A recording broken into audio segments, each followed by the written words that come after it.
Now we're going. Hello, everyone. Welcome to whatever this is. Yay! Another Review Corp podcast. Happy? I'm back finally. This is fun. Yeah, I just got a lot of things happen in my mind, so I just tell Red to just do it for like two podcasts. So hey, I'm back now. Isn't that amazing? Yeah, and what a way to come back to from your favorite show.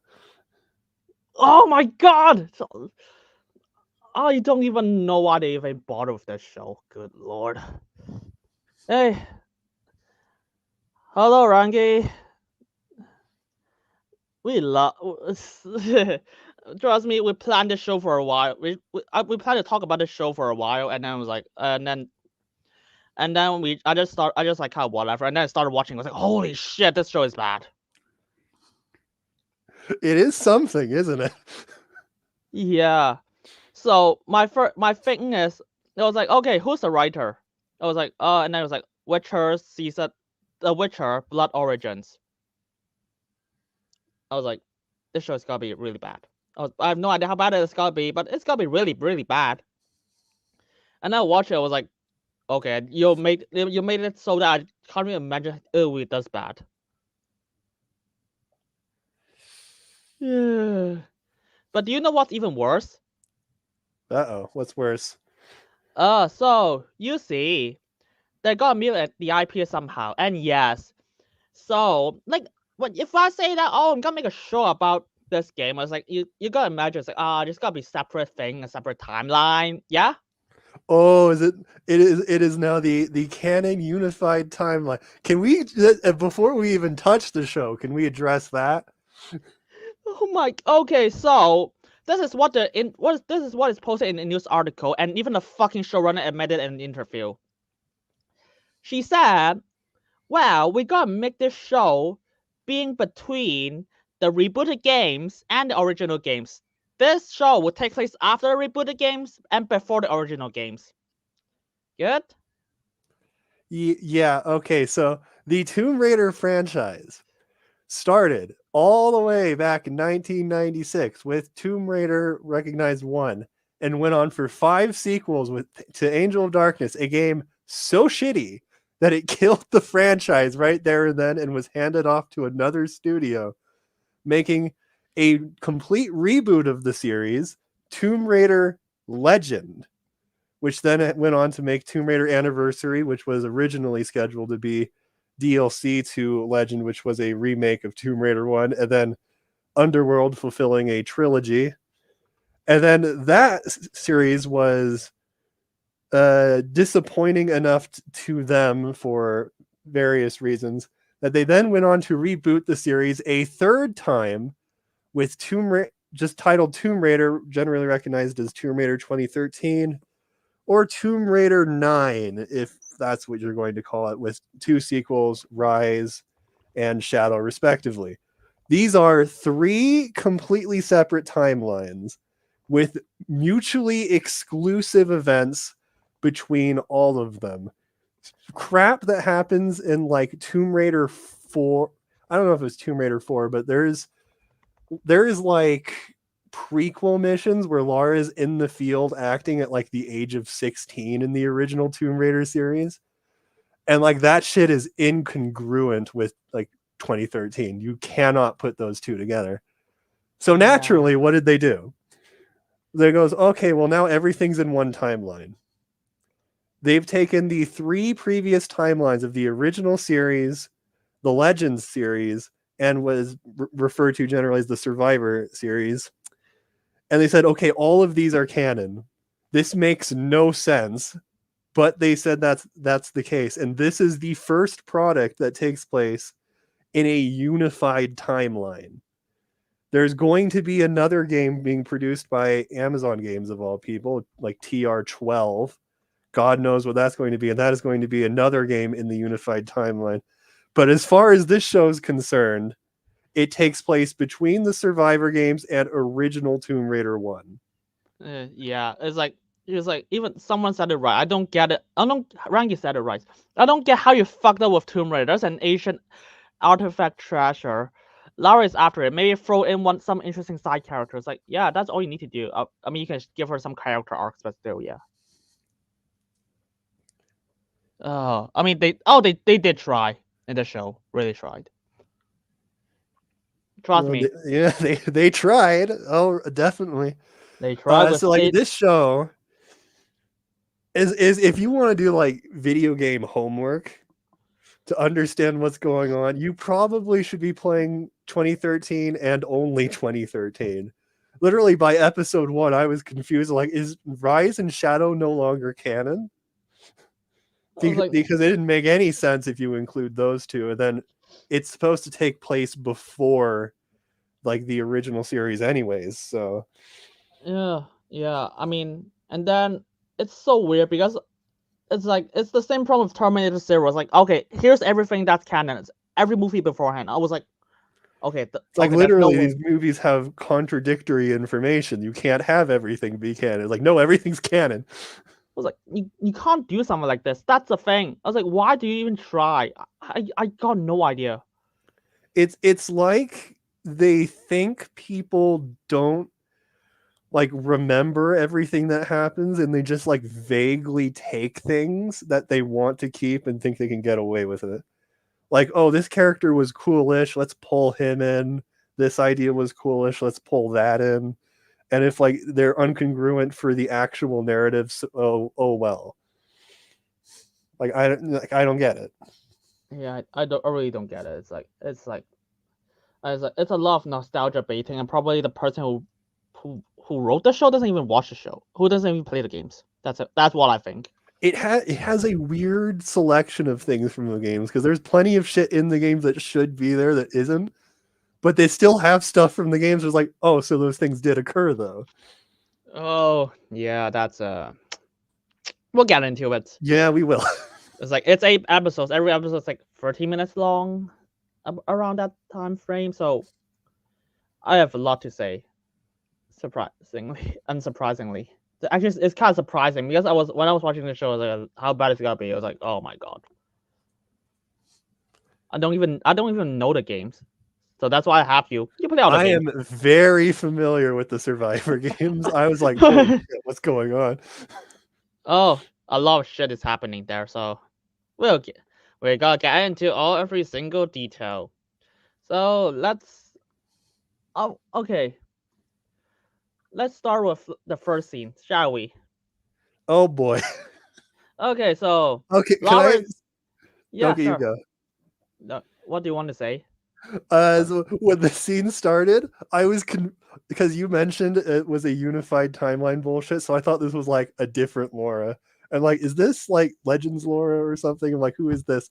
And the reason I thought that was because she's not wearing her necklace. Oh. And so like she has a pendant necklace for like the rest of the series after the flash forward. And the reason she has that pendant necklace was when she was 5, she found a random green pendant just like lying around at one of her like father's archaeological digs, and was just forever since then worn it as a good luck charm, which means she should be wearing it now, but just isn't for no reason. This isn't like a comics thing. This is directly said in 2013 in a cutscene that she found it when she was 5. So I'm like, why isn't she not wearing this? Who is this person? And then she mentions Roth on the radio. I'm like, wait, what? Oh, yeah. I was like, oh, fuck. So like that threw me for a loop. Yeah, I was like, even the 2015 movie acknowledged that. 2015 movie, 2015. Yeah, she even got the pendant in that movie, and like it had a whole like 2-minute long ass backstory. I'm like, huh, what? It's literally in 2013, like a 5-second explanation. Oh god. Yeah, so that's already. I was like, okay, so on top of that, there's a lot of plot issues in this scene. So Lara is running away from people with a bow and arrows. Don't question why don't they just use guns, but I mean, even though they show guns later, by the way. They might be like weird, like fifth world like jungle inhabitants that are just like permanently doomed to forever protect this temple, except do a really shitty job at it. Oh yeah, for so long you guys don't even invest in guns. I mean, they have guns later, but still, it's so Oh yeah, weird. they do. Yeah, I forgot about that. So Like, yeah, it's like game lore. I was like, why are you carrying around a bow when you also can have a gun? Whatever. yeah. So yeah, so that's the first thing, and then the thing is, Laura just run into the bushes, and she hides, and she just hides like right below the small cliff. It's only like it's only like really small. It's really small, and then the person, and then they just run in, and they were like, she must have taken the other path. I was like, dude, you didn't even check this path. I was like, why do you even try? Why do you say that? Just check this path first. Just split up and find her. But no. But yeah, but it's like, but they want some drama. So when they're about to turn away, Lara just step onto a piece of a tree branch, and it alerts them. F, like, you failed the stealth check, I guess. Oh well. Oh well. This is pre-game, Laura, so oh well. Ooh, yay. Of course, these fuckers just like swing fucking machetes. They don't even have more. I think they run out of arrows for some reason.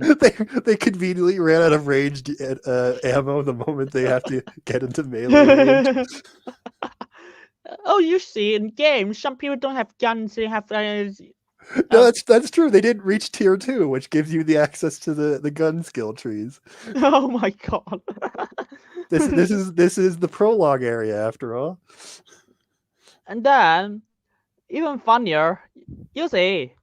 So Lara just because these fuckers are chasing after her. So and she sees a really steep cliff that's around like I estimate at least, I don't know how tall is Lara, so it's like 40 feet wide. At Ooh, the I very think I may least. actually have this. Okay, I don't know how tall she is at this moment. Or actually, no, I don't. She's probably like 5'11". I don't know. It's like like yeah, 6 I don't. max. Okay, I got Google it just in case. Her height is 5'11". Yeah. Yeah. Well, but okay, because this is the first timeline, and the third timeline, let's just get the sake of it, 5'8", the tallest. That she's really short. Let's just assume that she's 5'8" for some reason. Like this is the biggest estimation, and so you see, it's like this the width of this is like 10 times her size. So this is like what, fifth? It's like, so this cliff, it's like 30 to 40 feet long. Actually, no, fuck that, like 50 feet, over 50 feet long. And she just jumped across it. Not only she just jumped across it, she just pulled out her knife and just stabbed through the cliff, and the knife just keeps going down until it cuts so many rocks. I was like, what the fuck? Is she Wonder Woman? Why is she using a knife? Like, she's famous in these games for having climbing axes. Why is she not using one of those? I don't know. Even that was like, why would a knife work? What is this your plan? Why don't you just use your guns and just shoot them? I was like, oh, does she not have guns for some reason? Yeah, she doesn't have guns for like this entire show. It's bizarre. Well, I'll get to that later for her gun training. Do you know that she has a gun holster and she doesn't have a gun? Wait, did she have a gun holster in this shot? Yeah. Really? Yeah, she has a gun holster. Stupid. Yeah, this is prior to ever killing. This is a no-kill Lara yet. So the idea that she wouldn't have a gun is feasible. Yeah, the fact that she has a gun holster and doesn't have a gun, that's funny. Well, F, I guess. Yeah, I forgot to take that off. And so, because Wonder Woman, Lara did that, and those goons just run away. They just give up. They're like, well, guess we don't got her. I was like, if I were them, I would be like, dude, just try to attack her. I mean, but conveniently they run out of arrows, so instead of, Oh yeah, they used up all their ammo. Yeah, but of course, if I were them, I would be like, dude, I would just run back. Assume I don't have phones or some shit, just run back and just find other people, just like, hey, give me guns. and just shoot her. Or fuck it, just go back and pick up the arrows. And just instead of walking back, no, literally, they just walk back instead of run back. So there's the implication is they just gave up. Arrow retrieval is a level 1 base ability in Tomb Raider 2013. They clearly haven't even gone that far in their skill tree yet. Yeah, and Lara just climbed a really big wall, and she just contact Roth and just like, I found it. I found this location. Okay. And then, yeah. Should I explain who Roth is now no, that he's introduced, or should we Roth wait? No, it's wait. This is just a radio. It's like, oh, Okay. I found this. I was like, oh, okay. And then she just have a flashlight and just walks around the place. And there's a really big hole there. It's a spike pit. Is this the bridge scene where she's like, oh, I'm not going over that? Nope. It's like, so, and do you know what happened? Yeah, what? A part of the cliff just broke for some reason, and she just slides down. Oh, F. Fucking, that's like at least it's like 20 feet long. Hi, Dark Hour. Yeah. Especially just the man's not necessarily wrong. Yeah, I mean, look at the voice actress. Just use her as inspiration. Just saying. Yeah. So she so the plot just makes her slide down, and she almost hit the spikes. So that was like really stupid. Yeah. And now we hit the bridge. Yeah. It's just like nope to the bridge, and then busts out her rope arrow that she has. Yeah, and so she's like, oh, this is stuff, and yeah, that's all she did. She just puts her like arrow. It's like I just assumed she has an arrow. I don't know because I don't see her. What? Where did she carry a bow this entire time? No, that's why I was like, wait, how do you put that there? I mean, she has rope arrows. She doesn't have them prior to 2013, but she has them. Shit. And I'm just like, well, she gets a lot of utility from them, so I guess. Okay, it's even worse. It's not a rope arrow. So the other end of the stake, the other end is not an arrow, it's a stake. It's just a tree branch. So basically, she has both ends of the rope be tied up by tree branches. Yay. Yeah, definitely. Easily. Big titties is always better. So yeah, she has like both ends tied by tree branches, and she somehow make the other side of the tree branch rope be on the other side. She guesstimated the length of the chasm with a rope and just like tossed over it and hooked it onto a rock perfectly. Yeah, that's the implication. Huh. All right, sure. I'm not even gonna mention that the fucking tree branches isn't gonna help you if you're gonna support the weight of a person. It's like not it's at least not that small. Branch. Yeah, really strong. Like, and then do you know what's even funnier? What? Okay, I think this is a trap. So the ground just falls off, just breaks down her, and she's launched into water. Yeah, that's pretty consistent with the games, in all honesty. Yeah. She just falls into water and has to swim out. Yeah, and so that's so. Yeah, and then she just swims out. And she gets in a fight with a crocodile. Yeah, are we gonna forget that part? Oh yeah. Do you know what the crocodile did? The crocodile just comes out and and they're just like, oh no, and you have to swim away, and she gets away from the crocodile, except not fast enough, and then they get a knife fight where she wins, but now has a crocodile bite on her leg and she's fine. Yeah. Do you know it's even weirder because Lara said, oh, she can hold her breath for 3 minutes. Like the record of her holding breath in the later episodes like 3 minutes, and she was like, okay, this clearly took more than 3 minutes in this scene. There's a really long distance. I don't even know if she can go 3 minutes in the game. So I'm like, that's a little long. Yeah, she did that she tested that in later. So Yeah, well, that was to build on for a later payoff. I don't think they were thinking about this scene at all. Yeah, it's weird. And yeah, and then of course that's a thing later. But yeah, the crocodile fight even it's like dumber. It's like I don't even know how to she did. She just killed a crocodile like this. She just casually beats a crocodile in a knife fight, and now she has like a crocodile bite in her leg and is perfectly fine. Yeah, I was Like like, dude, 2013, which is famous for putting her through horrific shit constantly, didn't even do her that bad. it's even funnier is the fact that crocodile.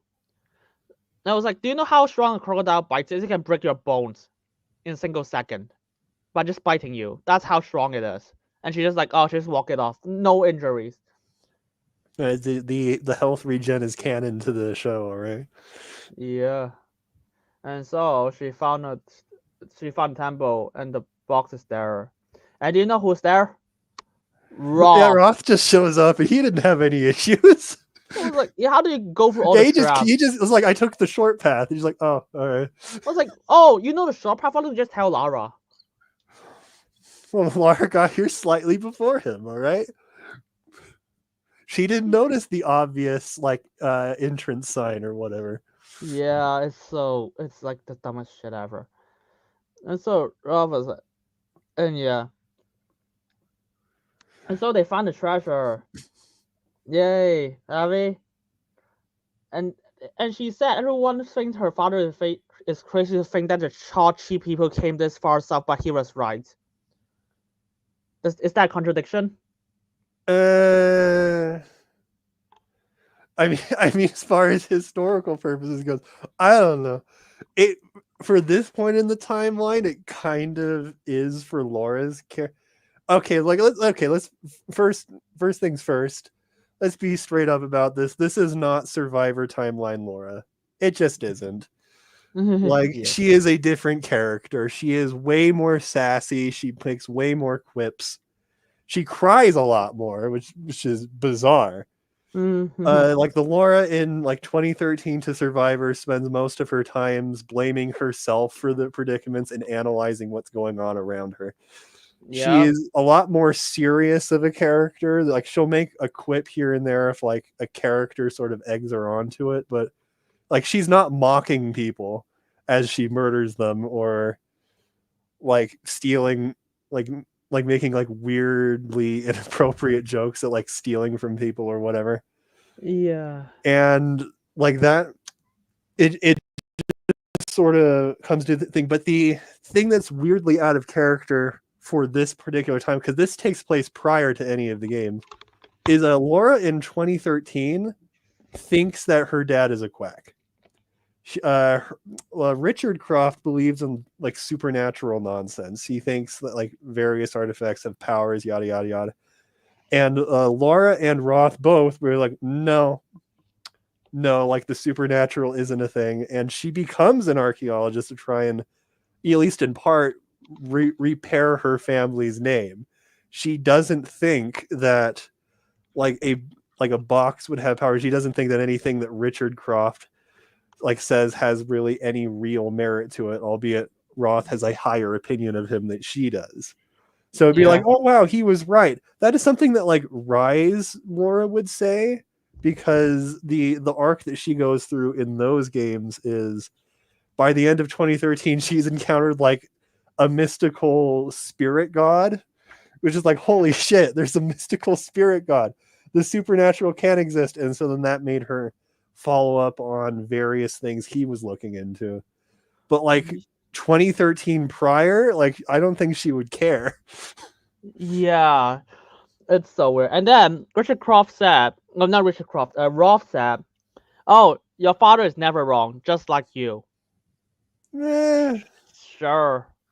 Yeah. Roth had a very high opinion of Richard Croft. I don't think he had that high of opinion of him. So it's like, even some lines was like confusing. Wait, Lara's never wrong? I've never played a game. Even the line he had on Richard Croft is like, no, that was a man that followed his instincts for better or worse.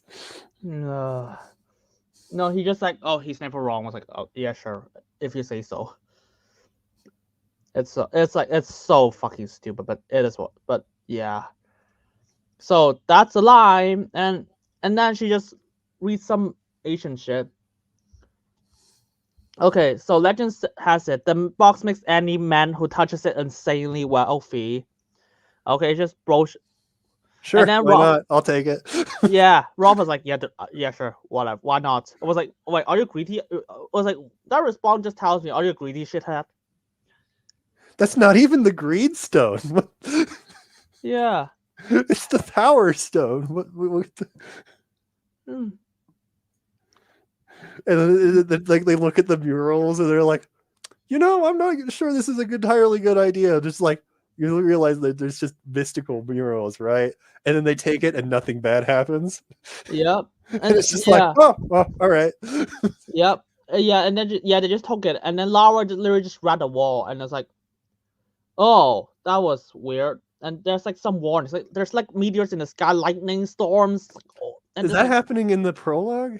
Yeah, it's like is it a wall? It's not happening in the sky yet. It's just a No, that wall starts drawing. at the very end of the episode. I remember when the stupid freaking apocalypse starts, but we'll get to that.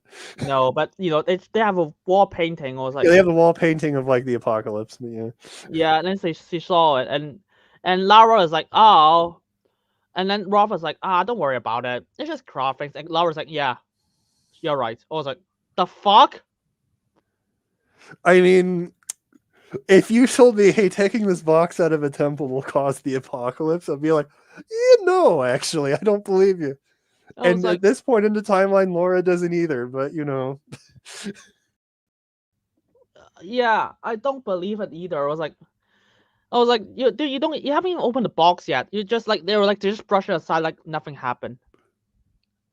And so they just go outside, and then the guardsmen are there, and they brought guns this time. Yay! And then even funnier when they exit the temple. So both Rolf and Lara didn't see a bunch of people with guns there. They literally just teleport in front of them, and until one of them really stealthy. Yeah, like they literally show up in front of them, like by like just turning their heads and then looking back. Yeah, and two of the one guy has a gun. A few people has a gun. Some people have machetes for some reason because that's the game. Some people have knives. It's like no. Are the machete ones like closer or further away? Some are closer, some are further. I like the idea that the ranged people are further away than or closer than the like melee people. It's like you really didn't plan this out very well. No, I mean one guy is standing at distance. I'll give it that, but a lot of people is like, oh, some melee fighters are. Yeah, they beat the army of like 6 gunfighters in a fist fight. It's just like, oh boy. Oh yeah, and so. The people like, oh, this box will only bring destruction, death and destruction, and no one's like, and Rolf was like, yeah, whatever. It's like, sure, bro. I was like, if those people are guarding a temple, I will at least consider it. But yeah, they're just like, yeah, sure. I mean, this is Tomb Raider. We're raiding a tomb, all right? Yeah, our treasure, shoot. And because Lara sees some guy with like, I don't know, it's like some symbol on an arm, a pendant and a symbol, and then it's like, oh, I don't think they're lying. I was like, because then she was like, oh, they're protectors. I was like, how do you draw that conclusion? I'm not sure. Anyone could do that, but okay, fuck it. Let's just assume that it's really, really rare. So Lara said, oh, they are protectors. And like, well, too bad. It's our treasure. Yeah. I was like, okay, at this point, I will be like, okay, let's elaborate. Okay, what do you mean by death and destruction? What do you mean by that? And no one tried to ask about that. They don't give him more specific. It's like, hey, that power stone will corrupt you and start the apocalypse through chaos. And it's like, oh, well, I don't want that. Yep. Nope. And so what happened is one of the random gunmen just hit Rolf in the face instead of one of the guys with knives threatening him to get the box, and Rolf fights back instead of the other people just shooting him. and they keep missing, and Yeah. like pre-game Laura like manages to fight off like 4 of them. No, they even worse. They never shoot a single bullet. I don't. It's like why even have the guns? Like it doesn't seem like they're trying to murder them, even though that seems like that's their job. So I don't know. It's like if you just if want they to just say, went oh, like clubs or something, that probably would have been more effective. I mean, if they have clubs or something, at the very least you can say, oh, they're very old, so they don't have like modern technology or some shit. It's like at the very least I can give it that. But no, they have guns and shit. I was like, oh fuck. But like And yeah, they fight, and I just get that's the general problem of that scene. And yeah, and then and then it's like Rolf just it just kills one of them yeah. because he was threatening to kill Laura. She was like, "Well, there goes your existence to live." I was like, and then Lara was like, oh my god, that person. This is pre 2013, and she has not dealt with killing anybody yet. I think maybe I'm not sure. She's completely green. No, this is definitely before 2013 because Roth is still alive. Wait, what? When did Rolf die in the games? Okay. So, anyways, that scene happens. He goes, "Hey, Laura, survive," and she goes, "All right." And then we get a time skip 3 years. It says on the screen 3 years later, and then like a couple like lines later after the 3 years, Jonah's on the phone with Laura, and she goes, "No, he goes, it's like, it's been 6 months since we got home, right?" Which I believe is the establishing line for how long it's been since the last game, which is Shadow. Which means that if you assume that 2013 started 1 day after the flashback, and then like, which is insane. There's no way it only started 1 day after.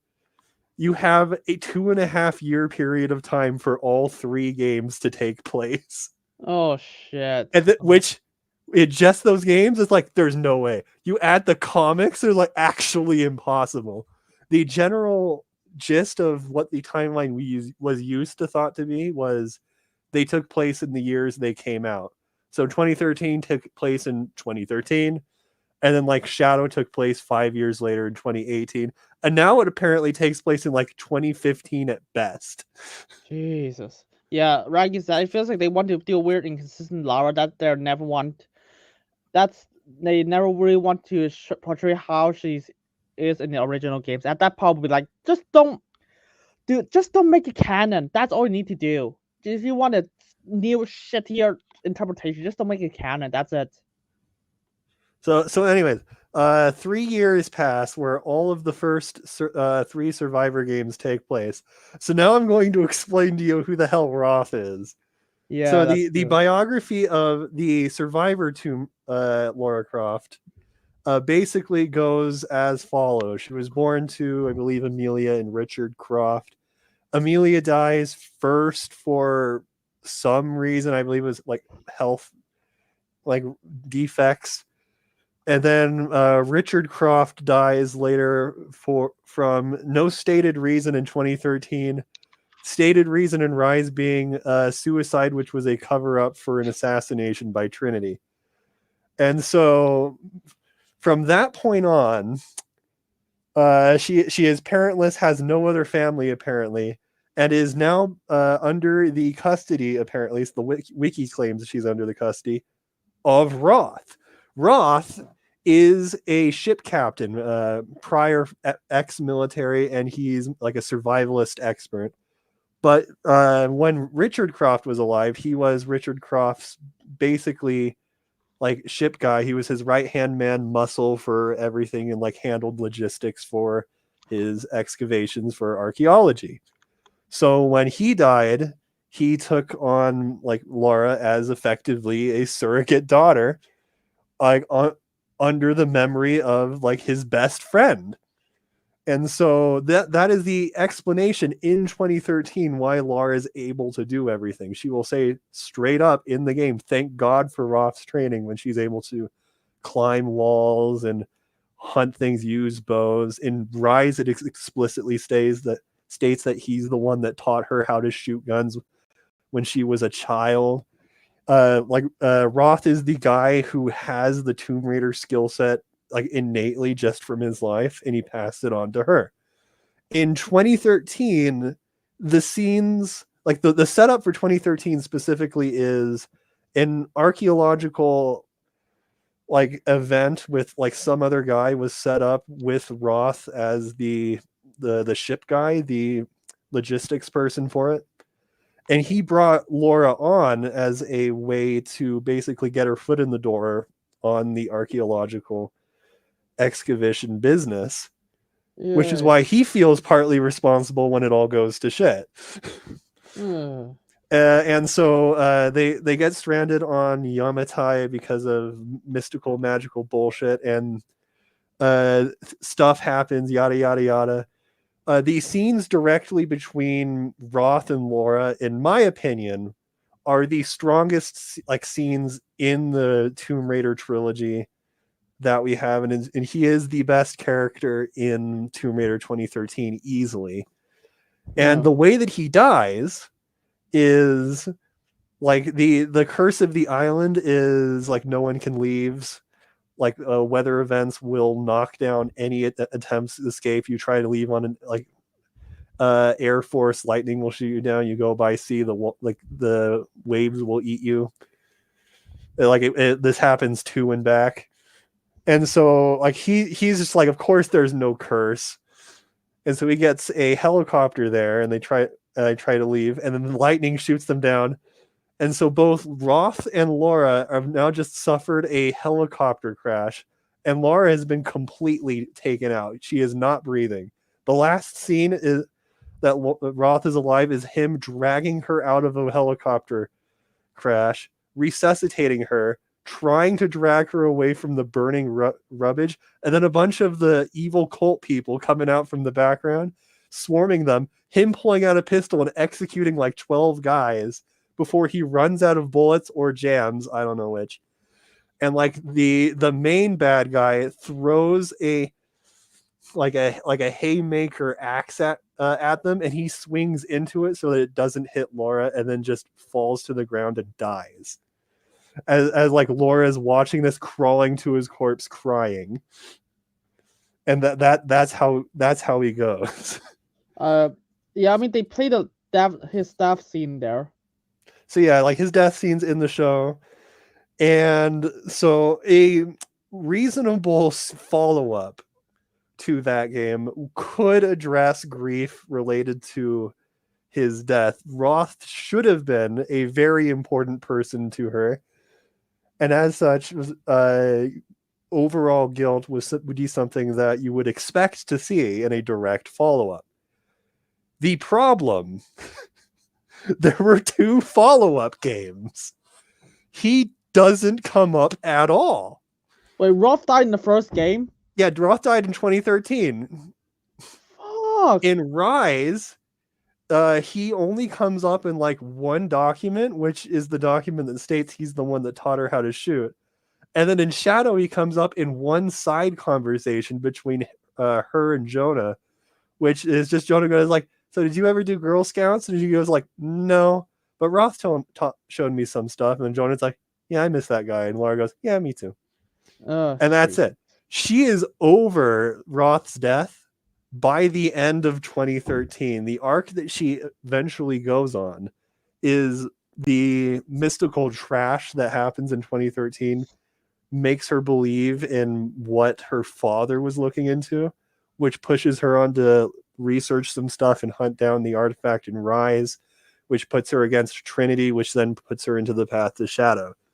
The the second to like final scene in Shadow is her literally staring down a vision of her parents and like child Laura having like the childhood that she never got to have because they died, and her like accepting that and turning away from it. That is, his death is not at all important. Oh my god. You know what? Let's just go more when we actually hit the scene they animated it's because that it's so stupid when I was watching that. Like So they cut out like small bits from like the dialogue exchanges from those games that sort of changed the meaning of it. But like yep. we'll get more into Roth as it comes up. So yeah, I'm just gonna talk about like this 3-year time jump. Okay, after the first game, fuck it.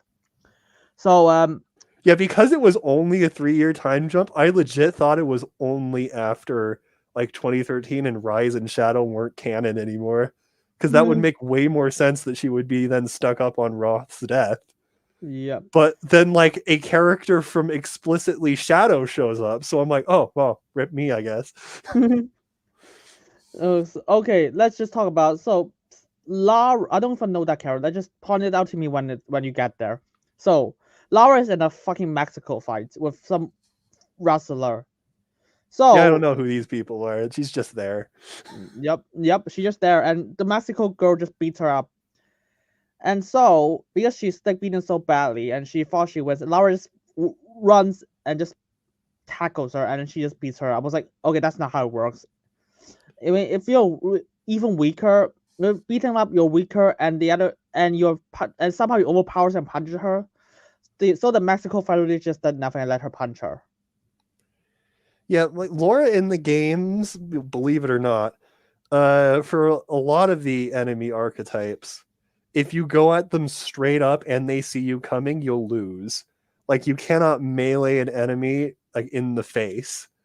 They will like stop you and then murder you right there and then. You have to like either it has to be like from the side where like they don't see you coming or a surprise.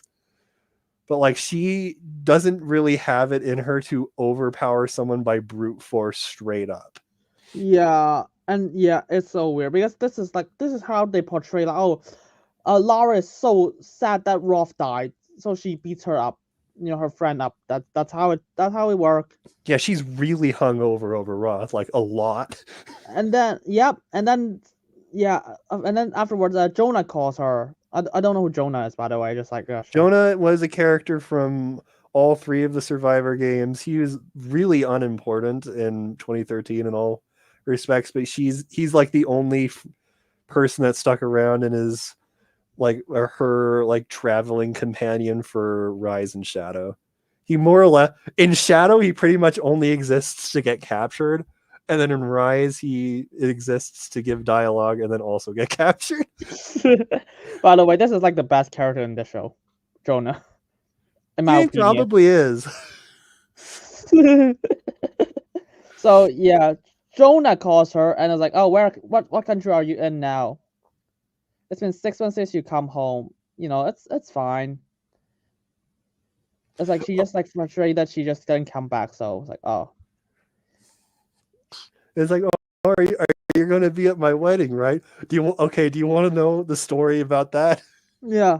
The wedding. Okay, so the person he's marrying, Abby, is the new character from Shadow. She was Oh, literally invented in Shadow of the Tomb Raider. They meet in that game. That game, like from that dialogue of "It's been 6 months," they've only known each other for about 6 months, and they're getting married. okay, that's stupid. Holy shit! Uh, uh, it's like, Which, her by the way, like this incredibly minor character who like shows up in like 3 episodes or whatever. Like even she's out of character from the games, but like yeah, that like don't even get me like in the games she exists for like 5 minutes of cutscenes unless you include the side content in the side DLC content, in which case she's like the ancestor of some Mayan queen that went to like Peru and is now like the guardian ancestor of Kawaki Yaku, and it's like, wait, what? It's like, don't question it. Just move on. yep. And so this dialogue just like, oh, Lara, Jonah was like, oh, Lara, you're grieving now. Just come home. I know that your Roth died, but you can't keep doing it to yourself. Was, Like, fine yeah, character. like this is this a direct sequel? Did the other two games not happen except for the fact the character is here? Yeah, I don't know. It's I so was like, bizarre. I know. Okay, I like Jonah in this scene. It's like, oh, he just understandable. He just trying to get Lara back, but it's like, but that's. And then he's just like, oh, just come home. We will help you. Friends and family are the ways to do that. And Lara just And Lara, instead of like saying anything that's good, she just looks at some people burning shit. It's like, oh And it's yeah, like, this is a moving on ceremony where you burn all of your partner's things after they die. It's like, okay. yeah. And then she was like, oh, and then she just got after this. I was like, oh, I'm gonna burn all my stuff. And Okay. it I was don't. like she She doesn't actually burn her stuff, right? Like she no, she gives it just all to that was charity in quotation marks. yeah, yeah. She just gave all the the fucking magics. Well, no, that wasn't even on the list. Okay, okay, we'll get to that. We'll get to that later. It's just it's so funny, but like she gives all of like the various artifacts that her father and Roth apparently found. I guess, Yeah. Oh, but like the magic power stone wasn't even one of them. yeah, that was. And so she was like, oh, I'm gonna give them all except for this box that she didn't give for some reason. I mean, Yeah, it was just in the collection of stuff she didn't hand out. yeah. And so it's like, and then there's a flashback of like Rolf is like, oh, you're a Croft or something like. I was like, sure. Yeah, that's a scene from 2013. And so yeah, and then Rolf was like, oh, turns out I'm not a Croft. You think it is? I was like, yeah, sure. They cut off the following line where like so the context of that scene is Roth has just been injured by a wolf. They took like a chunk out of his leg, and Laura just patched him up.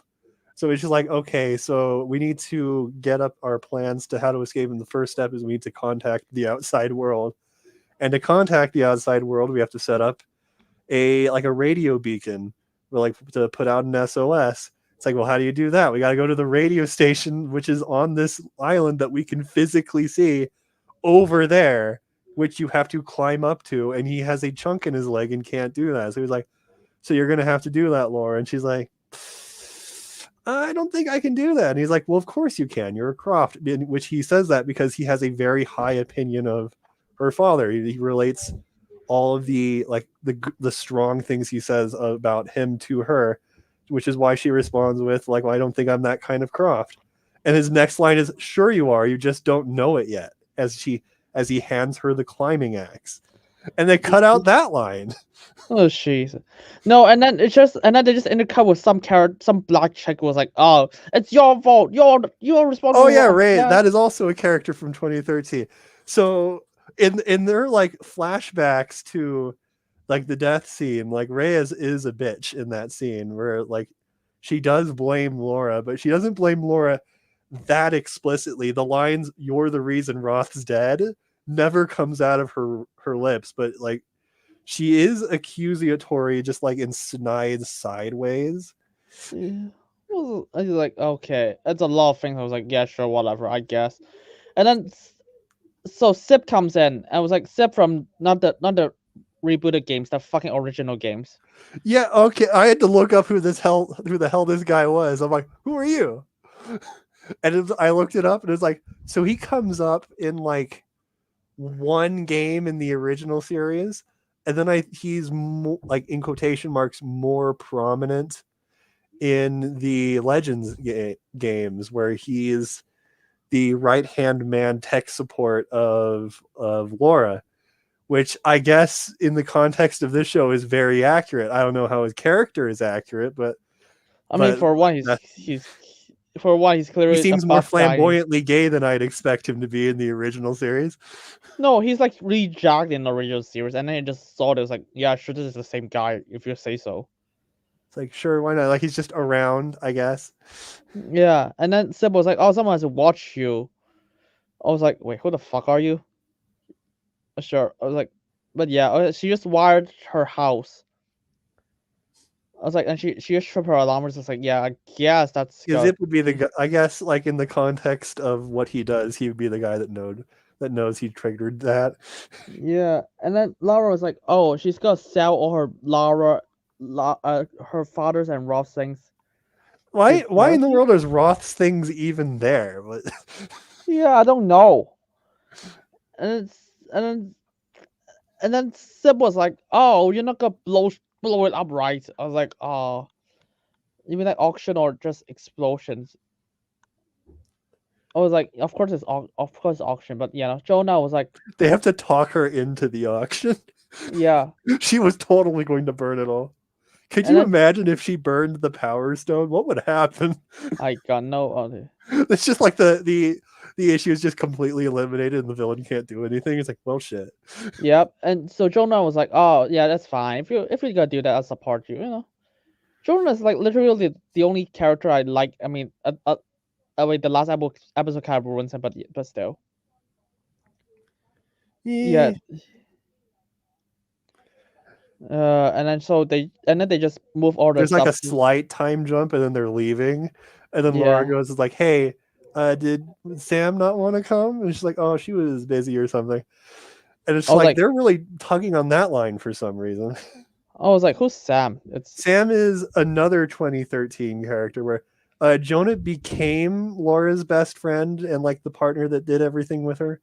But Sam was her original best friend from 2013 and was like the target kidnappee that she had to go save. And by the events of Rise, it was just like she doesn't want to deal with her anymore. She wants to just like stay as far away from Laura as possible. I think that's like this episode is the only mention of Sam. I was like, okay. And when she's got mentioned at the very end of the episode, I was like, who the fuck is Sam? It's like Sam was like deliberately like from documents in Rise. It's like so yeah, like we're basically not friends anymore. Laura's not happy about it, but like Sam just wants distance. If you bring the comics into it, holy shit, Sam at this point is either in a mental asylum or prison. So Well, let's see how the fucking season so 2 is like gonna by work. the very end of the show, she's clearly in neither. So I don't know what the deal with her is. No, it's like by the way, they cast like Amiko from The Boys to play her. Karen Does something. she even show? Okay, yeah, she shows up in like the flashback. Does she show up in anything else? No, she just this flashback. That's it. But they have her dialogue from the games in the flashback. Why do they need another actor? Well, she does say something at the very end, so that's okay. And so they play the flashback of like Rolf just kills a bunch of people, and that's the like final stand saving. They were like he's dragging her away from the burning wreckage. A bunch of goons show up and he just murders all of them. Wow, this is like post him falling out of a helicopter that was shot down by lightning. And then like the main villain, that was actually the final boss of that game, which is the one that threw the axe.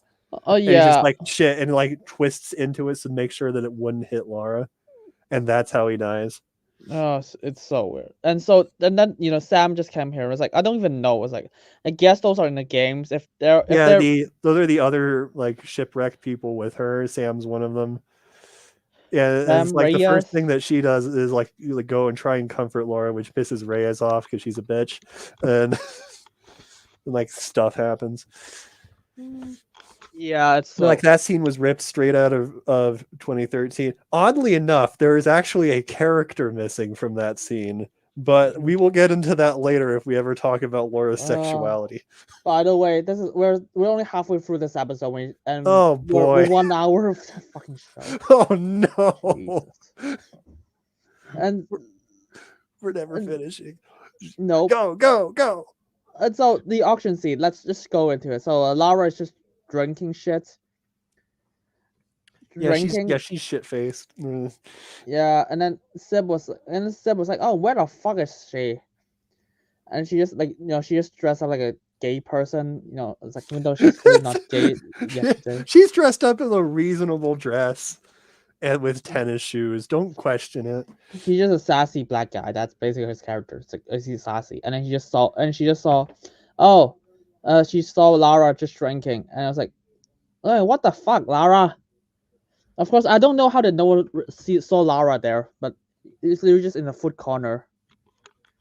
And then she was like, she keeps running into people that like keep bringing Roth up specifically for no reason, and they got like a Roth memorial for no reason. It's like, what's going on? And then she was like, "Oh, you giving your dad stuff to rich white folks?" I was like, "What the fuck?" Yeah, sure, everyone's rich. It's just white, I guess.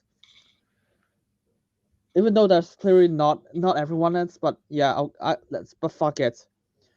He just like, and I don't even know why he said that. And she's rich and she's white, so I don't throw stones in glass houses. I don't know. I was like, bitch, you're literally employed by a billionaire. How about you just fucking shut up? Yeah. And then just like, it's not even rich white. She giving it to a museum. I was like, what the fuck? And that is your idea. I Oh don't yeah. understand. It's like that line from the Batman at the very least. Selena Connor is like poor and stuff, so it's like you can still make some amount of sense. This makes no sense. She's literally giving it to museum and just like, oh, rich white folks. I was like, yeah, sure, whatever. Yeah, sure, bitch. I don't know. Is the museum auctioning it off to rich white folks? I don't. No, What is the yeah, point? If it's an auction, what if they're just handing it to the museum? Why does an auction need to take place? I don't know exactly what's going on here. yeah. I'll just donate money for the museum. Is it like an elaborate way to get money to the museum by having like a charity auction? I'm not sure. They never made it He's clear. getting rid of them one way or another. That's all we know. Yeah, it's like, and so that the main villain just walks to Lara. I was like, Yeah, they have like a chat where they allude to things. yeah, this isn't charity. You give everything away, so just like a charity auction. Like fuck it, she just auctions shit to donate it to the bank, to the museum. I guess. I'm not Sure, sure. why not? Yeah, sure. And he's just like, oh. And she was like, oh, I bet that they all want you to move on, let it go when it comes to Roth. I was like, how the fuck do you know that she's suffering from Roth stuff? They never explain it. I think he just sort of meant vaguely, and then it hit like an oddly specific thing that she's actually suffering from. I was like, okay, I guess you just knows her that well. It's and then the legacy lives through those precious artifacts. It's like that. I was like, yeah, sure. I don't know. This thing's pointless. And then Laura just cries in the corner, and she just goes to a shipyard. That's not a shipyard. That's literally like a playground. Yeah, Is it's it? like a. It's so Okay, weird. I recognized it because it's ripped from Shadow. Like in Shadow of the Tomb Raider, there's a whole like flashback game section where you play as child Laura, like climbing back into the house and like doing a puzzle because freaking Richard Croft's some weird maniac who installed like a Tomb Raider tomb-esque like opening system to get into a particular room that Laura somehow doesn't know the puzzle entrance for. But Yeah, like it starts in like a playground, and like that the place where she just sort of like goes to basically cry to herself is that playground, and then it flashes back to Roth playing with her in the playground, and it's like, what? Huh? yeah. I was like, yeah, sure, whatever. I was like, yeah. She just goes there, and then Laura have a knife in her pocket, in her dress. I was like, why would you have a knife in your dress? This is Lara Croft. Of course she has a knife with her. Why in the world would she not have a knife?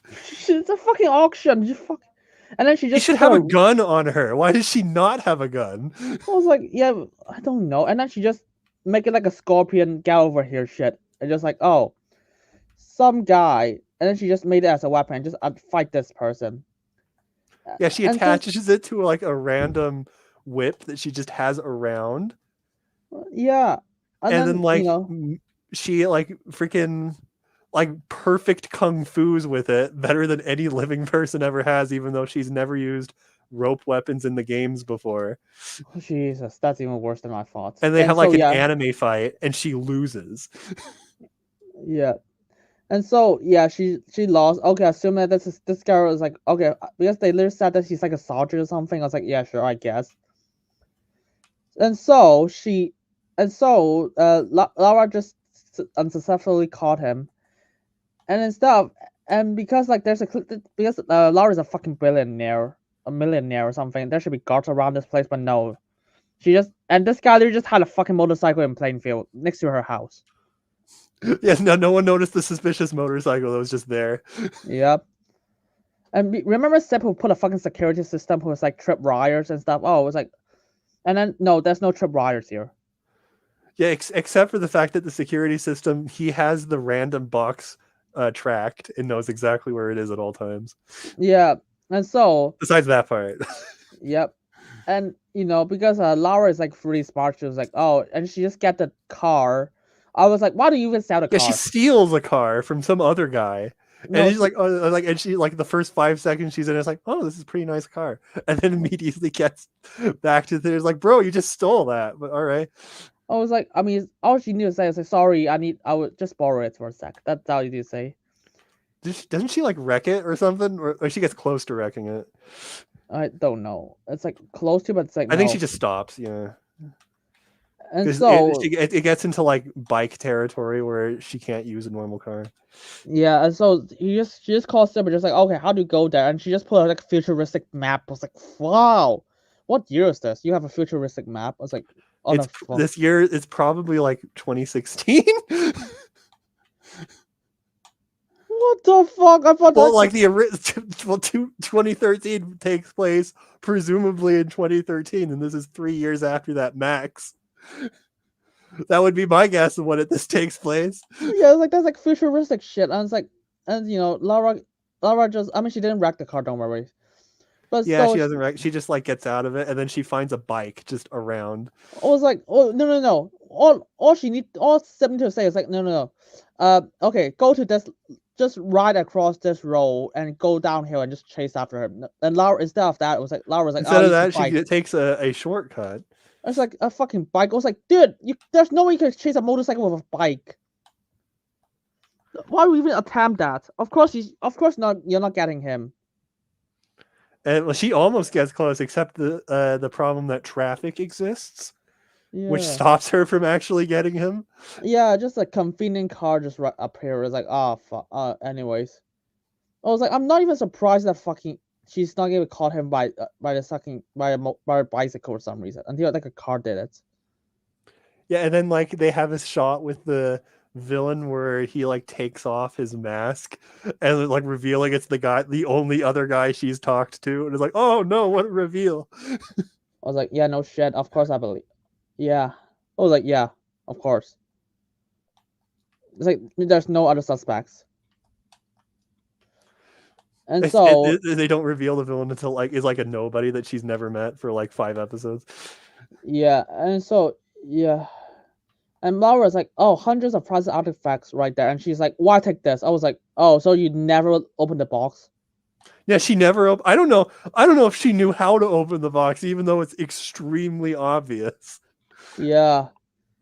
I was like, he was like, oh, he got past you. Guy must be a pro. I was like, yeah, sure. One, if you're beating Lara Croft post trilogy in a fist fight, you better be a pro.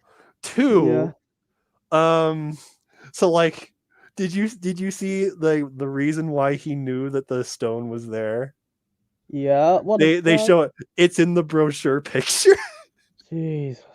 they had the brochure. It was just her standing in front of stuff, and it's like in the background, and that's the reason why he knew it was there. I don't even remember that much. I was like, this is that's okay. So but like they're analyzing. It's like, okay, we need to go do the things, and then like Laura goes like, okay, this is the last artifact that Roth and I got before he died. Yeah, we need to go do that. And he's like, oh no, but my wedding. And it's just like, no, I have to do this.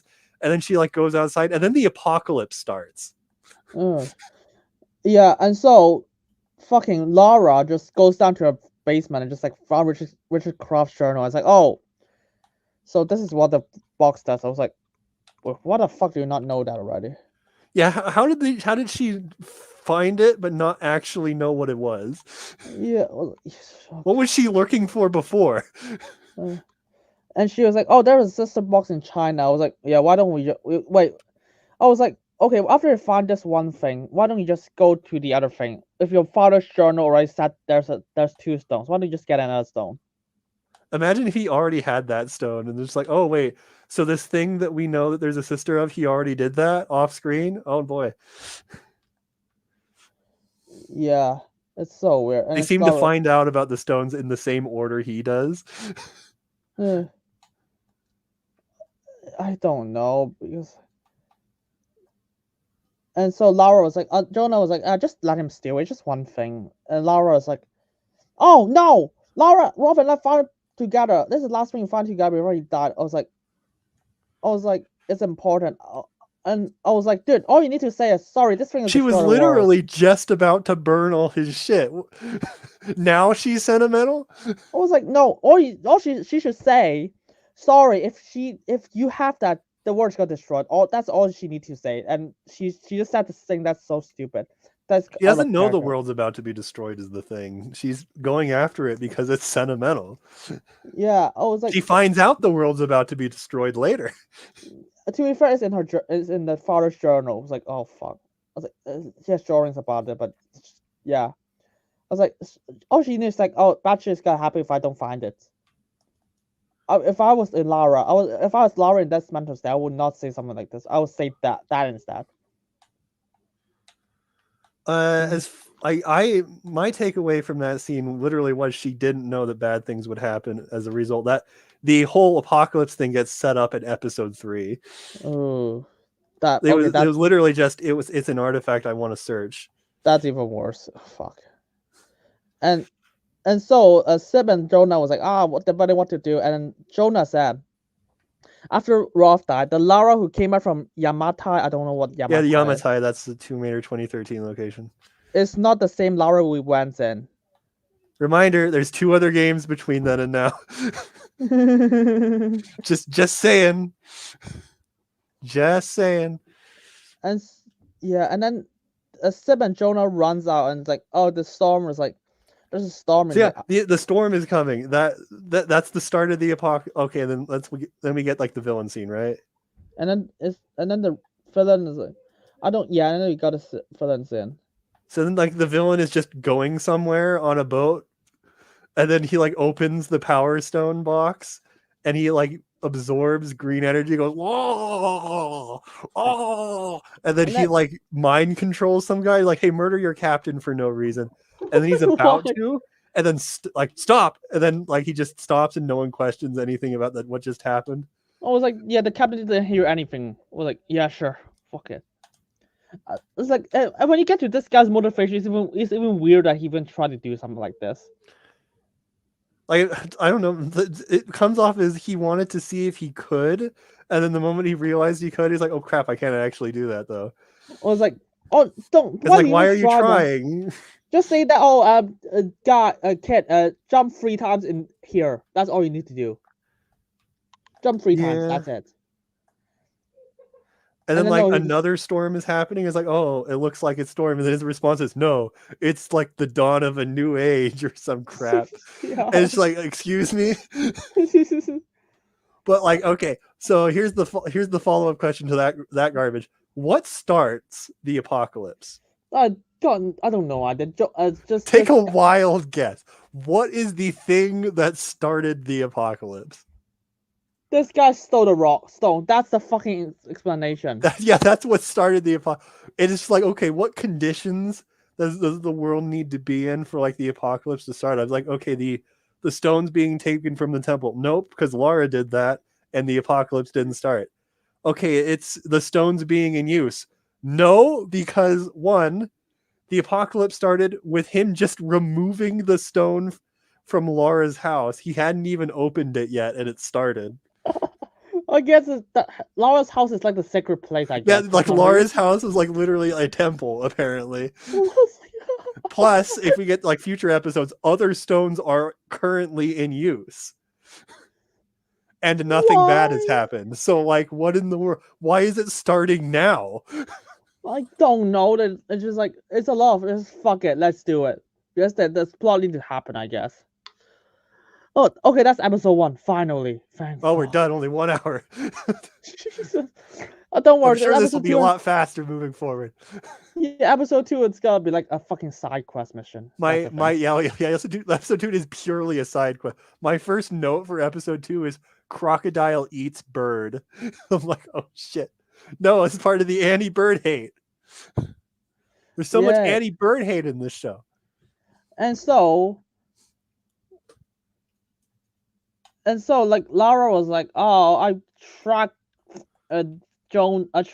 tracking this guy.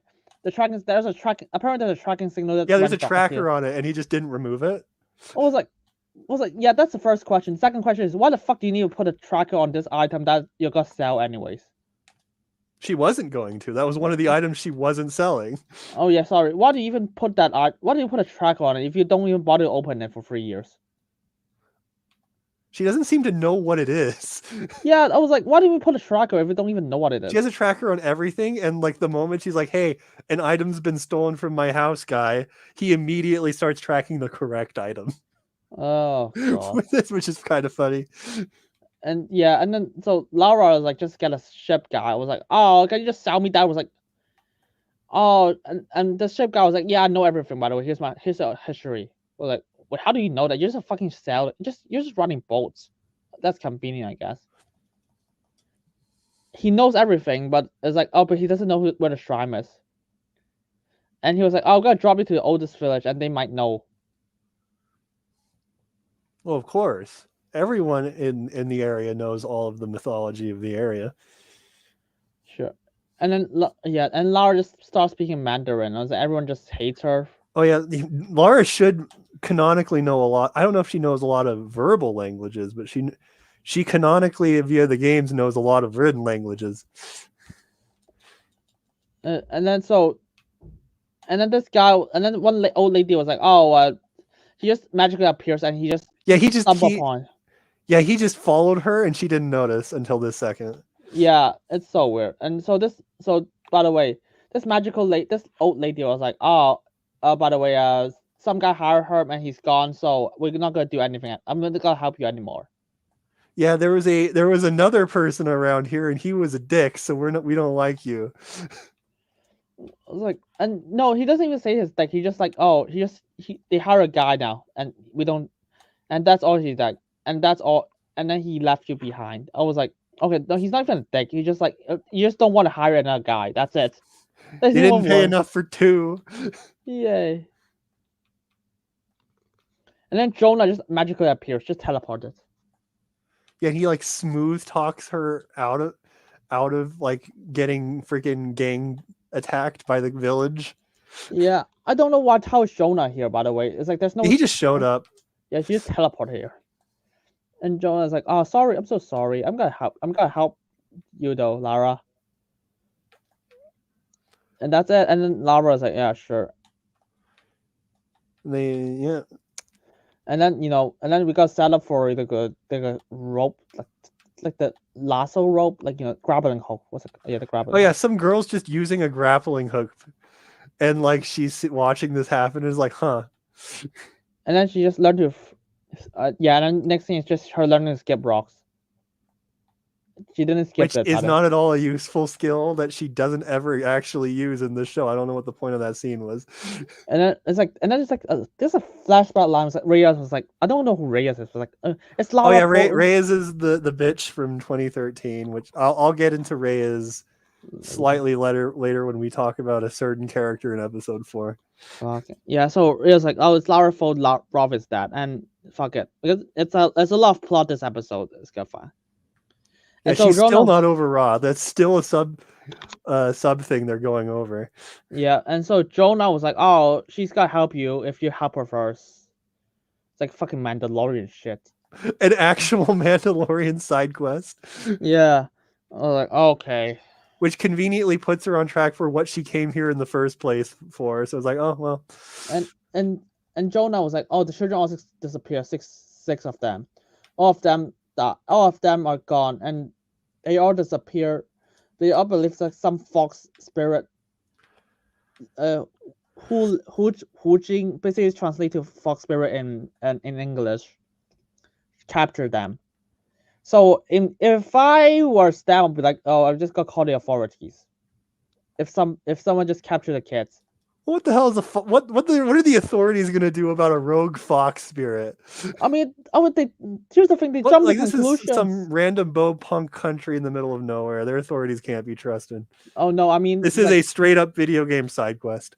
Yeah, I mean, my thing is like, dude, I would not jump to the fox spirit. I would be like, oh, they got kidnapped by some evil people. That's my first conclusion. It was totally the fox spirit though. So you're completely right. I was like, fuck. Yeah. And so the old lady just guided her to, she's like, the fox spirit shit. Yeah, then they go through like like video game side quest like areas. And it's like the fucking old lady was like, nature is unhappy, so evil shit happened, I guess. Yeah, like Laura's going over fox spirit lore, and then Yeah. like the guide starts talking in like their foreign language. Then Laura starts talking back in the foreign language, and then the guide starts talking to her in English. It's like, if you can both talk the foreign language, why'd you switch to English? Yeah. And so the old lady was like, oh, that the fox river is down there, by the way. So and avalanche from the mountains right through 2 days ago. So like, all right, sure, they go down there with pretty much no issue. Yeah, they just go down here, no issue.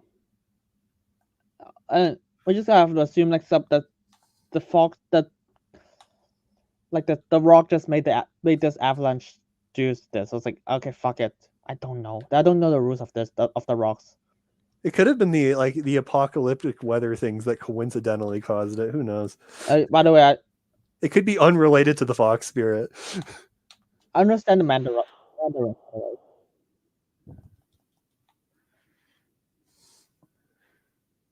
It's just a narrative. Oh, and it's like you're just like, yeah, it's basically it's correct. So I believe those fox just capture them. And do you know what's even worse? What? And she believes that the fox spirit is connected to the box, the rock. It is, but like, how do you draw that conclusion? I was like, even if that's true, I was like, what a coincidence. How convenient. I mean, they actually lampshaded. I was like, wow, this is a coincidence. Like, yeah, don't lampshade. I mean, they came to that section for that specific thing, and then the thing is going down with the thing they came there for. It's like, I guess. Sure, why not? The old lady was like, oh, we sent people below, by the way, but they didn't get far. I was like, what the fuck? You sent her to a fucking suicide mission. And you expect to help her? And that basically just tell me, oh, by the way, so basically I just send you to an impossible mission that I know you can't do it. And if you successfully do this very impossible mission, we will actually help you. So basically they're sending her to die. It's like Mission Impossible music starts playing in the background. Yeah. This is like shitty characterization for every parties right now. They didn't account for what they established. And so Lara just bungee jumps down there. Oh yeah, doesn't she like get like semi hurt, and then she's like Jonah like laughs at her as he takes it like slower. Yeah, it just hurts a bit. It's like, okay, whatever. And then they're going through the caves, and then like the freaking fox spirit keeps spooking them. Yeah. It's like, what are you doing? Like the fox spirit starts with like a whisper breath in Jonah, and then like it becomes like fox shadow rats or some shit. Yeah. And like it just keeps randomly spooking them. Like, what's going on? Yeah. And so so weird. And then Lara was like, oh. And so Lara was like, oh, I don't need a person. I just need a friend. I don't need a babysitter. And Jonah was like, oh, how about a friend? I was like, oh, that's fine exchange. I don't really have anything. That's more or less their like shadow depictions. It's fine. And so Lara was like, oh, my dad think that there's a ruby box here for some reason, but fuck it. And it's There is. Lara, and Lara just put out a fucking Hawkeye bow. Like, oh yeah, yeah, that's from the game. She brought her bow, who she gets a lot of utility from. She got rope arrows by 2013, and then like that's become standard in her kit that she's always had. And then like stuff she doesn't even use that she presumably has are like fire arrows, poison gas arrows. She has grenade arrows later. Jesus. And it's like she gets a lot of utility out of her bow, which like explains why she'd bother continuing to use it when guns exist. But where are her guns? I don't know. She didn't bring any guns. And so Lara decided to shoot a fucking arrow through a stone. Yes, an arrow can shoot through a stone. That's the first time I ever heard of that. And it allows her to slide through it. If it in 2013, the final upgrade to the bow was the compound bow. It was one of the few story-based weapon upgrades, and the reason it was an upgrade was because it gave you the utility benefit of rope arrowing into stone walls. Fuck it. So I get where it. like you could shoot a rope arrow and then you could like slide down it or climb up it, but you can only do it into like specific rope designated portions, generally on like wood walls. But the final upgrade allowed you to like shoot an arrow, a rope arrow, straight into a rock wall, which had like exploration utility for the game. That only ever showed up in 2013. You could no longer do that in any of the sequels.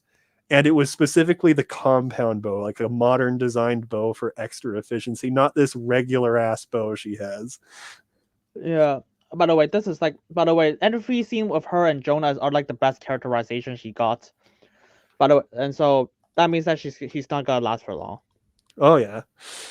Yeah, so I kind of like the idea that she just shoots through a rock, and just the fact that she shoots through a rock. I guess it works in the game, so fuck it. And Well, it only worked in like a very oddly specific scenario once. Yeah, and then okay, all right, fine. Shadow had specific like arrow things that you like shot into a wall that you could then jump onto, but they weren't rope arrow. Okay, whatever.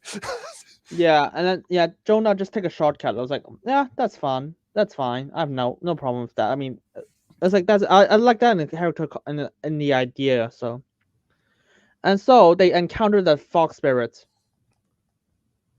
Yeah, it wasn't this the freaking like shadow rat fox spirit chase thing? Like, what are you doing? Yeah, and Why? and then they activate a trap that doesn't cut them, just cut the fox spirit, and the fucking fox spirit just regenerates. And Yeah, so there's for one, there is an axe trap in this cave. like, 2, the fox spirit can like take the axe cat and then produces mini fox spirits that then reform into a larger fox shadow spirit, and it's just like, holy shit. yeah, I was like, this is OP. What did you piss off? I was like, what the fuck? And this is insane. And then how did they write themselves out of the situation? You see, so they just jump off a cliff.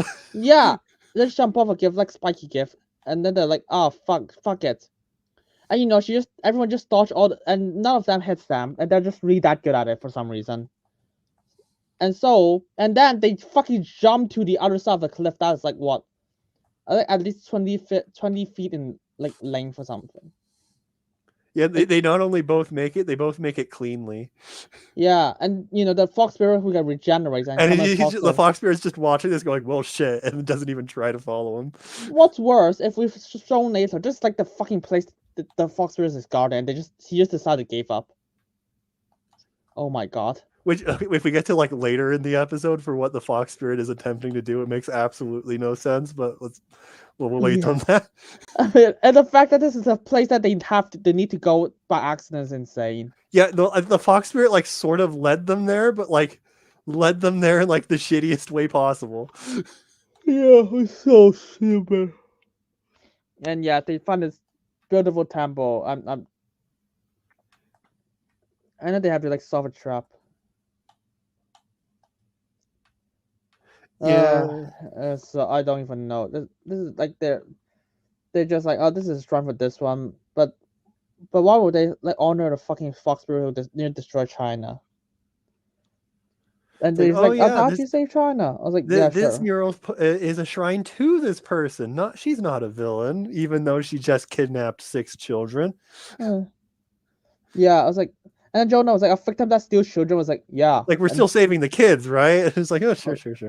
Yeah, and then Lara there have no response. It's like, oh, but they kidnap children. Lara just like, yeah, she just. It's just like, but she's not a villain. Like, but they kidnap children. Yeah. I was like, Jonah is so base here. It's insane. And then there's like was it a ghost kid or was it just a regular kid that was like possessed by the fox spirit? Yeah, it's a lot of exposition. So Lara just walks around like drawings and some shit, and it's like, oh, Ruby Stone, some kind of power was seeping out of it. Yeah, the power corrupted the emperor, so the fox spirit lady stole it, saving China or whatever. Yay, I guess. Daji took it out from him, so oh well. It's like he just told Song because he's poisoning the Empire, and then she just have a lockbox that can contain it. I was like, what kind of box can do that? Apparently lead. The later episode will say they're made of lead. Jesus. It's literally the power of the stones is radiation. That's the canonical explanation. It's hilarious. And Lara was like, that's not about the box, it's what inside it. I was like, yeah, no shit. Well, they're pretty box. They literally just realized there was something inside the box this episode. I was like, they literally thought they were just nifty boxes. How about just the simple way to fix that is like give them a fucking like a square cube that has no opening. I was like, oh, just a fucking ball. And they were like, oh, it's like, oh, this ball has like magical properties, and just don't. It'd be hilarious if it was like a second smaller box inside the box. Yeah, that would be hilarious. I mean, all they'd have to do is don't make it a box, just make it like a fucking sphere or something. It's literally just the stone. It's just there. And yeah, so Jonah just helped Lara get onto there. I was like, it's fine. And then they just go and then just walk around this thing. And I was like, oh, there's a bunch of dead soldiers. Oh, and yeah, Turkish dead soldiers. I remember that. Yeah, and then they barricade the door. There's a fight here that they barricade the door. And then Lara just get a fucking towel off from that person. And it's like his attacker was Turkish. He barricaded himself from this temple because he was being hunted. And what did they find down there? And so Lara found the box. It's that easy. Yeah, there's nothing in the box, so who cares? Yeah, and so they copied the scene from like Indiana Jones and Crash Bandicoot. Yes, I know Crash Bandicoot, you fucker. They would just do the same expressions and just like, oh, it could be weird, and just takes the box. And just picks it up and like shakes it and stuff, and just opens it. She can open it immediately now, even though she never figured out how to open it before. I was like, all she did is rip it off. It's like, no, you didn't check anything out. Just rip the box out. It's like, well, box is empty, and then freaking ghost child shows up. Yeah, and then Lara was like, that's not a child. I was like, how do you know? They said literally said they kidnapped 6 children. Is it a ghost figment, or was that actually the child? It's actually a child.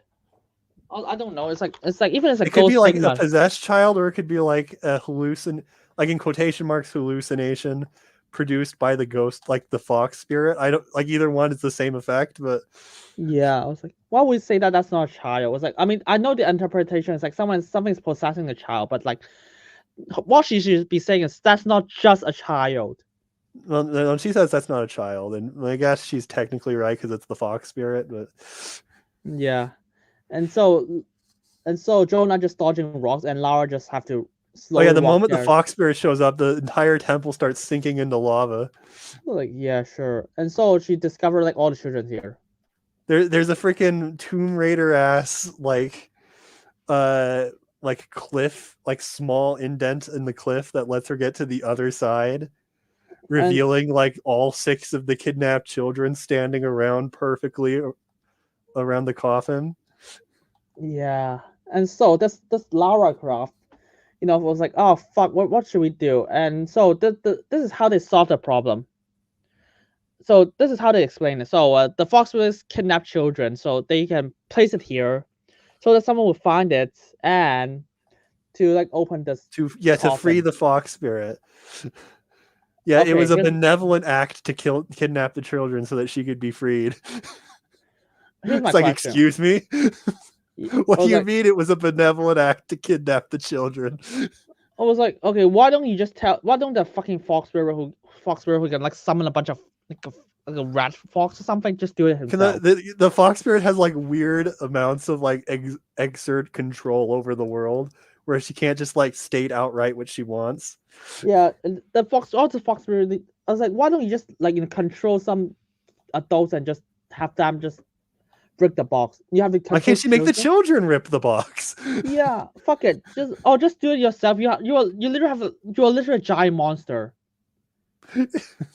Did you like the part where like she tried to remove one of the children, but like the incline in the cliff was too large for both her and the child to like move out with any sort of efficiency? So she gave up and put the child back in the mind control spot. She didn't like put him to the side, put him back where he was.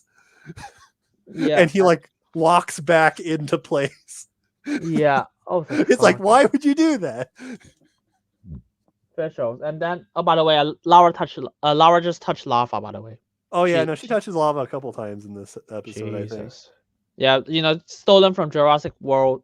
It was like Fallen Kingdom. That's I remember that scene. Where Lara just literally just touched lava. And so, this is what happened afterwards. So it's like Lara is just trapped with the other kids with the other side, and there's a lava river. And Jonah decided to just crash onto the pillar, and it forms a bridge. It's that easy. Yeah, that's more convenient than game bullshit. It's like, wow, it formed a perfect pillar that you can jump off, except it formed one that's just slightly too weak to support Lara's weight. She has to do it last by running. Oh, not just that. He just hit a pillar, and it has like a domino effect of just hitting out of. Yes, she hit a bunch of support pillars that dominoed effect to a path that somehow didn't collapse the room. How does that work? I have no idea. How convenient.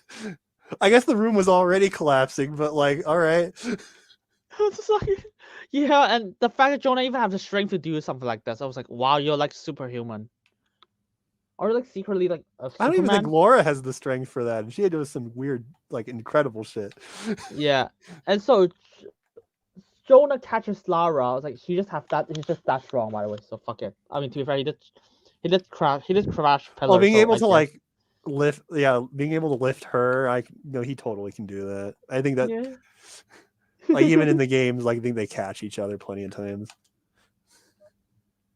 And so the place is out. So it's like trapped, and so Lara is like, oh fuck, what is he gonna do? Instead of helping him to just pull away the stones himself, just Jonah himself. She was like, God, help me, God. Yeah, help me, Fox Spirit, and the Fox Spirit does. I was like, what? Yeah, you didn't even try to just pull away the stones first. You just like, God, help me. The Fox Spirit like gave her a vision of an oddly specific stone to pull that worked. I was like, so all you need to do is just pull around a bunch of stones, but I guess you just didn't try that at all. They were trying to pull various other stones, but they weren't working. And then the Fox Spirit gave her an oddly specific stone. No, only Jonah tried. She was Lara didn't even try. She was assessing the situation. She had like 6 children to harangue. I guess, but yeah. It's like, yeah, there's a fucking convenience stone. I was like, I'd rather the Fox Spirit just pull some magic bullshit and it works, and instead of this really convenient stone. Like, well, like, one, thank God the Fox Spirit helped you. 2, thank God the Fox Spirit could help you. Yeah. Third, aren't you in this situation because of the Fox Spirit? Yeah. Why did the temple start going under lava? Was that the Fox Spirit? But you see, the Fox Spirit is like good. It's good. Why does the Fox Spirit want to destroy her own tomb? Like, I don't know. I guess this is like a trap. If the Fox Spirit like submerges her, so like, does she want her own corpse destroyed, or? If she could just sink the temple whenever, couldn't she sink herself into the lava and free herself? But like, if that's not considered freeing herself, then why is she doing it? Dude, you literally have a giant fox on your hand. Just use it to destroy everything. You don't even need any. You had 6 children there. Just have them open it. Jesus. And yeah, by the way, every children are safe. How do they? And I guess every children has the strength to just climb a rope. Or, oh yeah, how the hell did they get whatever? You know, They set up like some sort of multi-pulley system off screen that yeah. no one thinks about, or some. We're not even going to address the goodbye scene where like the spirit says thank you or whatever by bowing. Oh yeah, because I don't even know. Like yeah, just like I guess you just And it's that like the spirit's thankful. like, thank you for saving me, and Laura's like, sure, no problem. Yeah, that's it. That's the scene. That's the Fucking scene. sucks. That's everything that happens. Yeah, Laura's not even smart anymore. She just like I was like it's like Jonah is the most helpful person in this entire situation. Like Laura, like oh yeah, she just frees something by just literally the most obvious shit, destroy the thing. I was like okay, and so she got her children's back, and some girl was like, I'll give you a fucking grappling hook. Yeah, is that girl like gay for her or something? That's the implication, I guess. Why? Oh, Why would they do this? I don't know. And so, oh, and here's the thing. Why does she need someone to give her a grappling hook? There is actually no reason that anyone needs to give her a grappling hook. She already had that gear in Rise. Yeah, It I was like, standard in Shadow. She got it in Rise and it became standard in Shadow. She already has that type of gear. when I was watching this, I was like, dude, you're a fucking millionaire or billionaire. I don't know how rich Lara is, but it's like, No, like unironically, being able to throw your grappling, her like climbing axe, attaching that to a rope and being able to throw it onto a hook is an upgrade that she gets in Rise that she keeps in Shadow. This is canonically something she could already do. yeah. And then I so, don't know yeah, why. yeah. And so they were like, oh, so the Great Tarzan never have the thing now. I was like, and then Lara was like, oh, so the Great Tasi said never have the ruby stone. You don't have to guide us anymore. It's like, girl, the box is empty. You might as well just look. So she Check has this. the empty box, but There's no stone inside. You didn't even know. You don't know that. well, the villain doesn't know that. Neither do the guides. Yeah, and so when Lara just like, you don't have to guide us. That's probably nothing. I was like, the box is empty. Why don't you just at least check it? Well, she has the empty box with her. No, the stone is not inside. There's no stone in the ruby stone. You don't No, know. yeah. Well, why Yeah, would the box be somewhere that the stone wouldn't be in the same geographical area? that's the other thing. I was like, why not? Just like waste time checking a different temple in the same general area. I mean, he must. I was like, yeah, she might They as have well. multiple boxes. Yeah, I guess. I was like, she might as well just check it because there's no stone inside. The stone is more important than the fucking box itself. Well, she knows that the Turkish took it, right? Right? Like, yeah, I guess. I don't know how that leads her to the next location, but that's what she knows. Yeah. So just going to Turkish. Yeah, she knows a Turkish soldier was involved with the force that took it, which is why the dead soldier was there. Yeah, it's so complicated. I guess. So like, okay, so they're leaving on boat. They have a discussion. La, la, la, la, la. Yeah, and so Jonah was like, "How do you know that the Daji spirit is not gonna kill her?" I was like, and Laura's like, "I don't." I was like, oh, and then she was like, "Oh, I'm learning history doesn't always tell us the whole truth. No shit. Even I know that." And I was The like, literal "What?" line from this episode was "History is written by the winners." I was like, "Yeah, of course." She already I said know that that. earlier. Yeah, I know that. I know that like 10 years ago. Laura was like, "People change the past to fit what they want to see." I know, but the real truth is too difficult for most to bear. Yeah, I know. So rather than believe it, they blame someone else. Yeah, I know. It's like the kindergarten shit. And Laura's like, I don't know how, but they're connected to these stones. By the way, why don't the Turkish just took the boxes as well if they took the stone? I don't, bro. The stones have like a corrupting power. So like, how did they take this only the stone? Yeah. But whatever. Somehow they only took the stone. And it's like when the thieves see the shrine is empty. It's so weird. I'm just gonna say this last shit.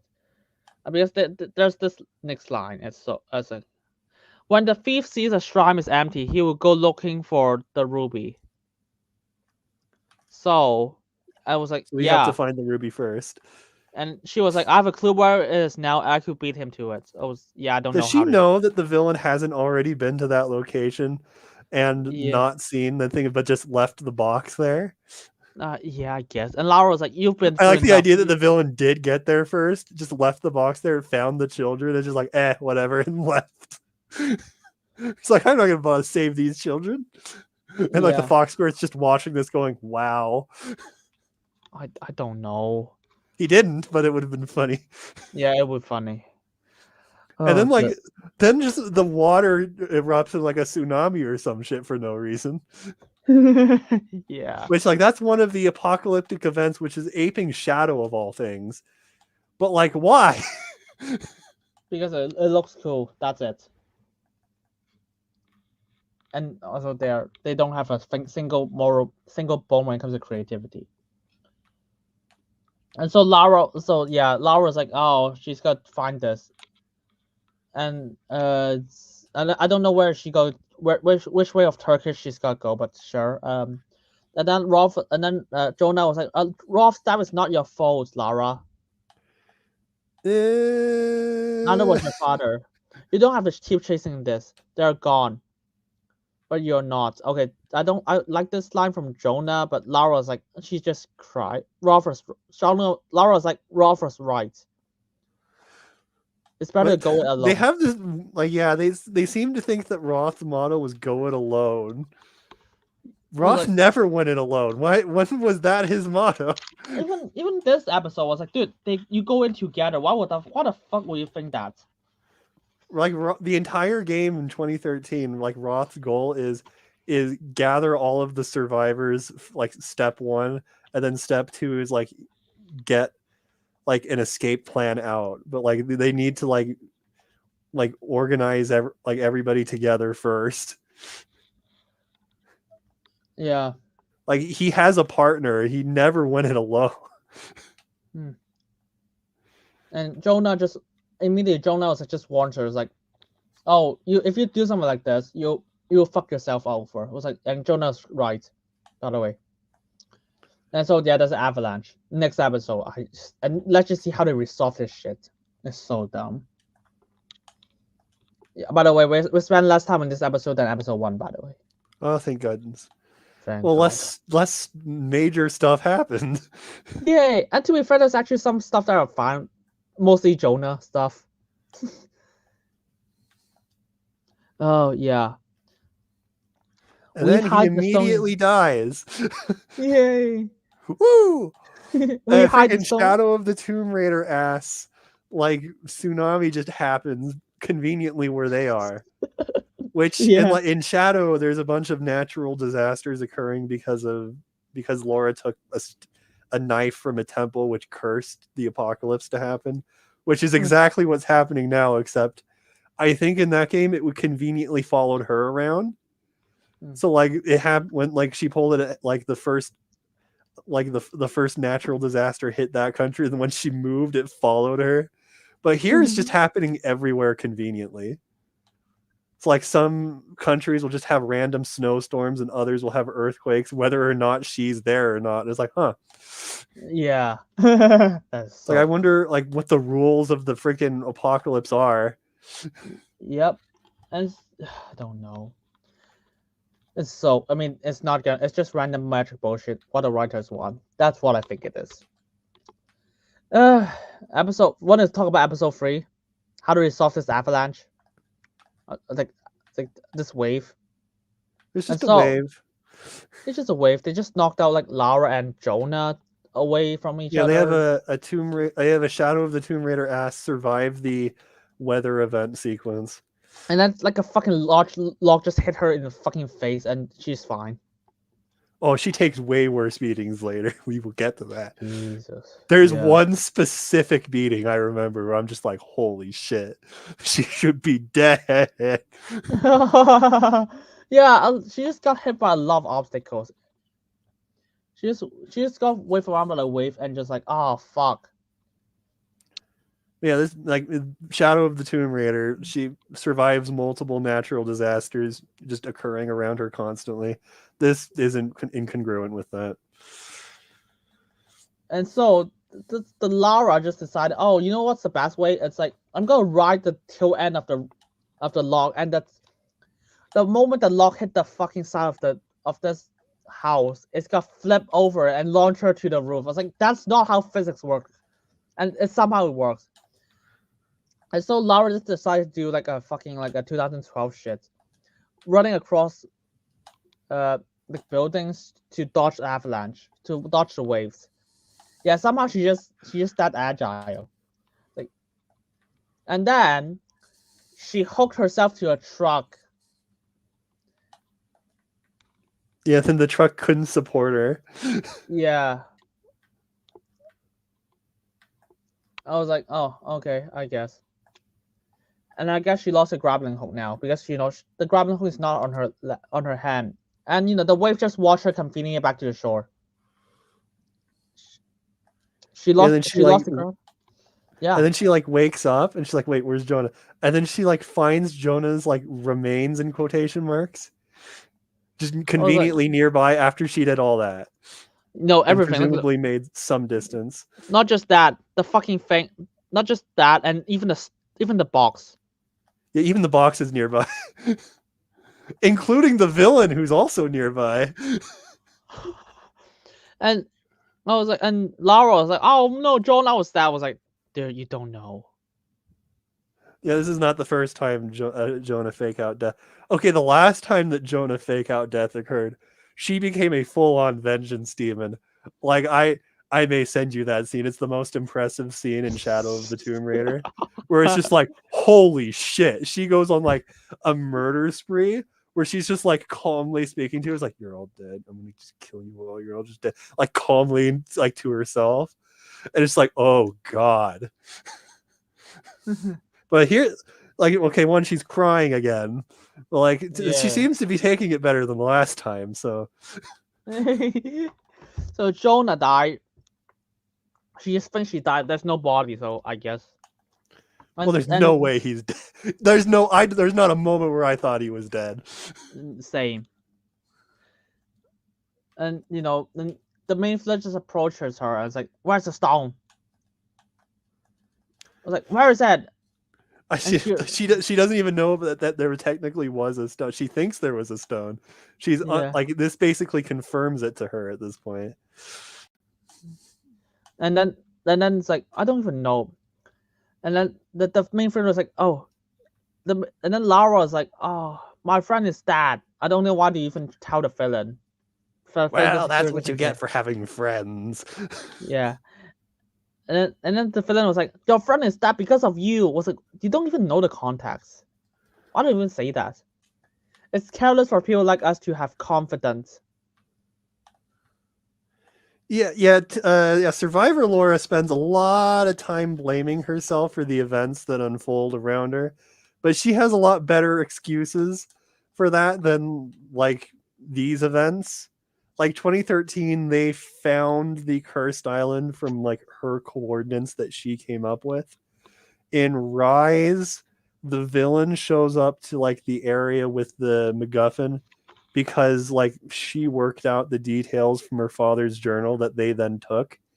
And then in Shadow, she literally took the knife out of the temple, which caused the start of the apocalypse. So like her going over in those plot lines is like, oh, well, this is all my fault. Oh no, I've caused this. Has some grounding to it. But this is like, he was just around, bro.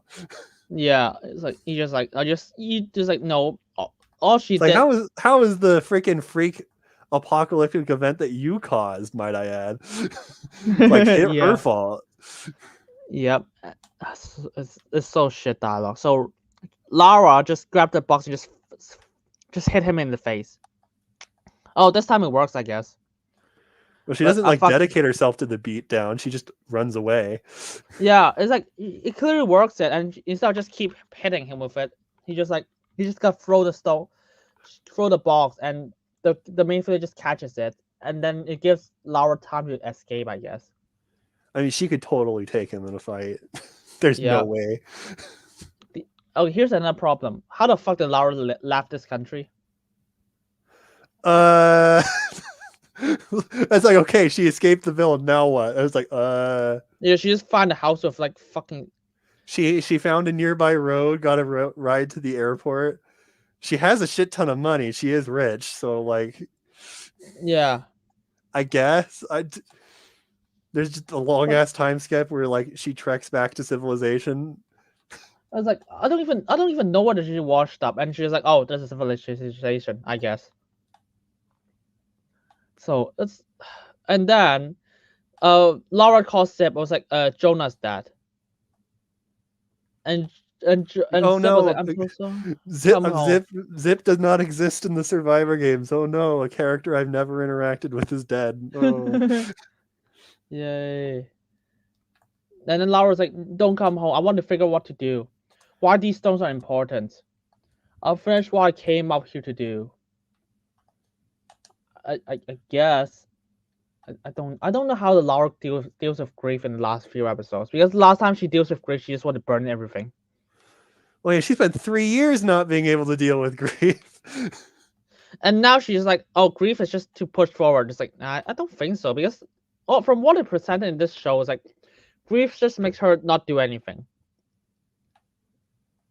It's like really inconsistent level. Grief in like the games makes her do a lot of shit. Like she is very proactive. Yeah, I guess if it's follow game law, because this show, yeah, this show was like haven't made it inconsistent about it. So I guess it makes sense. And so Lara just like, yeah, pick me up in Beijing. Sure. Oh no, she's like, just drop me my supplies that I want in Beijing, and then she shows up anyways. Yeah, I was like, okay. It's like, why do I need to go to Beijing? Oh, there's a person that can give me the lore to the stones. It's like, Yeah. okay, cool. Well, if you're fucking rich, why don't you just buy a bunch of supplies? You don't need someone to airdrop supplies in your fucking Beijing. But she has a specific loadout, all right. Do you know like, how long? You think like rope arrows are standard? You see, guns are not important. It's like she gets grenade arrows for Pete's sakes. What like 7-Eleven's gonna have grenade arrows for her? I guess, but do you know how the time to travel from fucking Beijing to USA? It's like a 16 hour. That is like 16 hours. Like she's not in the USA. She's in like some random Bo-punk country I don't remember. No, I don't know if she's ever in the USA in this show. She's English, right? No, sorry. Oh shit. Yeah, English. Sorry. Yeah, she goes from like UK England to like freaking random like Bo-punks like Peru shit. I don't know what country they're in that scene. Yes. To like I just to like Beijing to then France.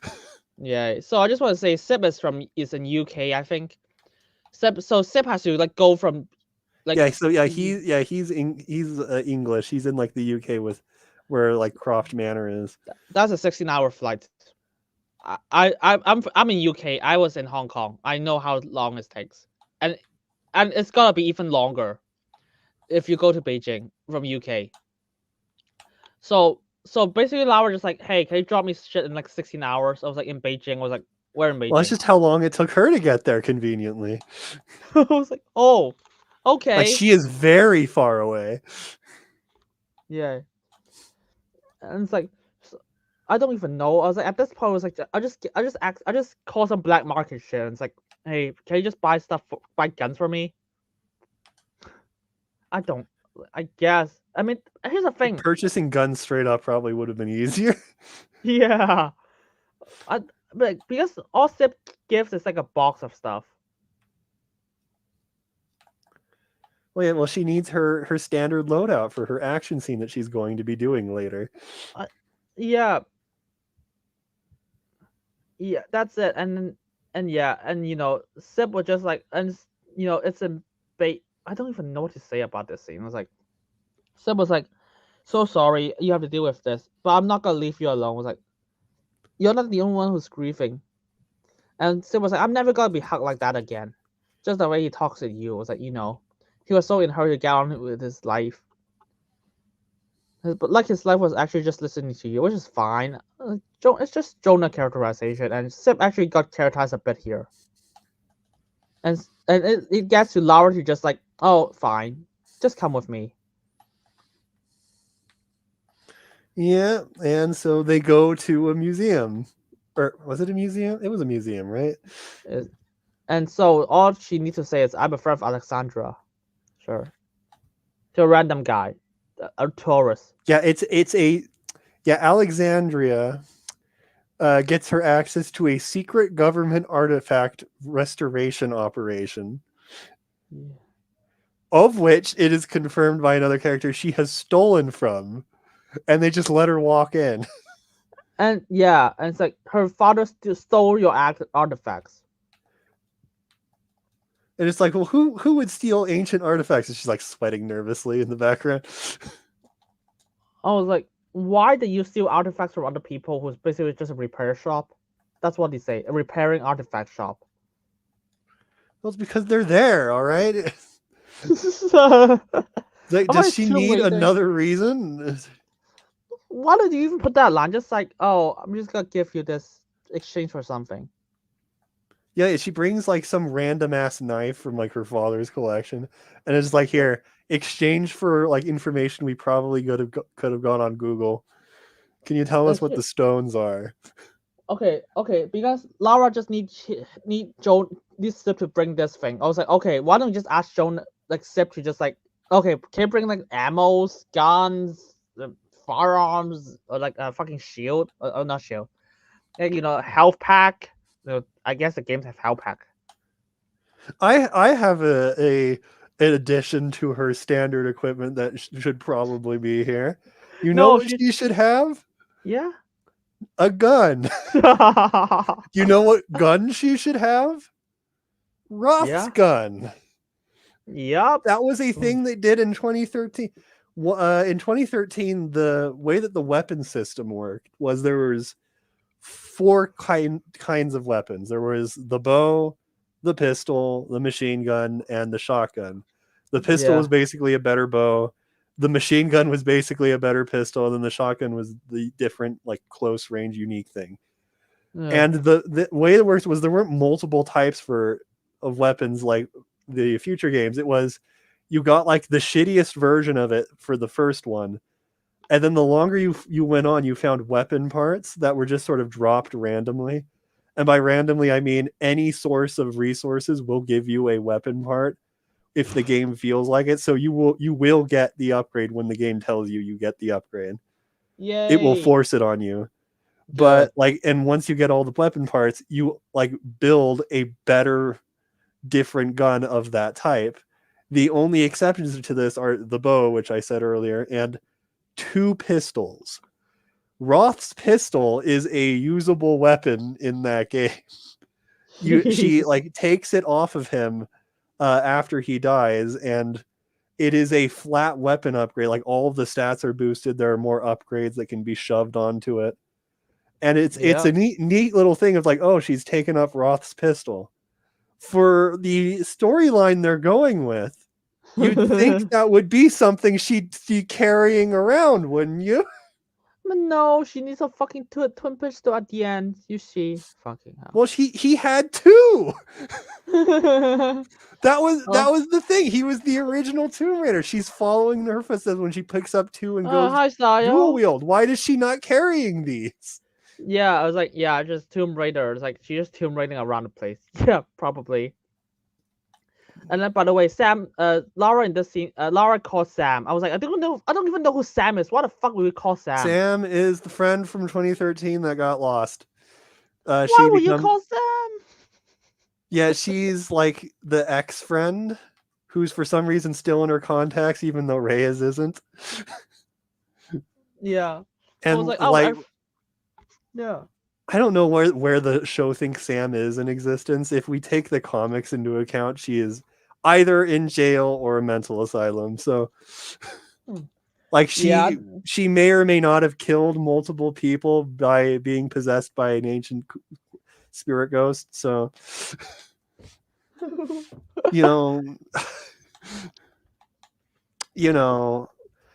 like, she just hasn't gotten over it, and she won't get over that in this entire show because that's not something they meant to resolve in season 1.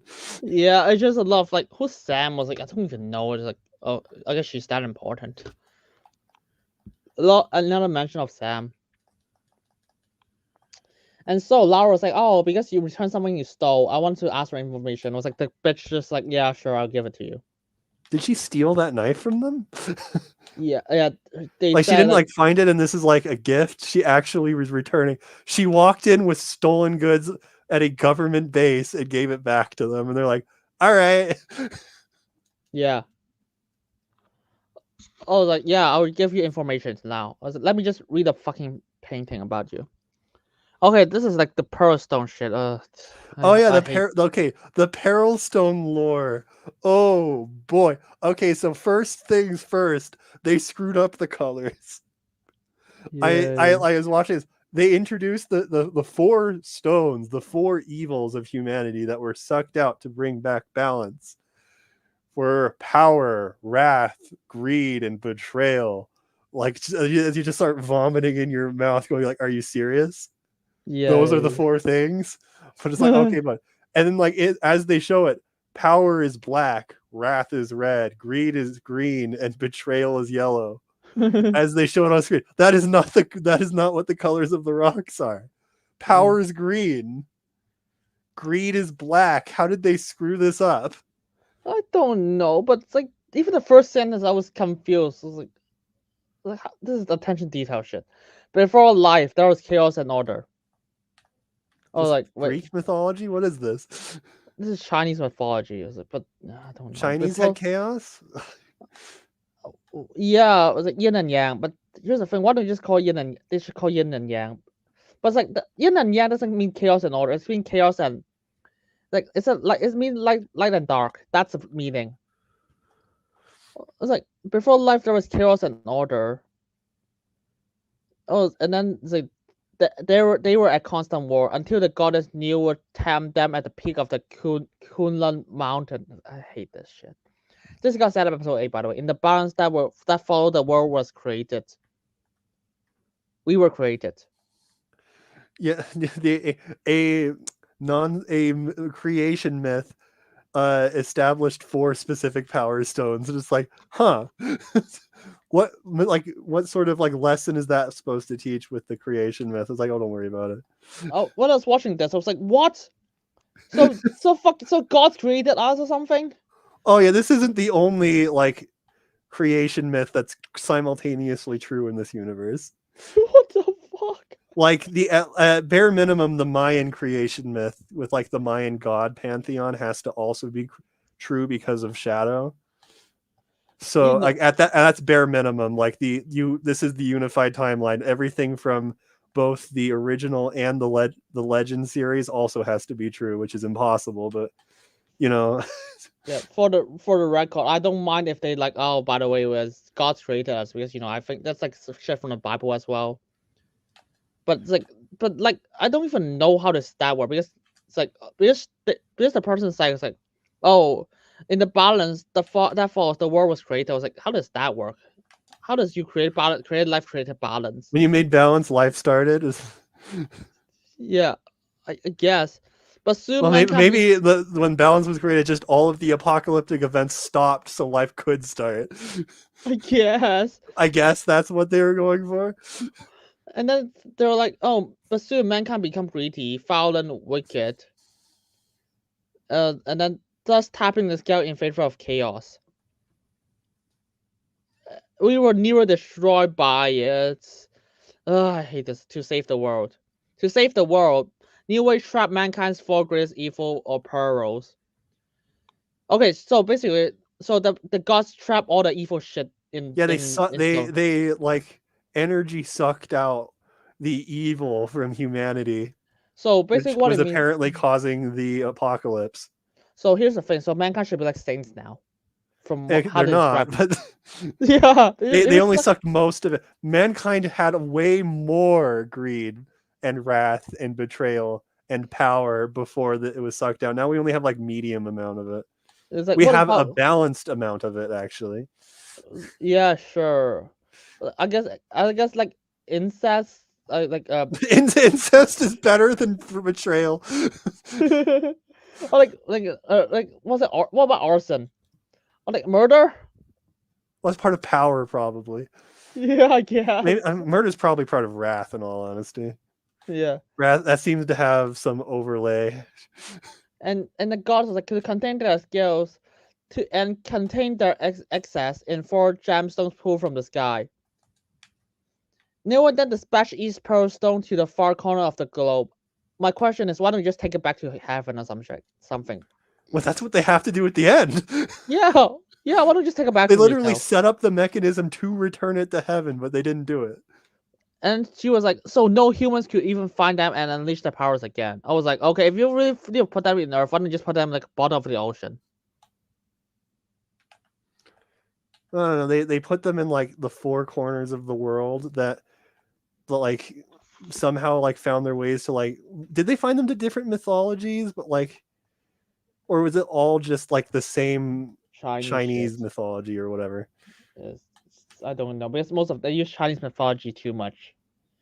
I think the You know, first like trial if they're going to like the 4 corners, I think they use like they bring up like Christian crap later. So is the idea like they wind up with like different like pantheons that have to explain what happened to them. But then like I think they just use they use like Chinese multiple times as if that's the only type of god. Yeah, I guess that's how they say it. I don't even understand anything about the scene. That's Like that's the only like the greed stone definitely was I think that was like the Chinese pantheon crap. Then this one is the other two. God only who knows what the original position of the Wrath Stone was. Yo, and then yeah, everything here is easily Chinese. But like Greedstone, that was like freaking Crusades crap. Yeah, I guess. And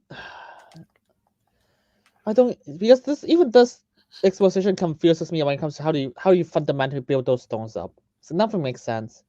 Well, okay, well let's start with the literally the elephant in the room. What did the stones do? What on earth did these stones do? If they're here to contain evil, why the fuck do you even need powers? Vague evil stones that give you vague evil powers. If you need to contain shit, why do you even give them superpowers in the first place?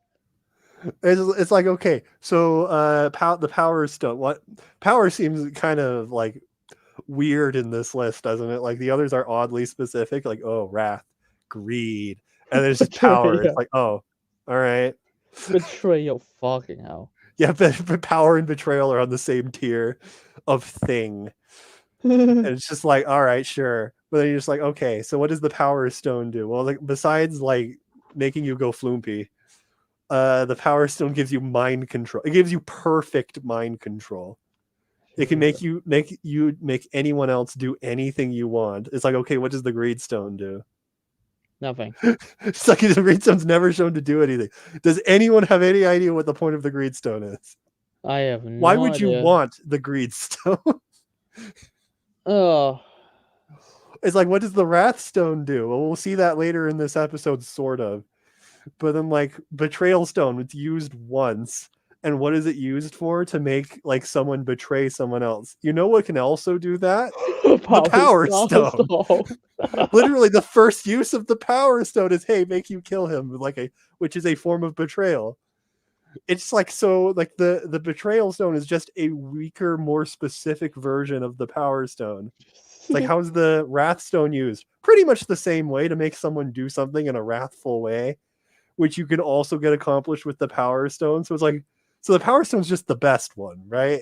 It just does everything the other ones do, like in a more general sense. So why do you even care about the other stones? I don't know. Oh my god. I guess he just wanted to blow up the world. He just wants the full gauntlet, all right? He just wanted to blow up the world. That's a fucking explanation. We'll get to that. He actually just wants the apocalypse. We'll get to that. We'll get to that. Jeez. Okay,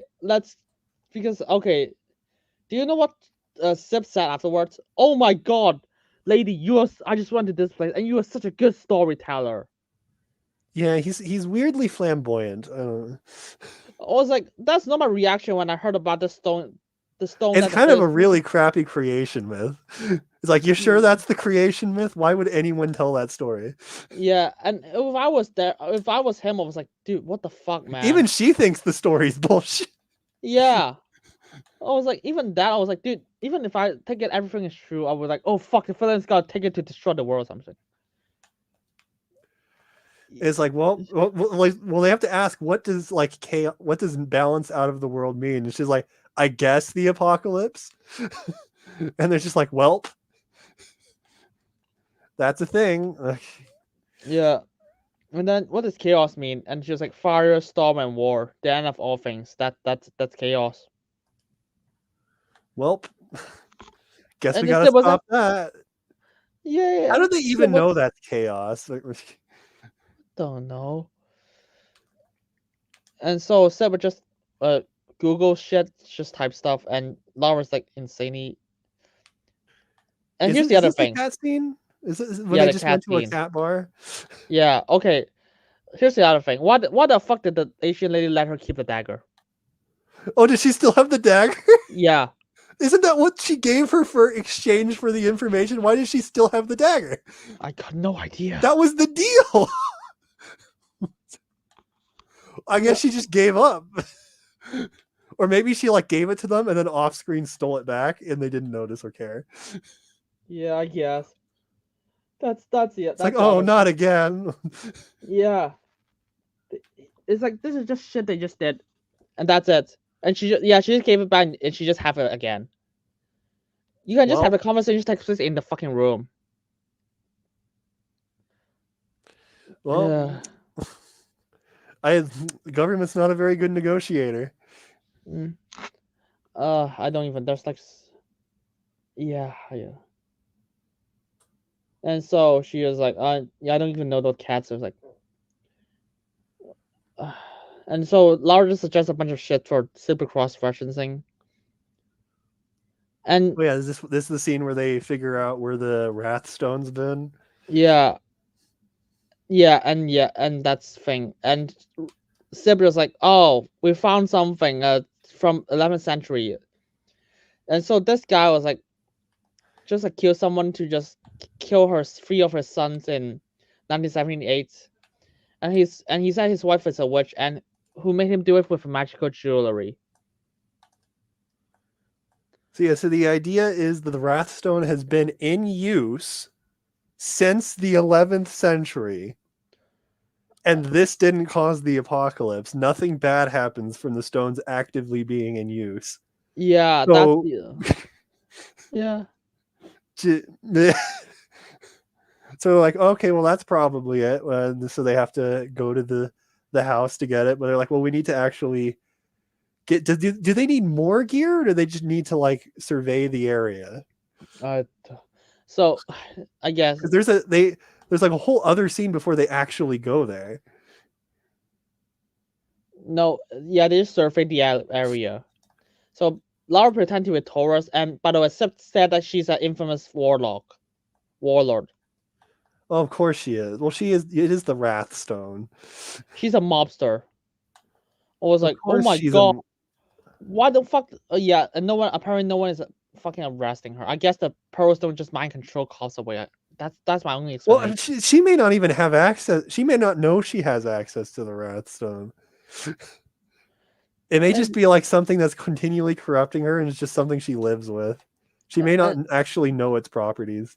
Yeah, so Lara just pulls a drone in front of the house. No, seriously, she just did it in front of the house. That was just my fellow kind. Yeah, nice and friendly drones. And this infamous warlock who was like run fucking gangster shit didn't notice that, even though she has a lot of guards in the door. Yeah, none of the guards noticed the suspicious surveillance drone. Yeah, and she's got survey them. And so Sib was like, just take a breather and stuff. And then she just shuts off and then she just closes connection to her. Why? I don't know. He just want her to relax, I guess. So she just closes the phone call. Well, they needed a scene where she talked to the villain. She can't do that but after having gotten the rock. And so the villain walks in. I don't know how did he find her. Yeah, he just immediately found her and like drops the freaking empty box on it. It's like, you took the stone, and it's like, yeah, whatever. And then he was like, and I guess the implication is like, oh, she owns the bar, I think. Yeah, it's some kind of it's some kind of restaurant, or it's a cafe. I don't know if it's a bar. Sorry. Bar Yeah. adjacent. Yeah, a cafe. Sorry, a cafe.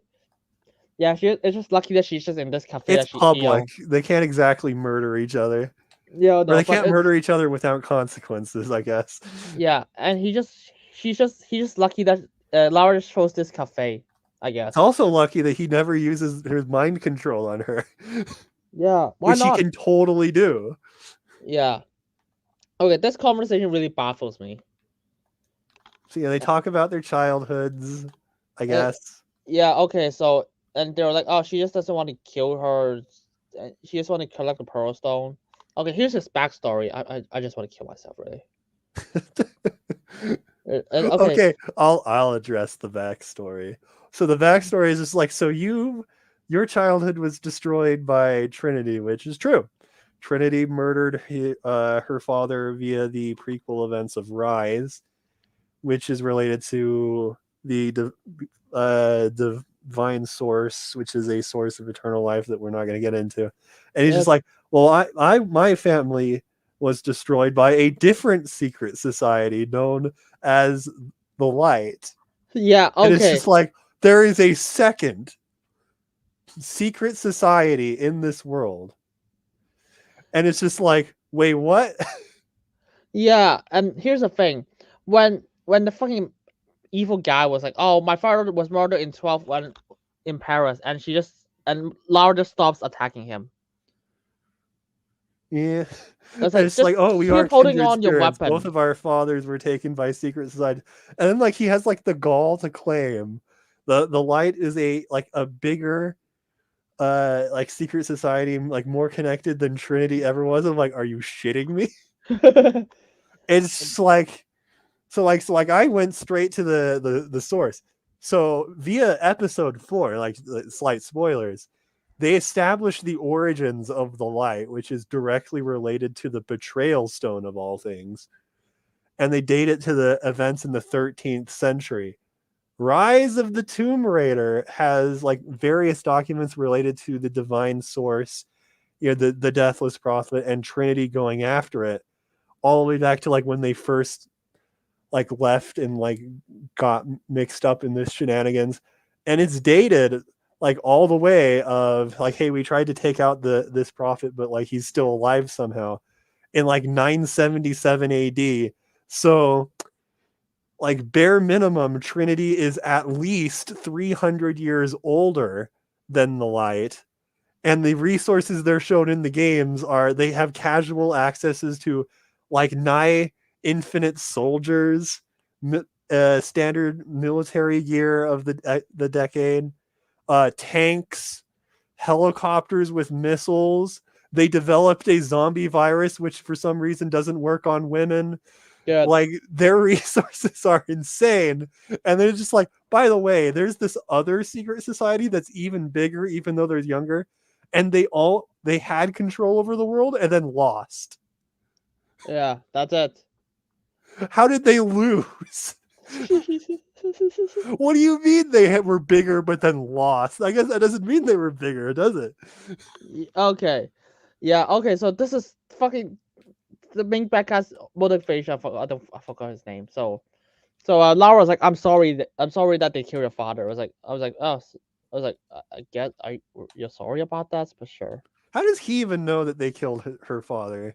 Because like it was disguised as a suicide attempt. Laura didn't even know that they killed her father until right at the end of Rise, when Trinity straight up tells her they did that. Oh fuck. So like, how does he know? I don't know. I mean, I guess Laura just told everyone. Like he assumed it, I guess. It's true. Like various characters definitely know. All of like Laura's compatriots know. I'm pretty sure like all of the factions she engaged with from like Rise to Shadow knows. Sophia from Rise probably knows. Everyone in freaking I've temporarily forgotten the name of the location in Shadow, but like that entire faction knows, but they aren't him.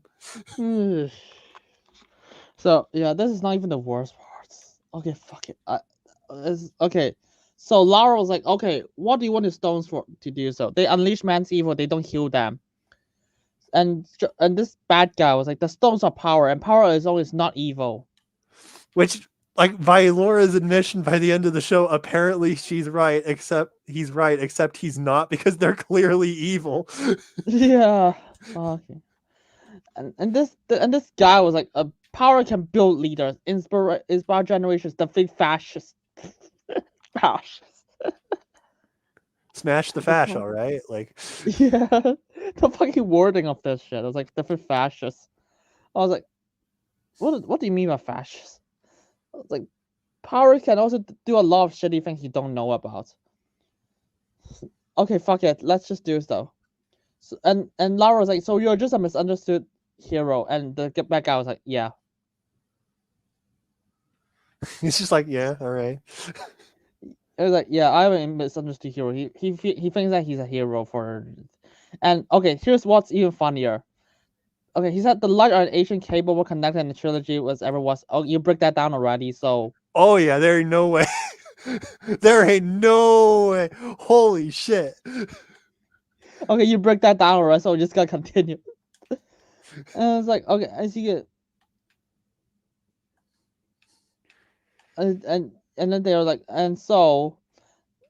And they're like, oh yeah, so the lights are plotting their glorious return, and so there's that. And so the film was like, if you are once hunted like a dog, where would you want to be? What do you There's want? like multiple answers to that question, and they're all apparently right.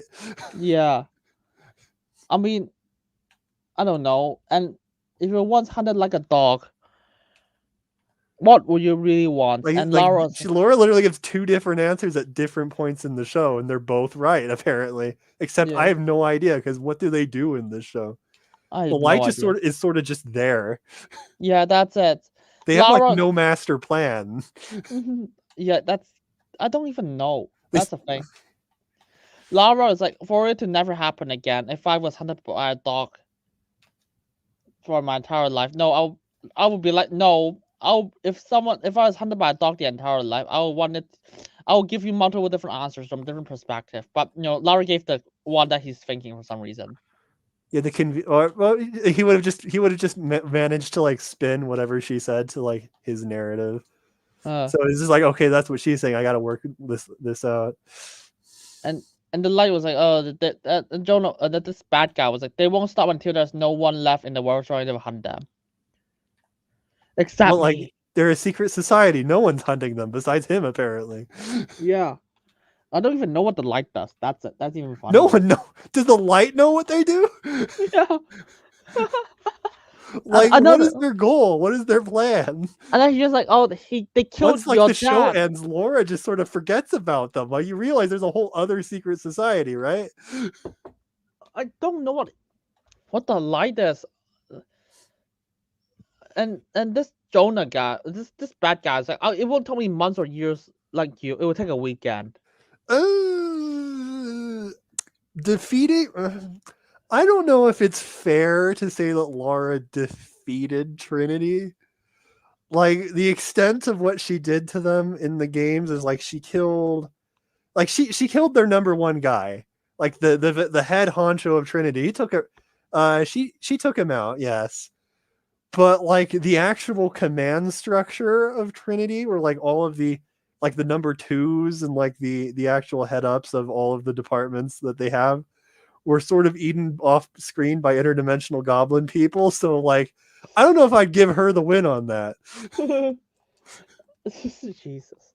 So I don't even fuck it. And the guy was like, oh, what you could have done with such powers against Trinity? What would she have done against Trinity? Like, would she have just mind controlled the goons instead of killing them outright? And like, what would have she have actually done with them? And the guy was like, we are the same. We're not so different, you and I. Yeah. We're so formidable, powerless to stop them. And yet we have both endeavor ways, by the way, preserved against all odds. He has explicit mind control powers right now. Why is he not just using that? Why does he have to convince her? Yeah, I don't even know and this guy was like, it means that we are not alone in this great big world after all. So he wants her to join him. And Lara cries about it. Fuck it. And Lara was like, Yeah, she cries again. What the hell? Yeah, okay. Why is she crying to that? Oh yeah. And this is the line that truly destroyed this bad guy. It's like, and how many, or what was it, like, how many have like you hurt or something? Okay, so Lara said, but if the myth is true, you will destroy all of us in the process. Do you know what the bad guy said? And how many of you destroyed? Or something like that? I vaguely remember. And how many that is, how many did you destroy in the process? Less than everybody, but yeah. I mean, that is actually fairly congruent with the game. She spends a lot of time going, shit, I've screwed everything up. Everything's my fault. People are dying because of me, and she feels very bad about it. So, I mean, like, yeah, I guess I see why that would bother her, but she's responsible for way less than literally everybody. Yeah, so the subtext is, oh yeah, well, you kill people, so I will go kill more people as well. Oh, so yeah, so this guy's just a fucking evil. This guy who calls himself like an anti-hero or something. It's like, oh, I'm just gonna kill everyone in the world. He's the hero of his own story, yeah. I just want to kill everyone in the world. Well, he wants to kill specifically the light, and then everyone else dying is sort of a necessary casualty. Yeah. It's just like, well, that's just how it's got to be. Remember, this guy knows about the fucking history of some shit of the stones. If you go further, and even he will know that the stones destroy the world. So he knows the mystical chant to fuse the stones. Yeah, he knows more. He probably knows more about the lore of the stones than we do. And so yeah, so this guy was like, oh, so Lara was like, you got to destroy the world. What are you gonna do? And this guy was like, oh, let her die. Jesus Christ! What a shitty villain. Yeah, then she like throws was it hot water in his face or some shit? Coffee. Like, oh, that's gotta hurt. That's not very considerate of you. She just storms out, and he just lets her storm out. Yeah, and she just took the box. Well, like, what does he care if he has the box? It's empty. Yeah. Why does she care if she has the box? It's also empty. It's like, just leave the box. Just no, neither of them takes the box. It's just sitting on the coffee table. What a shitty. Yeah. The fact that she took the box actually gives her extra information later to make more boxes to store the stones. They're just like, so how do the boxes work? They're pure lead. Oh, okay. Yeah. So like the fact that he gave the box back is semi-convenient. Not that they ever use the boxes again, but yep. And so this mind control guy just follows Lara. No, make sure see mind controls follow Lara. I really hate. That scene is like the worst scene so far. That is saying something. Oh yeah, then we get like the espionage scene or whatever the hell you call it. And so this the bad guy mind control a waitress to follow Lara everywhere. Oh yeah, the mind controlled witness like reports the information to him later, but then we have to infiltrate the mansion. Isn't the mansion the next big scene? So my question is, why the fuck does this billionaire not have security cameras? She does. They're just really shitty. Well, she has like a shit ton of goons. Surely the goons can see everything. No, I mean she just wall climbs something and then okay, some guy just take a fag and leaves immediately and leaves the other side, and then she just runs on the wall. By the way, she has nothing. She has nothing to. She does some like Shadow of the Tomb Raider ass like wall running, but like with less physics than that game. So I don't know. Also, I don't even know how you start the run. That's even funnier. Yeah, like the Shadow had I don't remember if Rise probably had it. I'm drawing a blank if Rise had it, but it was you can detach your axe no, I think it's just Shadow. And you can detach your climbing axe into a rope, which is part of the like the grapple thing where you throw and then you climb it up on the rope. But you can detach it and then you can like swing yourself. And you can swing yourself on like a sided thing where you like run to the left, which means you have momentum to run to the right. And you like run back and forth building up momentum, and then you can do like a unlash it and then do a jump that direction. And that's sort of what she's doing, except she's doing it with like no sound whatsoever. No, and it's like no, it's like she just started off with like a fucking the wall already. She has nothing to kick her off. It's like she's like Spider-Man or something. Yep. And then she gets up there. Yeah. And then she gets into the house, and just, like there's like freaking like Batman Arkham Asylum guys just down there. And yeah. She's kind of like gotta like jump from the beams. By the way, Lara got hit, like slammed on the wall several times already, and this guy heard nothing, literally nothing. Yeah, he finds it like semi-suspicious, and it just like looks around and like, oh, must have been the wind. Jesus. Moves on. There's like more stealth section, and then we get to like her room where she goes to her safe, whereas like Tomb Raider 2013 just bust that shit open. I was like, and no one heard it. It's like Uncharted shit. No, yeah, that she does that. Whereas like there's like various locked compartments. She just brute forces it open with her climbing axe. She does that in like all the games.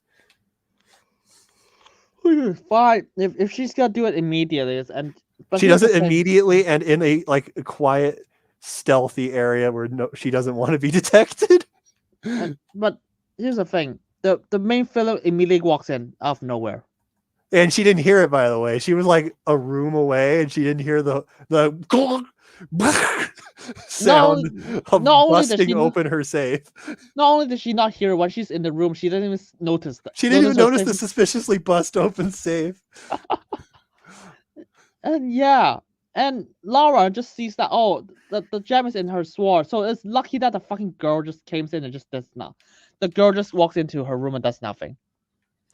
Oh yeah, she walks into her room to exposit about the weather and then walk out. No, she goes in the room to pick up a pair of shoes. Oh yeah, okay. It's like, oh, but it's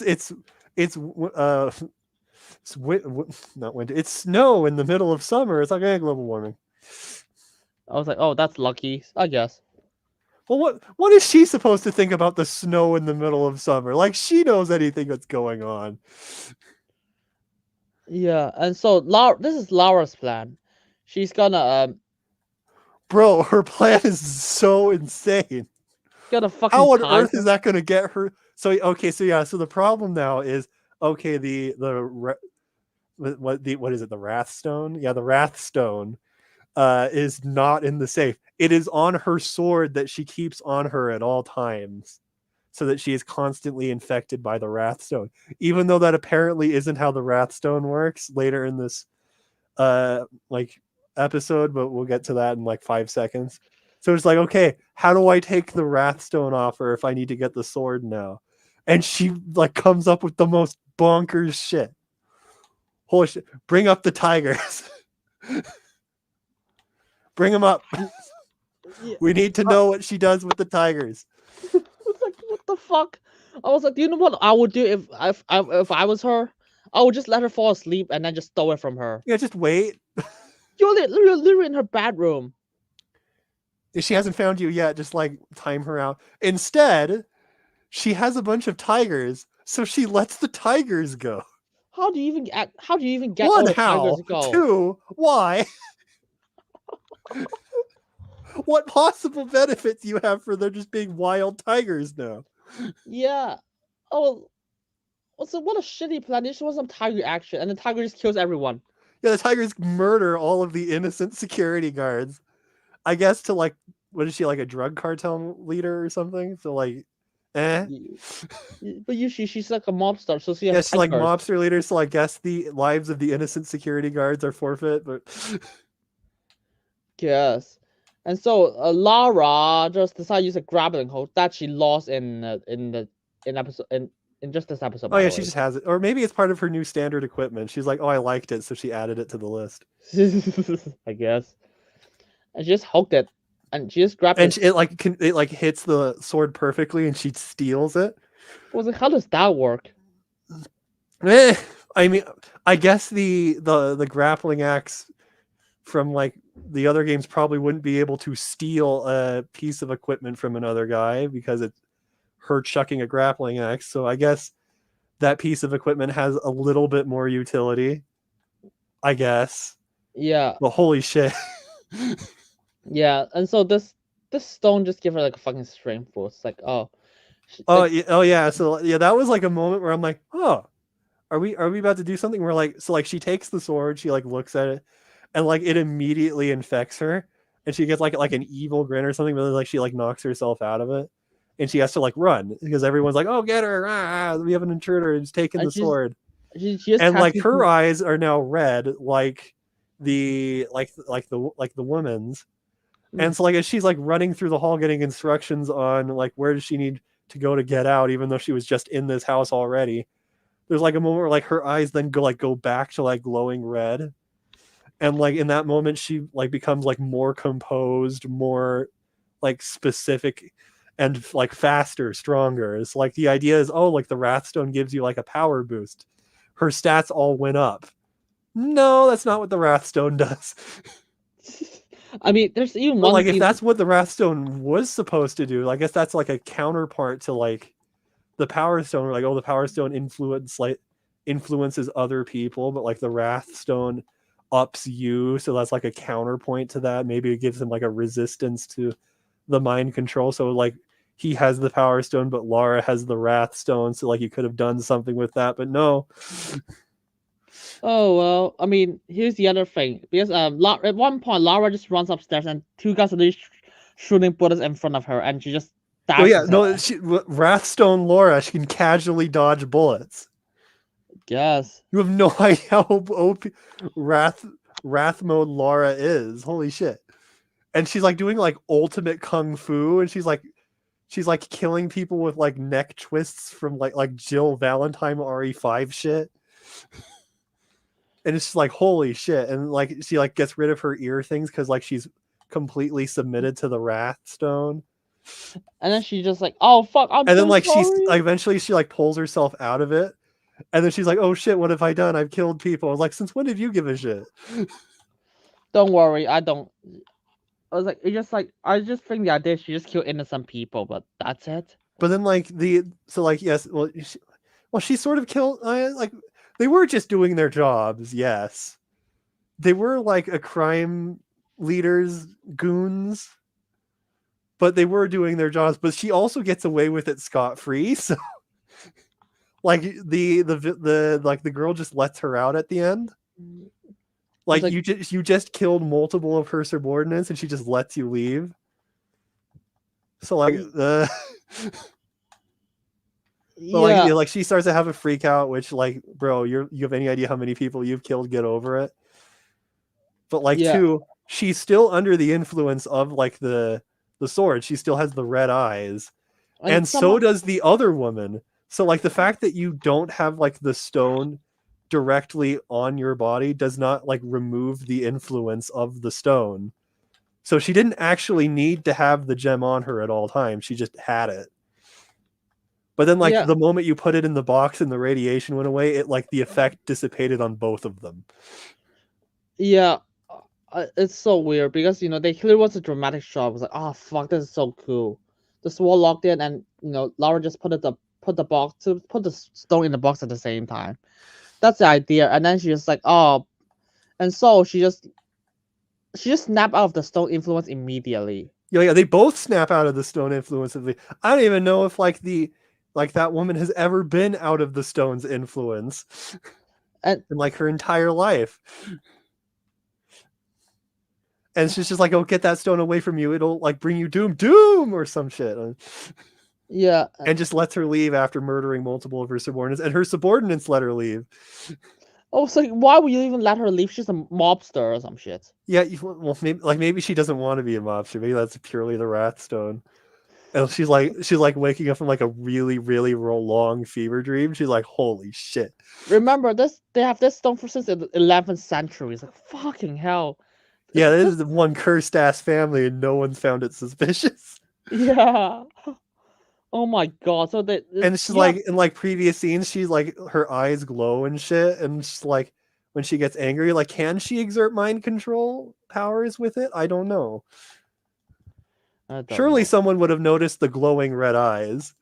It's so obvious.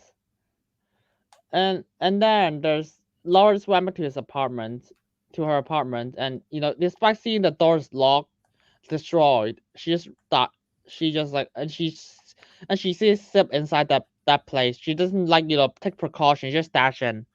Well, she takes semi precaution. She like slowly enters the room, and then the moment she sees Zip, she starts in.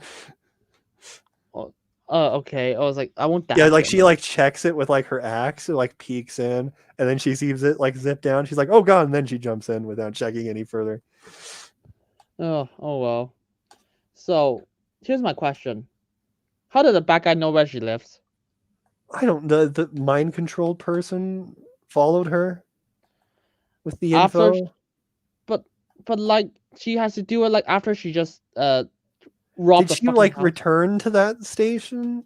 But here's the thing. Maybe she's following her credit card records. I don't know how she knows where he is. She I is. mean, just saying. Even though the person, yes, they set up the fact that a waitress followed her, but the thing is, the bad guys get into her apartment first before she does. Well, like So she they was have, doing a mission. So like presumably she left the cafe to then go to her like rent apartment and then went to her mission, at which point, because she was followed, he knows where that apartment is and can ambush her, I guess. that's my. I guess that's my only thing now. I just like fuck it. I let's just give it a benefit of the doubt and just like say it and yeah. Yeah, but anyways, like she gets successfully ambushed, which Yeah, after the last scene when you got to see how much efficient of a killer she is, and she yeah. loses. I was like, yeah, there's no way you gotta do that. It's like, bro, now you know how like powerful Laura is, and it's like, yeah, she's losing this fight. No. Yeah, you see, but Joe now, but that's Joe now. I was like, okay, I don't care. She can see like Yeah, Jonah's mind don't, controlled, obviously. and you can just don't attack her, but you can just don't hit him. I just hit the bad guy, but still, yeah. And so the bad guy combined the stone just blow up the entire apartment. Everyone survived, by the way. Yeah, everybody in the bro, like the next episode when you see the damage, like the entire block is on fire, but everyone in the apartment is alive and well. Yeah, I guess It's it's like holy explosion proof. shit. I guess the thing is explosion proof or something.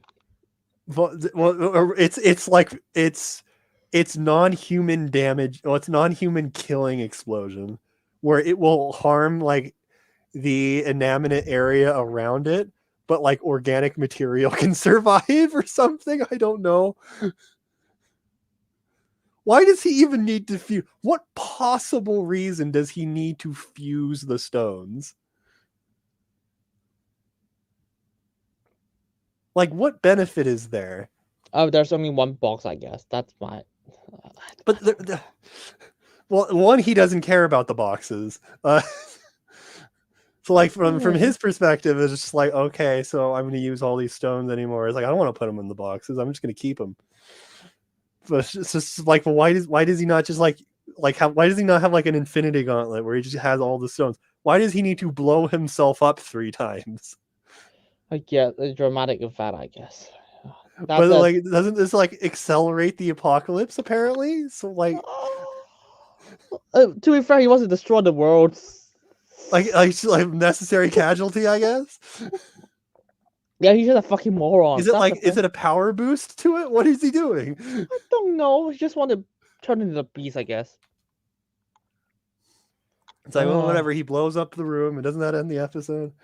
So episode 4. Let's just. Okay, episode 4. The room's blown up. The entire block is blown up. And Holy shit! And volcano happened. Oh yeah, there's a volcano in the background. This is actually some shadow bullshit, where just random apocalypse or events are occurring. Oh, and then it's just like, okay, so we need to find the next stone. Do they? They don't have any leads on the other stones, do they? Yeah, and Lara was like, Seb, So like go they home. just lost the Wrath Stone. He has the Power Stone. They know there are 2 more, and they know nothing about them. Yeah. Oh god. So Lara was just tell Seb to just go home. And Lara was like, oh, maybe I learn more about that. I can find find the other guy. And Lara was like, I have to go to the worst place in the world. France! Is she wrong? Okay, not really. So she just wall jumps a bunch of buildings, like she's like Spider-Man or something. Yeah, she's fine. It's like She's the Tomb Raider. She can freaking parkour buildings. Oh yeah, and and then Seb was like, "Oh, you're bringing into an Interpol agent's house." I was like, "Yeah."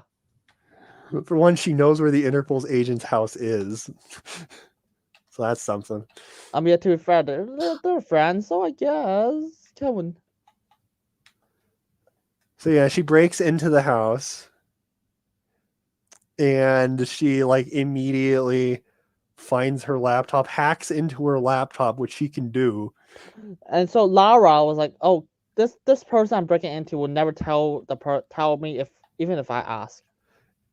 Except she totally would, but that's for later. And so she just talked. Oh, by the way, the person I broke up with, like childhood friends. We grew up together. And yeah, she just okay. I will explain. I will go up on her once she actually comes into the room. So it's okay. She starts hacking into the thing. They get. Can we just say she walks in on Laura hacking into her computer, and then they get in a fist fight, which she wins. Laura loses after last episode when she does like freaking Jill Valentine like leg snapping, like for necks and shit, and is dodging bullets. She loses a fist fight to this Randy. So like that's impressive. And then we get introduced to Camilla Roth. Now, I need to explain I got some stuff to say about this character. First things first, she can't exist. Oh yeah, She fundamentally cannot exist. She is not a real character. So it is hard to say it's like, oh, this other character didn't have a daughter you didn't know about. No, actually, it is very easy to say Roth did not have this daughter. Now, did Roth not have any daughters? No, he had a canon daughter. It wasn't her. In Tomb Raider 2013, there was a side plot event concerning Reyes of all people, the character who's a bitch. Yeah. But she was like a semi like very distant side love interest of Roth, and they conceived like a daughter. God knows how. I don't know how old she is, but like because she's a ship captain and has like other shit to do, she's like, well, he doesn't need to know, and hides the fact it's his daughter from her. So we get like a note from like in 2013, like where from Reyes saying like just straight up, like, I don't even know how to begin to tell you this, so I'm just going to come right and say it. Alicia is yours. You may have known all along, but I signed back on the endurance, so I have to tell you the truth now, like in a note.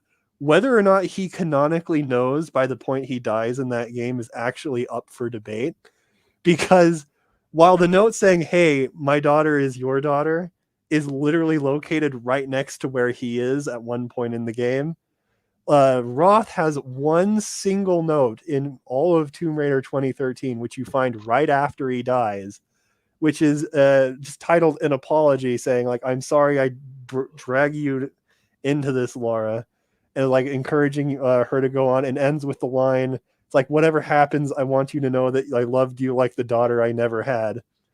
But like, not Roth, Lara also has side notes to all these notes, where he's explaining like the thoughts she has on the information she's gathering.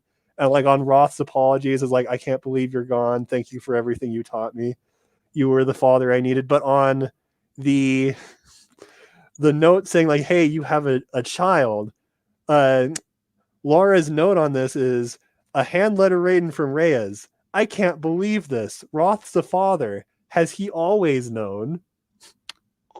Whew.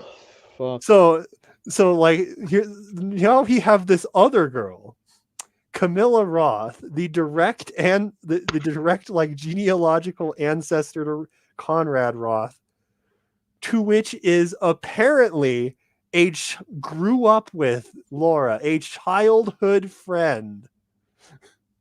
No. No, she did not exist. She fundamentally did not exist. Roth did not know he had a daughter. That was what his relationship with Laura was. It was the surrogate father-daughter relationship that he couldn't have had. Like, it's very explicit. I don't know where she came from. What is this? Second off, so this character doesn't exist. If she did, however, holy shit, how convenient. She is the head of Interpol's organized crime division. How? What like your surrogate sister, the person who like the daughter of the person you look up to as a father, is the person in charge of like international organized crime and the most useful person to go to for secret societies ever. And she was never brought up in Rise or Shadow when you were going up directly against a secret society. They never went to her in the fight Trinity. And they just now are going up to her to deal with the light. How convenient. I was like, oh, even this show, there's a lot of problems. Like, oh, by the way, this Croft was like, oh, because Camilla is like Interpol agent, some shit. I was like, dude, what the fuck? You're the head of Interpol crime division, and you never look into your father's death. If you look into your father's death, you can immediately connect it to like the stones and stuff. Well, okay, Roth never died in relation to the stones. Roth died in relation to the island. Oh, that's even worse. Oh, that's actually one of she better know how Roth died, because Roth died doing like a sacrifice play protecting Lara. She better know how he died. Oh yeah, and so it should have been documented. Yeah, that's a thing. I was like, so Camilla would be like, oh, I know how Roth died, by the way, and we have been looking into this, and she would be like, oh fuck, I will look into this organization called the Trinity. She should be actively looking at it for years already. What the fuck? Yeah, she was already looking into the light, and was like, sure, let's check that out. I was like, she should be looking. She never heard of the main villain's relation to the light. It's like that was new information to her. Especially Roth's death. Fuck it. Her father's death. Her father's death was connected to Trinity, and she never. Her father's death wasn't. Trinity really wasn't involved in 2013 at all. Like, they have an extremely vague relation to the events. Okay, so Trinity's deal is they're after supernatural artifacts or things that they can then use for reasons, like world controlling reasons. That's why they're interested in the artifact in Rise, because it gives like eternal life, and that's like in Shadow, the artifact they're going to will literally give them world controlling powers of vagueness, which don't even get me started on the villain's plan in Shadow. But in 2013, the enemy faction is just like an evil cult of the island that formed from the island's curse. And Trinity's connection to that game was they were interested in the storm phenomenon, where it's just like any ship that like tries to enter or like leave gets shot down by like lightning or waves, and they're like, huh, I want that. I want to control that. And so like they sent a guy to the island to look into it, and then I think he died on the island. And he sent like some correspondence back to Trinity, and there's like 2 documents in the entire game, which is him trying to get contact with Trinity, and then a final document saying, "Oh, hey, here's the detail with the island, Trinity," and then that's it. That's the furthest extent that entire faction has to the first game. It's the GPS caches are like random collectibles in every level. If you find all the GPS caches, you get the last note which mentions Trinity by name. They're basically an Easter egg. They have nothing to do with Roth's death. Then I guess so. But still, it's like her existence was like, oh, you look into the light, but never look into Trinity. She never. Laura never asked her about Trinity, bro. A superpower, freaking like massive amounts of tanks and helicopters with like hellfire missiles and shit were brought into like freaking Syria, and she never found it suspicious. Yeah, and so this Interpol agent was like, "Oh, I'm gonna call the cops. Like, you're fucking you're from Interpol. Just arrest her. Just say Bro, that you won the arrest fist her. fight. Just arrest her." Yeah, and Camilla was like, by the way, are you a hiker or something? I was like, wait, how the fuck do you not know her profession? Yeah, she doesn't know that they're so separated and distant now that she doesn't know she's a Tomb Raider. Was like, your father? Do you know who your father works for? Your father helps her for tomb raiding. You don't know that, but sure. Yeah, he's a vague Tomb Raider. Like he's more ship captain than anything than that. But yeah, Roth was like survivalist guy. That's actually like sort of the plot point of like the separation between Camilla and Lara was like Lara took to the stuff that Roth had, whereas Camilla didn't. She wasn't interested in like the camping, the hiking. Like she didn't like fit into the mold that her father was, and that was something that Lara did. And like the idea that like Lara could see that and she thought that that was making a rift between that, and then she could see that and that was making a rift, was like a potential conflict that they were alluding to that they immediately drop. Oh my god. Yeah, we're 3 hours in and we're still in episode 4. Fuck. Okay, so but it's like, you're dirty, go take a bath, huh? Yeah. What? Why? Yeah. Bro, just deal with the stink. Someone broke into your house. I mean, I don't care if she's a friend or not. That's insane. Second off, why is she stinky? This is a different country than the last scene. Hasn't she showered since then? On the plane? What, like, she has a private jet. She has a private jet. Well, like, it's how long does it take for her to get from like, what was she, Bangladesh or some shit, to like France? I mean, all I can think of is she got those things from. Is there no like motel showers between there and then? All I can think of, like, she just did it because she parkour. But it's like, even that was like, that's not that stinky. Yeah. I mean, she did get blown up. Did she not clean? Did she not get washed off from all the ash from the explosion that she went through? Fuck it. Yeah. But whatever. She's like, hey, go take a bath. And Laura agrees. Jesus. And she, like, completely strips down and takes a random bath. And then they have a conversation about the secret society. Yep.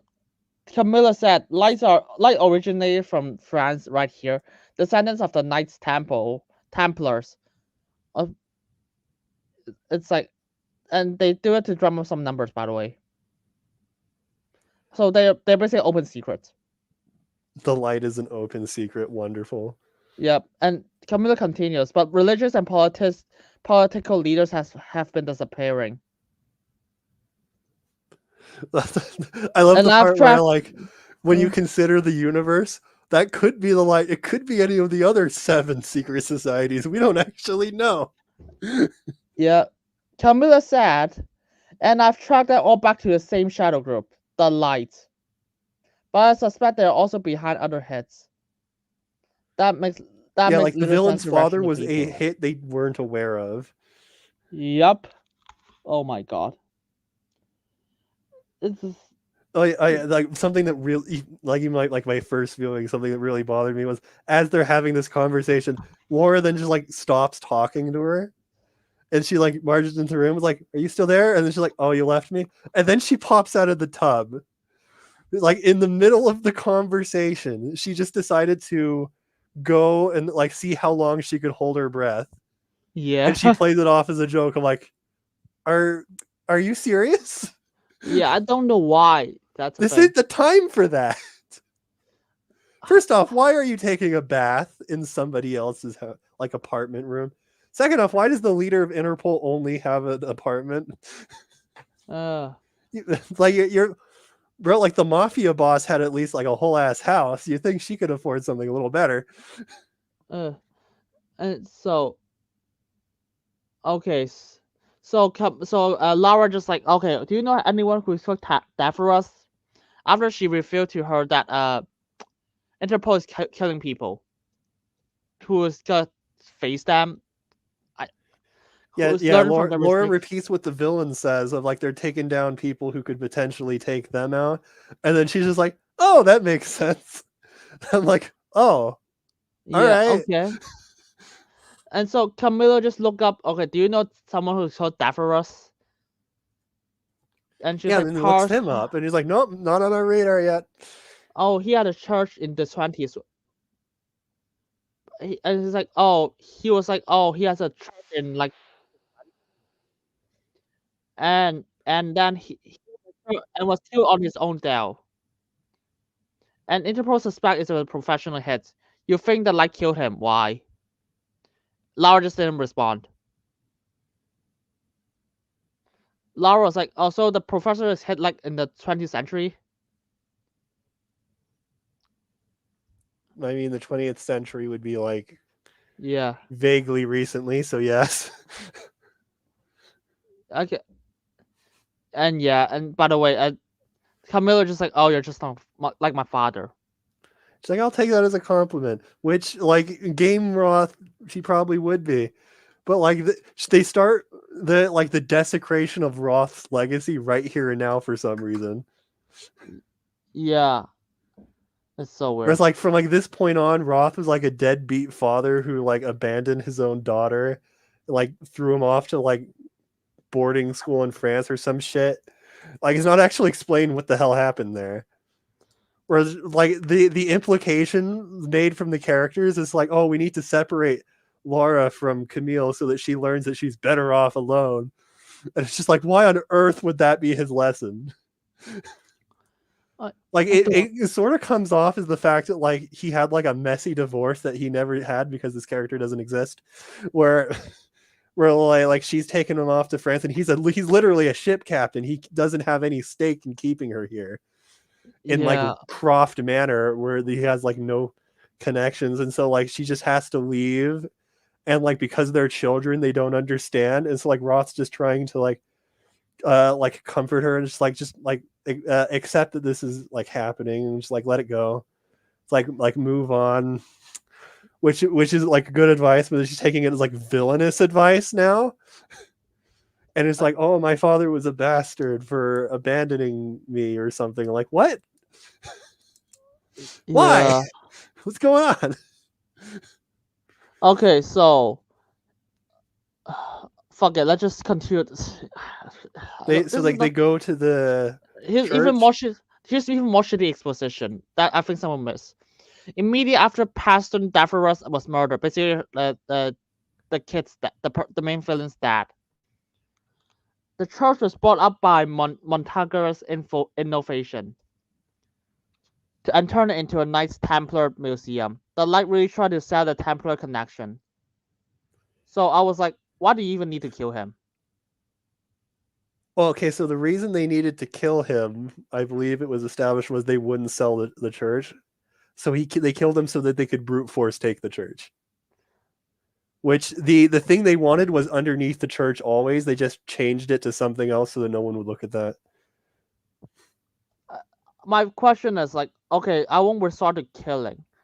I will be like, oh, I'm just gonna like send some people sneak in underground and just watch stuff. That's all. Yeah, that's all I would do instead of just immediately outright just kill him. I was like, fuck. And even if that's the case, I will be like, okay, just for some landlords and do some shady shit. So you're They lobby the government to like freaking like eminent domain his church wait, fuck or it. some No, bullshit. no, seriously. They literally have control of the fucking Portuguese government, and they said they originated in France. And some random church pastors defeated them, and they're like, "Well, shit." Yeah, I was like, just do like some shady shit, or just send people, or just infiltrate the church, people by people, and you eventually take over the church. You don't have to kill him like that. You just made it obvious. Yeah, and they made it obvious, and no one noticed until literally just now. Oh my god. I mean, they didn't even try to frame it as suicide or something. That's even insane. Oh. And so Camilla was like, Wasn't a line from Camilla. They suspected it was a professional hit, and I'm just like, "Oh wow, they did a really bad job at hiding it." yeah. I was like, so basically, it's like, oh, they suspect it's a hit. They just made it so it's a hit. But it's not a professional hit. That's a fucking thing, I guess. She just got killed some other ways. They didn't even try to frame her as suicide. Bro, like Trinity managed to frame Richard Croft's death as like a gunshot to the head as suicide. I don't know how the freaking more powerful entity of the light failed so badly. I have no idea, but that's how it works. And okay, next scene. Cam was like, "Oh, I'm gonna bring a bunch of squad because she's Interpol." But like Lara was like, "Nah, don't do that. I want to do. We use the adventure together." Like as children, this is a spooky underground cave entrance thing. Yeah, and that convinces Camilla. Yeah, they go. Yeah, she goes along with them. Yeah, like because Camilla just doesn't just thinks like, oh yeah, instead of just sending agents. Yeah, fuck it, that's the best idea. And then Camilla just tried to unlock the door. And Oh yeah, and and that Lara just climbs over it. was like, why do you even need to do that? Just let her unlock the door. Just let her lockpick it. It's so easy. But it's funny, I guess. You know, they like go through the rooms, yada yada yada. They have Yep. more dialogue. Yeah. It's like it's just a lot of like girlfriend dialogue. And then okay, they say that so the church is used to protect like something. The church was to protect the Greedstone. Yeah. Or it was to protect the murals depicting the Greedstone. Yeah, so they choose it to protect it, and then the legends like they begin to worship some evil shit, evil guy, and so they lost track, I guess. Yeah, the Crusaders started worshiping Beelzebub, Demon. and this was because of the influence that the Betrayal Stone had on them. They betrayed God. Okay. This is also the origins of the light. The light started because of this event. That's okay. I don't understand how it's any of that work. Yeah. So they're religious. So now they got betray God. They're evil. They hate God. Well, you touch the betrayal stone, you immediately get in.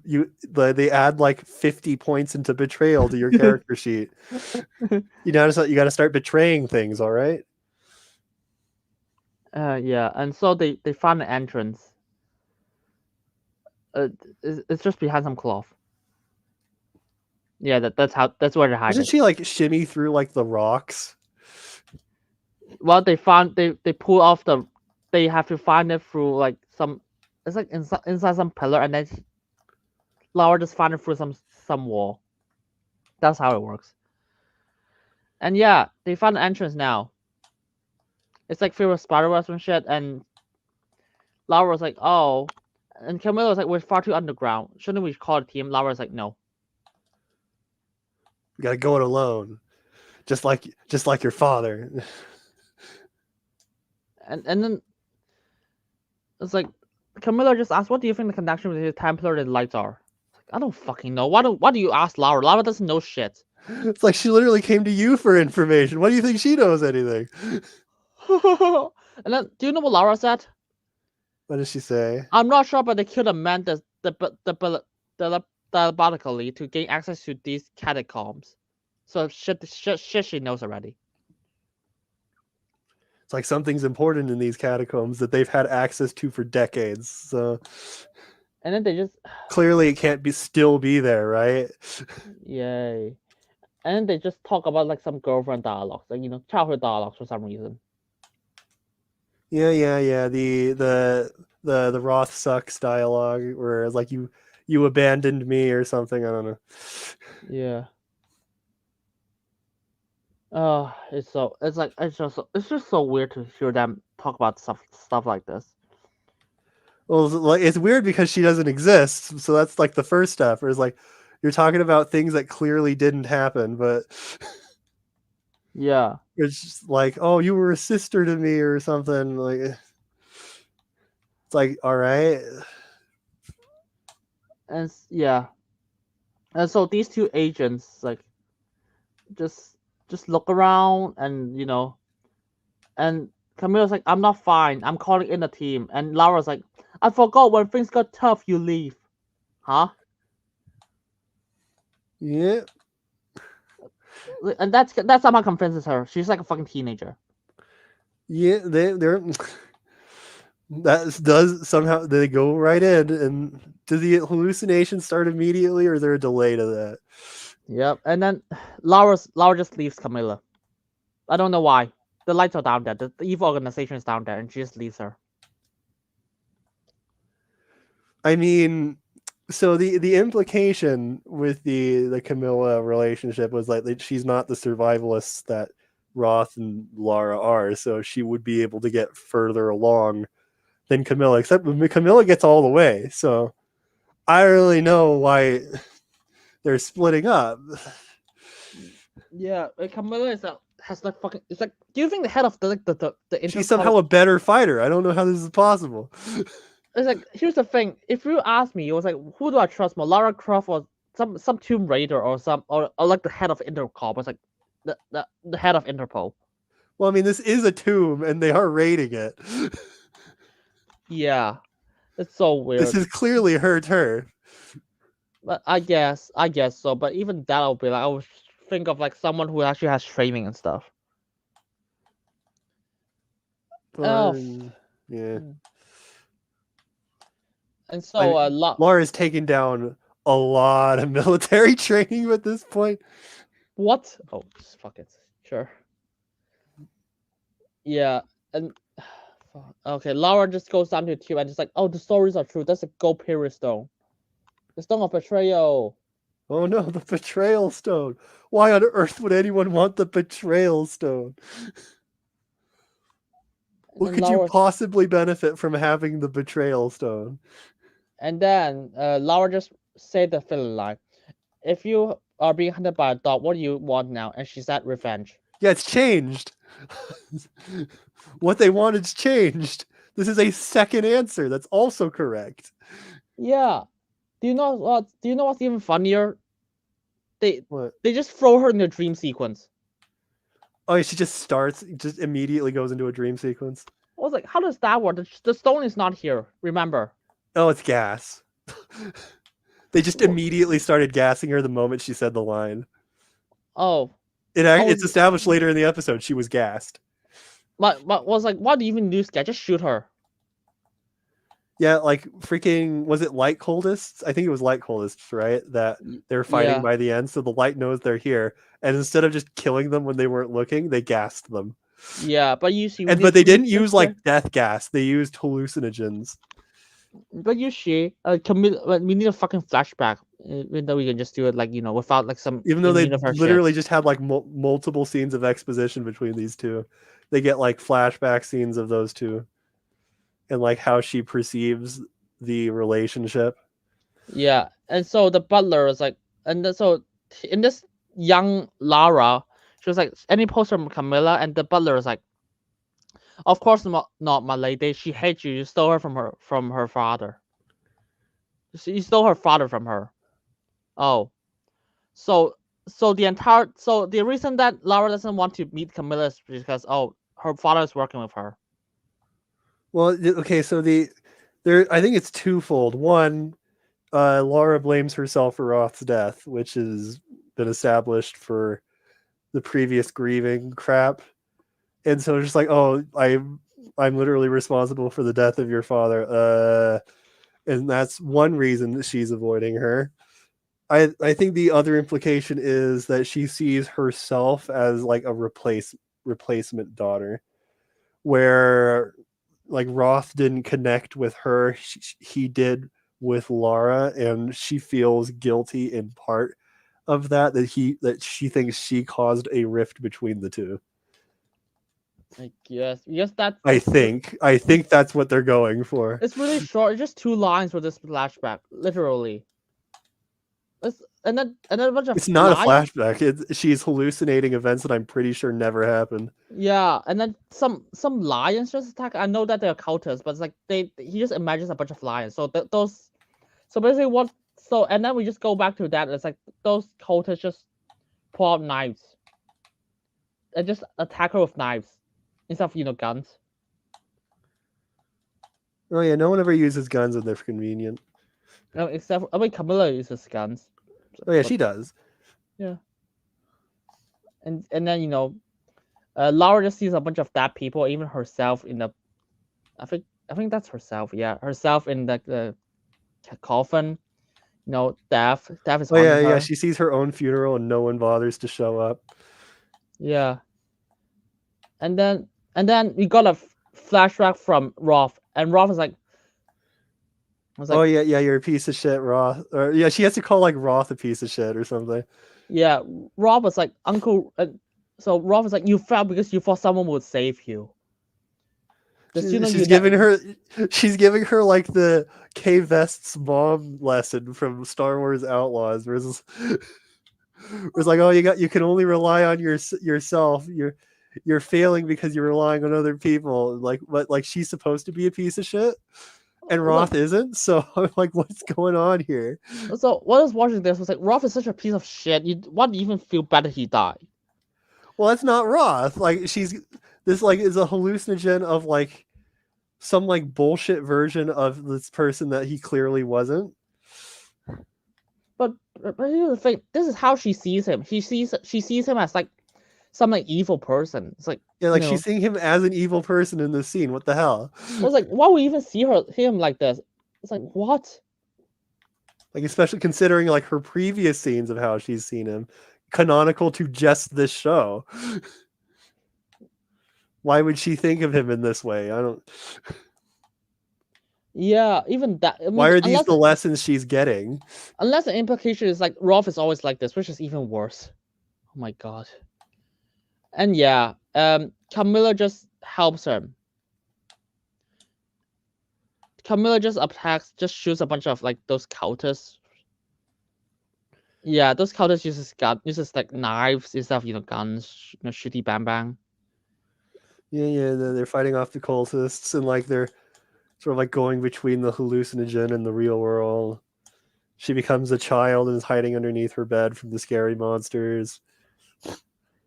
Yeah, this does nothing to Lara, by the way. They just replace it with monsters for some reason. And Camilla, because she's being chased down by those cultists. She was like, come here. I won't let anything bad happen to you. It was like, I don't know if she is saying that in like in universe or if that's just how like it's coming off in the hallucinogen. But that'd be really funny if that's what she's saying in universe. Yeah, it's even worse. But yeah, we got a Shining reference. Breaking the door, and the cultist just attacks him with what do they attack him with? I don't even know. I think they just try to punch them. Well, it's physically hit, I guess. Brute force it. Oh, It's not actually, like no. this was a surprise attack or anything. Yeah, just no. It's just this 9 fingers. 9 fingers. Just just put some knives in the fingers and just like here's it. Yeah. And then Lara was like, the world is in danger of a person called Charles Patterson. And okay, Camilla only knows that he's a fucking son. Wow. You're the fucking intercom. Yeah, he's the son of the person you just brought up. Wow. No shit. And so after killing a bunch of people, they were like, oh, okay, whatever. And then intercom was like, and then the light was like, oh, they must thought it's buried here. And so they just figure out a bunch of mumbo jumbo. I'm not even gonna deal with this because it's so complicated. It might just be nonsense. So yeah, the light formed from like the survivors of like the crusaders that were turned from the betrayal stone, and then they put the betrayal stone there, but then it was found and it was brought to like a different place, except because the villain grew up in this church, he visited these catacombs, which means he knows where that different place is. And also the villain previously visited these catacombs before the like Laura and company, so they could put the pictures of all of the assassination targets so that they would know. Or maybe the light did that as like a joke. I don't know what that was about. I think the light did that as a joke. The light did that as a joke. We're like, let's put the pictures of all the people we assassinated, so if anybody comes into our super secret catacombs, they'll know it was us. Yeah. Sure, why not? And so like, okay, now we need to go to that other place to actually get the betrayal stone. Oh, and okay, here's even funnier.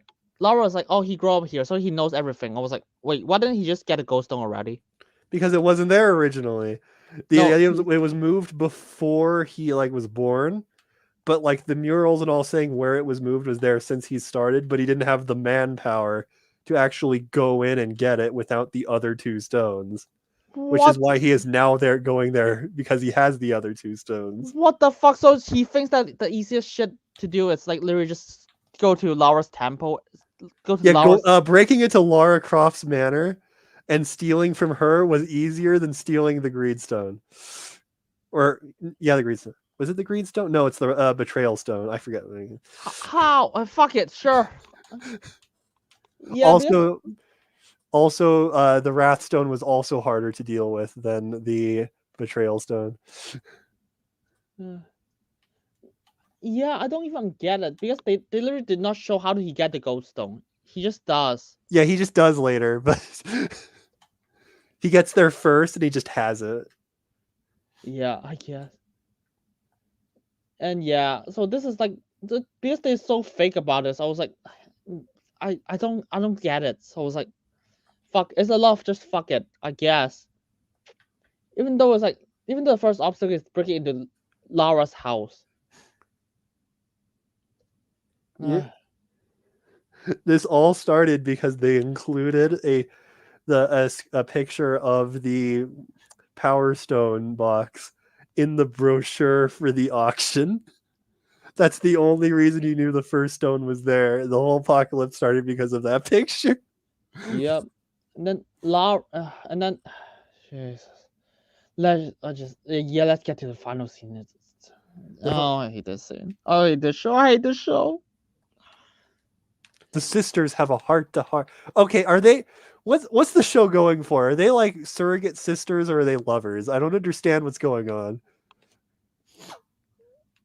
Because it's like Camellia just says straight up by like the end of the show, like, I love you. Is that like a sisterly love because like Roth is her surrogate father too? So like they have like a sisterly bond, or is it straight up like actual like romantic love? I don't understand what's going on. Neither do I. So okay, here's a shitty dialogue they said. Lara said. Okay, so Lara said, I was like, oh, Rob said you hated it. You hated the traveling, everything, the tents and shit. And you said you rather be home with your mom in Paris. And Camilla said, I did not. She didn't want to be at home with her mom. No, she did not want to go traveling. So that's a lie. I hope that's a lie. That like fits her character. That like she's like the anti-survivalist person, and that's like the distinction with her thing. That may actually be a lie. No, the lie is no, they got it wrong. The lie is the fact that Roth said that she doesn't want to be with you because she hates traveling. So the lie is so the implication is Roth is just lying to Lara to force Lara to stay away from Camilla. I don't believe Roth would tell her, is like, no, she doesn't want to be with you because she hates camping. I feel like Roth told her at some point, like, no, she's not a fan of camping, but also she can't be here for these other reasons. I don't believe that she could possibly get that mixed up. But there's no way he sent her out because she wasn't a camping fan. There's no way. I don't know. Like, is he actually just like secretly the biggest piece of shit, but also like looked after like the daughter of his best friend and like died protecting her? Like, what is this character supposed to be? Okay, do you know? And to hit this point home, Camilla said, "My dad could be a real son of a bitch sometimes." So yeah, he's a shitty father. It's a great. Well, then, she doesn't exist anyways, so like, what difference does it make? Yeah. And then Camilla was like, "Oh, he died because that was his life choice. He chose to save you. He chose." I mean, yeah. Yeah. The self-sacrifice was the choice he made. Yes. And okay. Here's even worse. Camilla said, "I love my dad, but he ran from every relationship he ever had." He was a ship captain. What relationships was he allowed to have? Because he didn't have the strength for them. What the? I'm glad you were hit with him in the end. So her dad is a shithead who doesn't want to be with his daughter because he doesn't like relationship or something. He'd rather have you. The idea that like this guy has like commitment issues. It's like, yeah, like, all right, I guess. Yeah, they literally just character assassinated Roth like this. I was like, what the fuck? It's like, was this necessary? Oh yeah, but that's my last issue of this show, by the way. The last scene is they're just destroying Roth. They're going out of their way to destroy this character. You didn't even know he wasn't a piece of shit. No, when I was watching this, I was like, what? Like, you were sure it was character assassination, but you weren't sure how. Yeah, I was sure that the character assassinated him. Well, it's like their characters, yeah, they made up a daughter. It's just so he could be a deadbeat. And I was like, yeah, this is a character assassination. I didn't even watch the show. Even if the show doesn't exist, I was like, wait, what the fuck is Lara sad about this deadbeat dad again? It's like he wasn't a deadbeat. It's like, I don't know what to tell you.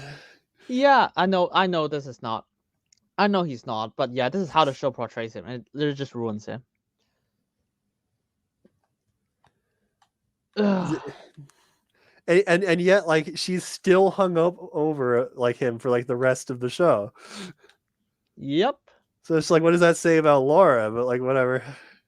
Yeah, even his daughter, even Camilla's like, yeah, my dad died.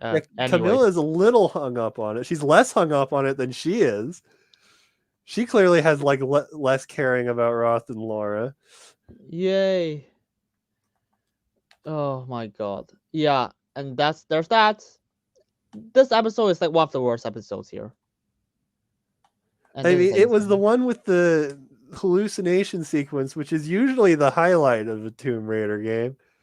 Like 2013 didn't have one, but both Rise and Shadow got DLC ones, and those are pretty all right sequences. So I'm like, okay. And just a lot of bullshit happening. Like Baba Yaga DLC of Rise is like there's a whole ass boss fight where like she's put under a hallucinogen, so you're like fighting vague abstracts. Oh.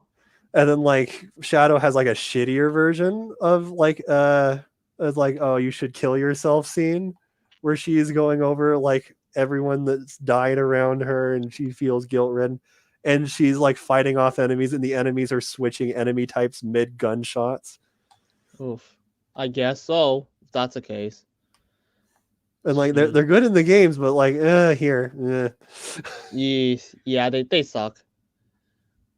And yeah, episode 5, we concluded episode 4 finally.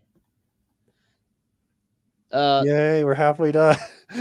So this episode we gotta have Lara ask a friend to take her to a place to fly there. I was like, why don't you just do it with your private jet? Oh, sorry, do you have a private jet? Well, she's super rich. She has access to Interpol right now. She should have a way to get there. No, she just go to some place, be some friend, just like, can you fly me there? I don't even know this guy. Is this guy from the games? I have no idea. Like his name's Leo, I guess. I wrote down his name. He's not in the Survivor trilogy. If he's in any of the other games, I have no idea. He seems to know Jonah, so probably not. Because Jonah is unique to the Survivor games. Okay, I need to look at this character first, just in case. So this character is like called Captain. Oh, is his name just Captain? He's called Leo in the show. Yeah, Leo. Let me see. Is it some person called Leo? Oh, Leo is not even in the ending of the games. Yeah, I'm pretty sure he wasn't. I didn't bother looking into him because I don't give a shit. Yeah, no, he's not even in like the. Well, like he's best friends with a character who's only in the Survivor series, and he's not in the Survivor series. So I'm like, Yeah. So yeah, it's just some expositions. Like Laura just like, hey, get me a plane. It's like, dude, you don't need that, but sure. And it's just the moment it's just like, oh, it's for Jonah. He's like, sure. I was like, I don't even know this guy. By the way, when Laura's like, I need you to help Jonah and just fly there. I was like, and by the way, this guy didn't ask for details. Just like, yeah, sure, that's it. He said she's in trouble. That's all you need. What kind of trouble? Never asked. Well, he asks, she just doesn't tell him, and he's like, all right. Yeah, he doesn't like push her on it at all. Yep. And then just like talking over, it's like, you think you should have told him? It's like, should have told him a supervillain has his friend mind controlled with the power stone. He's like, yeah, all right. Yep. And so Lara just like, oh, I'm gonna skydive there, a parachute there. Yeah, doesn't he like blow up the area before they get there? Yeah, they just blow up, and yeah, and then she just took a motorcycle as well. Yeah, we get some like, ooh, cool sport, or like in quotation mark sports scenes where she's doing things. Yeah, some cool stuff. And then the city got nuked. Yeah, the city got nuked, and so she goes to the city. I was like, wow, it's lucky that city got nuked just right before you almost touched down. That's fun. That was like good timing, guys. It's like, it's like, well, it's a good thing we know what that means. I hope nobody else finds the nuke suspicious. Yep. Yeah, and then it blew up a city. Lara survived, by the way. The wind blows her back. And then, but and then even though the wind can just blow anything, the motorcycle just lands near her. Sure, why not? Okay. And then she was like, oh, you have to go back to the city to help the people. You mean the people got nuked who are left in dead bodies, but sure. Yeah, this is sort of like some Shadow bullshit where like I've actually seen a critique of something that happens in Shadow where in the beginning of that game she takes a dagger from a temple and that starts the apocalypse, where just random weather of like bad weather events like mudslides, hurricanes, volcano eruptions, earthquakes just start occurring, all conveniently around her, by the way. And it's like a direct result of her taking the dagger, and like the first scene is her trying to survive like a mudslide, which is like just destroying and killing everybody in the town that you were just at. and the event is partially her fault because she took the dagger. One, she wasn't sure what would happen if she took the dagger. Two, she only knew about the dagger because she was following Trinity, who was there for the dagger. It's just like, well, we can't let them have it, so she took it first. Which they were 100% there to take the dagger, no matter what the villain says. So like, it wasn't going to change anything. But like after she saves herself, just surveys the damage, she's like, Jonah, like we need to like go now because they're gonna like get the other crap that's going to do some apocalyptic things. And then Jonah's like, no, we need to help these people here first. She's like, no, we need to do that. And then they like get in a feud about that, and the critique is like, oh wow, Laura's such a bitch because like she doesn't want to help people. Meanwhile here, it's like this villain is causing the apocalypse. The more stones he gets, the faster it'll accelerate. Let's stop and help these people. Like, how are you going to help them? What exactly are you going to do? Do you know what's even worse? The nuke doesn't kill anyone. There's no dead body. Yeah, like the nukes never kill anybody. Like, that's not how explosions work, you moron. It's purely a non-biologically affecting explosive. How? Plus, like the infrastructure seems fine. Like the train is fine. Yeah, I mean, speaking of which, that's how she found Jonah. Was like, wow, convenient. Yeah, she sees Jonah unmind controlled, by the way, on a moving train. How convenient. And so yeah, and she just did some Mission Impossible bullshit. It's like motorcycle, like that reckoning stuff. Just motorcycle herself into a fucking train. Yeah, she gets on the train, and the entire train is under mind control. It's like, well, is that why they went with the mind control, so she couldn't indiscriminately murder everybody? Yeah. Because it's not technically their fault. Like, is that why? Yeah, and fuck it. Let's get some really interesting dialogue from this villain. Lara was like, "Oh, let them go. They didn't do anything. That's not what you want." And the green guy was like, "How do you know what I want?" Yeah, the Wrath Stone is now fighting the Power Stone for influence over his personality. Meanwhile, none of the other two stones ever affect him. And so this guy was like, "I want revenge. That's why I want to kill innocent. That's why I'm going to harm innocent people. That's why I'm going to murder everybody, including myself, probably by the end of this." Yeah. All I had was blood on my hands. Oh my god. Jesus Christ. Fuck this. Yeah. They like kill my father, and once they take power, imagine what they'll do to the whole nation who dare to disagree. Yeah, he's gonna do the a lot of the dialogue just like, oh, they killed my dad, but I also want to kill everyone. Wasn't he the same voice actor to like Trevor in Castlevania? Have you seen I swore he was that guy, and then I could never like unhear it. Do you know Foreign from The Hobbits? No. That's Foreign. Ugh.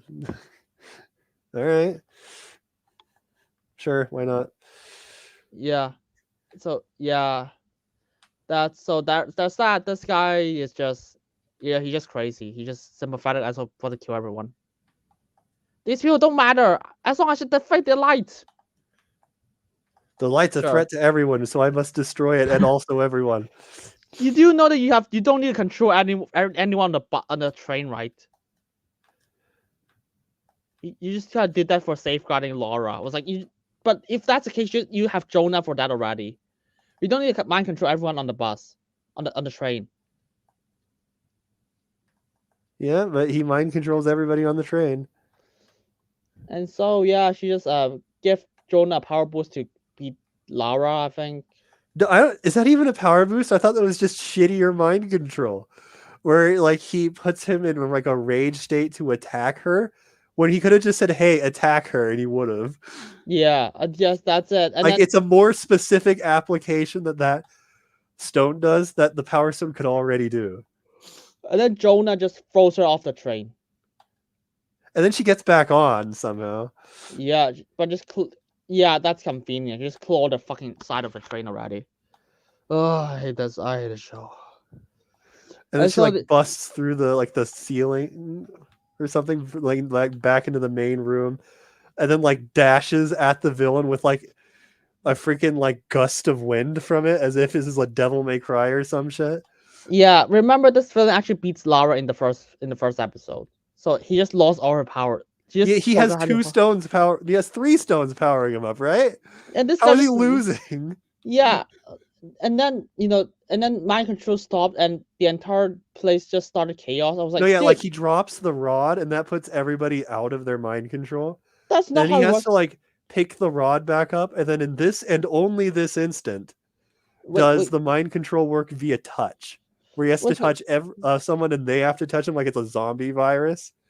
And the Was fact that like Jonah got out of the way means that he's no longer mind controlled. like that's not how it works. You need a box first, but they forgot a box. Yeah, they forgot the box. Like Yep, when it was the Wrathstone, they were both under the influence of the Wrathstone still until it was put in the box. Here, it just needs to be put down. He yep. just needs to not be holding it. Wow, yep. That's a power level, and then Laura just pushes herself and Jonah off Yeah, the they just off jump the out of the train. moving train and they're I was like, fine. they're gonna be died, by the way. But and then Lara was like, oh, it doesn't matter. I have you now. I mean, we're sort of 1 stone away from the end of the world, but yeah, I guess. Sure, why not? And then Lara was like, let's help these people first, and then we just got get to the stones. Yeah, just like help them with what? I feel like that was a direct response to like the critique of Shadow, or like, well, we need to be helping these people. Like, help them do what? Like, there's some other shit going on that needs to be addressed here. Yeah. It's like priorities, man. Oh god. And then yeah, that's it. And then this episode is just filler, really. Yeah, well, bro, the last episode is just filler, so we're moving on with a good pace. Yay. And then Sip calls them. I was like, what happened? He just give her some more stuff. I was like, and he just talk about like more about like the afterwards stuff. Yeah. And he was like, he's like the best of his class. And then Oh he yeah, just his background, he like turned into like a bow punk like freaking ruffian who went into like a super mercenary, yeah. which would be a little intimidating if it weren't for the fact that like Laura's murdered way more super mercenaries before. So Yeah, that's it. And then he's like, he has 4 of the stones now. he has 3 of the 4 stones. Oh no. And then Jonah, and then fucking Jonah was like, he doesn't remember anything, by the way. He just like, oh, Except he does. and then it's like, oh, I think he just said some words, I guess. So that's it. Yeah, I he said think some words and that gives him an idea of where he's going Sulu. next. Yeah. And they look it up online and they go there. Yep, that's it. It's like, why didn't he go there first? So Laura's like, I'm gonna go to the library. Yeah, the What, a greatest library? the Croft Library. How about just Google it? Well, that too, but like they gotta read. But the time's totally not of the essence. All right, it's not like there's digital foundries of all this information. Yep, and then Laura was like, and so I don't even know. And then they just realized, oh fuck, it's not Sulu, it's like Solu. So they just went back You home didn't to do the whatever. accent correct. All right, Shalu. it's just like when you were remembering the word, you didn't remember the accent. It's actually a slightly different pronunciation, which puts us in a different place in the world. He's going to the wrong place. Yeah, we have a lead. And this is why they just bring themselves back to like their house. It's just, oh, this was a show for stuff from the library. Oh yeah, What we did. just slight side tangent. She like accesses some like weird, like hidden room by like hitting the crest on the floor. And like earlier in the show, she gets into like the secret vault of information by like moving like the sword crest. I think those actually are game accurate. The Rise side mode where you explore Croft Manor, I think those are game accurate. Yay, happy. And then fuck. As bizarre as that shit is, like, why in the world did you program your house that way? Yeah. Oh my god. Yeah, so they explain the backstory that because we have three brothers. One brother has a black stone, so he's evil. The other two brothers kill him. Oh, do they explain like the lore of the Greedstone at the beginning before they even get to the amusement park? Don't. Bro, how many times do they explain the lore of the Greedstone? Holy shit. That's a I black remember stone, by like the way. 3 more explanations. Yep. There's that. We're not And even entirely sure what the betrayal stone even is. And we have like, we're spending like the entirety of the next episode just explaining the Greedstone. Yep. And now Abby was like, go outside. Yeah, there's dead birds. A second anti-bird scene. Yay. Oh, I guess Jonas told her like it was back in Croft Manor. So I was like, oh, I guess that's fine. But it's like, oh my god. Presumably the entire Earth is losing their bird population all at once. I'm sure nothing bad will happen from this. Yep. And they're like, oh, Laura's like, oh, our plane is gonna take off in 2 hours. I was like, what? 2 hours? I was like, what Get kind an of earlier flight, woman. Okay. I was like, what kind of fucking airport will still fly you there? Why don't you just take a private jet? Imagine getting like being late to your like honeymoon or something because birds started dying from the sky. It's like, holy shit. What kind of airport will still fly from this shit? Well, maybe it's just conducive to like their area, like the airport they were going to. Like, well, the birds aren't dying here. Yes. I thought she has a private jet or something, but she actually I guess does. she doesn't. Well, maybe it's too. Or maybe all of her private jets have crashed in the previous games. I think there were a couple of those. Oh. Yay. And then Camilla just saw some footage. It's like, oh, that's the light. Oh yeah, like she's investigating the light. What are they doing? We don't know. We finished the show. We still don't know what the light's plans are. Yeah. Oh my. Oh, and then it's like, yeah, that's it. She got to go places. Done. Episode 5 done. Finally. Woo! We darted through that shit. Everyone's... Episode 6, theme park episode. Yay! So fucking nothing. So literally nothing happens, or nothing that makes sense happens. All right. I guess we can put it that way. So. By the way, so reverse engineer this. They're going to a theme park. Why are they walking through a forest? Because they don't know it's a theme park until they get there.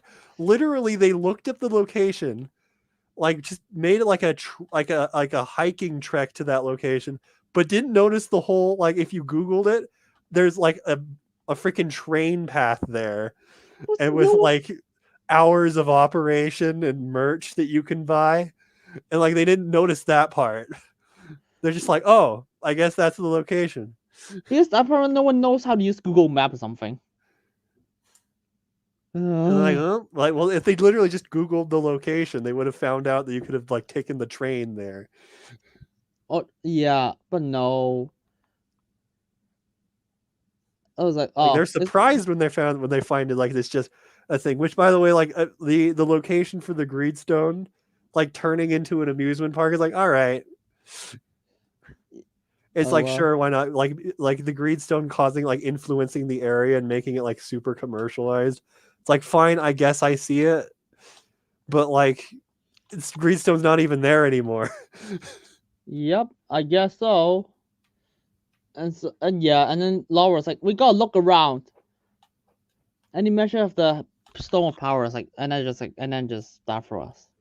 Yeah, and they go through like amusement park gags where like she's being like antisocial and like one point, like, a couple wants him to take a photo of them, and she's like upset about it, and she like runs over to the tree that she thinks is part of the myth, and she sees that it's like a paper mache version. She's like dragged off by security pouting, and Jonah's grabbing donuts, and it's just like, what is going on? Why is this part of the story? Because funny. That's literally the only explanation.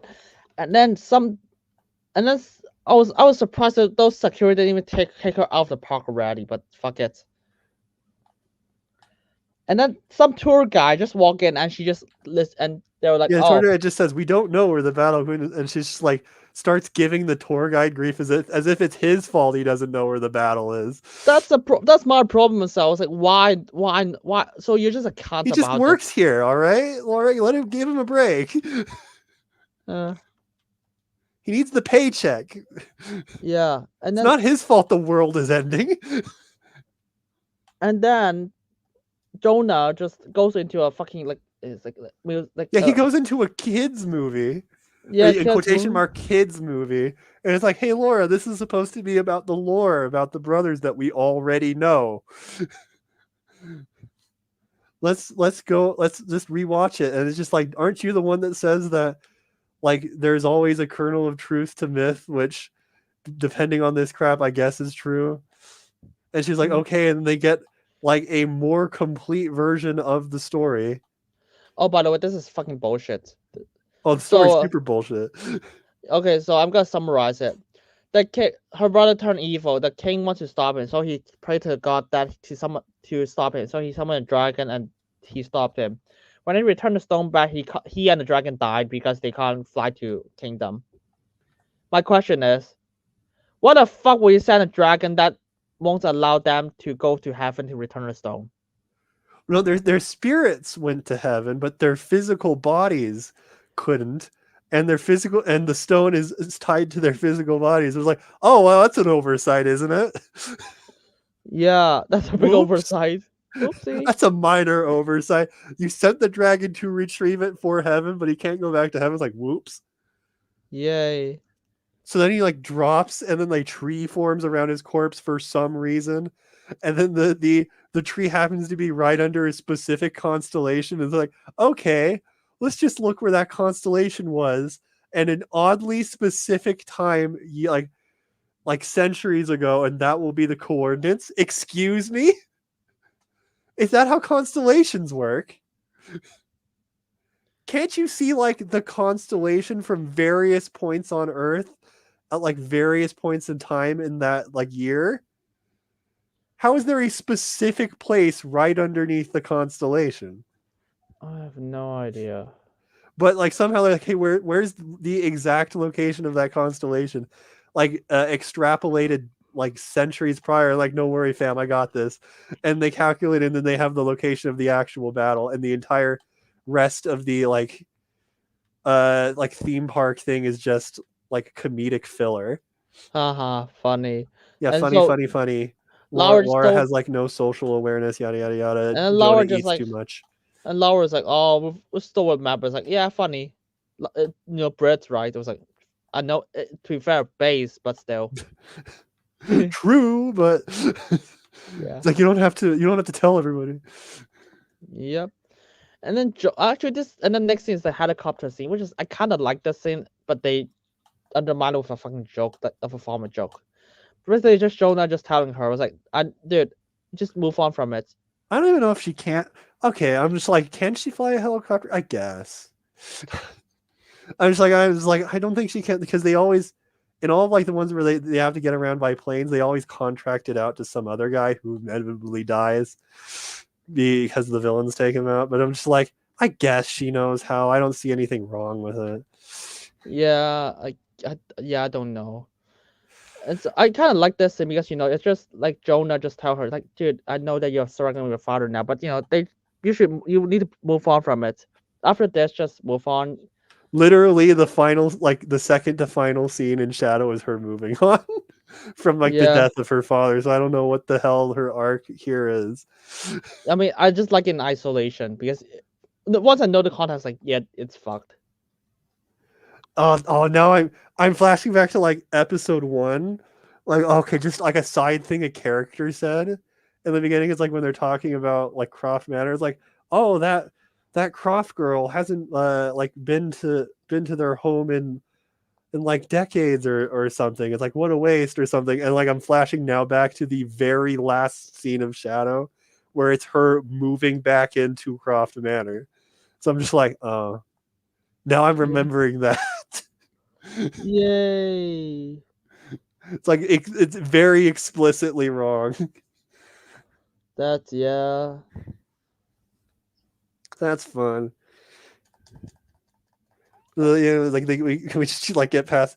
Where did they go after the like? So they find the location of the tree. Where is it? It's like some temple, some haunting. Yeah, it's in the middle of like the desert, right? Or wait, no, It's a the desert jungle. was the desert after the tree or before? It's after, so it's just a jungle or something. It's just Yeah, like so a lot some of random. statue. Oh yeah, oh yeah, oh. Okay, I have it. I have it in my notes. So like, so like they're in the jungle. They're just around and like, hey, so where's the temple? And Jonah literally like trips over like part of the temple, and they just go, oh, it's there. And they're just like, well, we stumbled upon it. Oh But yeah. like they don't stumble upon just like an entrance. There's a freaking like Tomb Raider ass puzzle to end to like where you have to like twist everything in the proper order entrance. Okay, here's the thing about this. I know how everything works about this, and I was like, I learned it in primary school, middle school in U.S. term. So those fuckers made a temple that I learned in middle school that even I could solve. For one, dragon should be way faster. I agree, but how is the dragon being beaten by a bunny in a race? Unfortunately, this is actually what happened in real life. So it like the mythology in real life. So it's like, ah, fuck. Trash. It is trash, to be fair. Trash. But yeah, like so, like that gives them access to the temple, and then they go to the temple, and then they get to the tree, and isn't the tree just a portal to somewhere else? It's like, Yep. oh, well, that accomplished everything. It's just like, oh, it's the yellow brick road from UC. What's it called? The Wizard of Oz. Funny, right? Uh-huh. Yeah. Yeah, a temple to the fucking desert. And so they see a bunch of mind control people. And so her solution is to surfboard it. Yeah, she starts surfboarding, like windsurfing with the stupid gusts of wind. But there's just tornadoes everywhere. Everyone's fine with this. How does that work? I don't know. She seems to have pretty good control of her windsurfing, even though there's like 8 tornadoes in every direction. Yeah, and then people saw them and he just fucking kills everyone. No, she doesn't kill everyone. She knocks them out, or does she kill them? I mean, I I don't know. think she explicitly kills them because they're mind controlled, and that would make her a villain. It's so Otherwise, weird. if she is killing them, why the hell does she not have her guns? I mean, she's knocking them out, but at the same time, it's like a lot of them was like, dude, you literally. Bro, they're in the middle of the desert, and like there's tornadoes everywhere. What do you expect's gonna happen?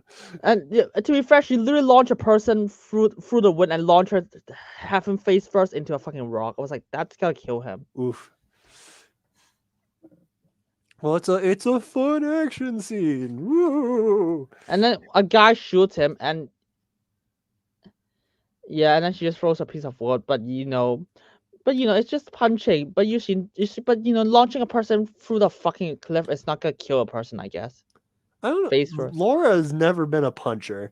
She does not have the physical strength to punch. Okay, well, she has a shit ton of physical strength, but like, she's not brute force in that manner. She uses her like axes, or she, like in 2013, she will pick up a rock on the floor if she's doing like a knockout animation. She just finds a rock and she uses it. She never throws fists. Oh yeah. So I don't know what this is. No, but there's one that's clearly a kill, and she just doesn't care. It's like, oh fuck. And yeah, well, like so, like this Laura is like a weird fusion of like classic and survivor Laura, and like classic Laura never gave a shit about like who she killed. She was way more of a psychopath than survivor Laura ever was. Yeah. And so like I'm just like, sure, why not? And so yeah, and then so like the fact that they showed a previous scene where like she was concerned about the death of like a mafia boss henchman, it's probably a little incongruent with that, but oh well. Yep. And yeah, because there's nothing really happened here, so I just have to go through a lot of things. So afterwards, they found a staircase. Yeah, it's that convenient. Yeah, there's just a staircase directly there. Yeah, and she sneak inside. Instead of taking the opportunity to just stealth kill him, he just talked to him. It's like, don't do it. Thousands will die.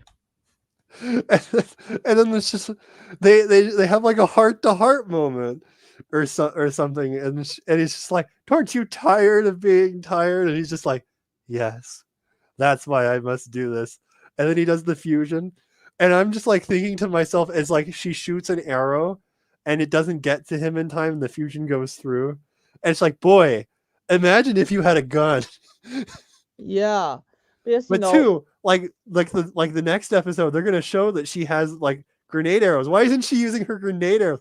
Why on earth would you think the gun, like the stupid regular ass arrow, would work on like the 3 stoned fused man?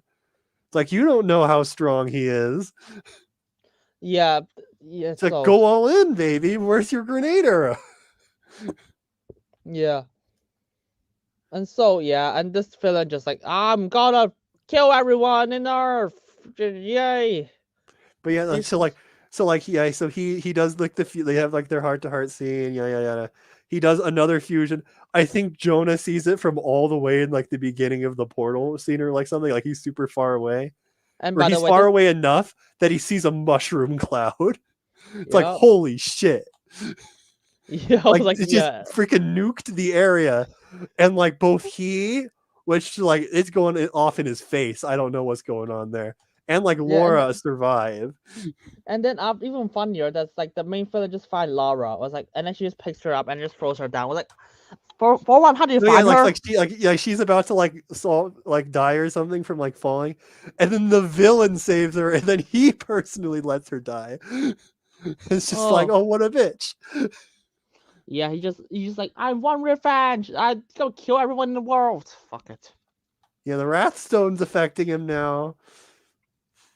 Yeah, and then of course Lara survived the fall. Don't worry about it. No, she could totally survive.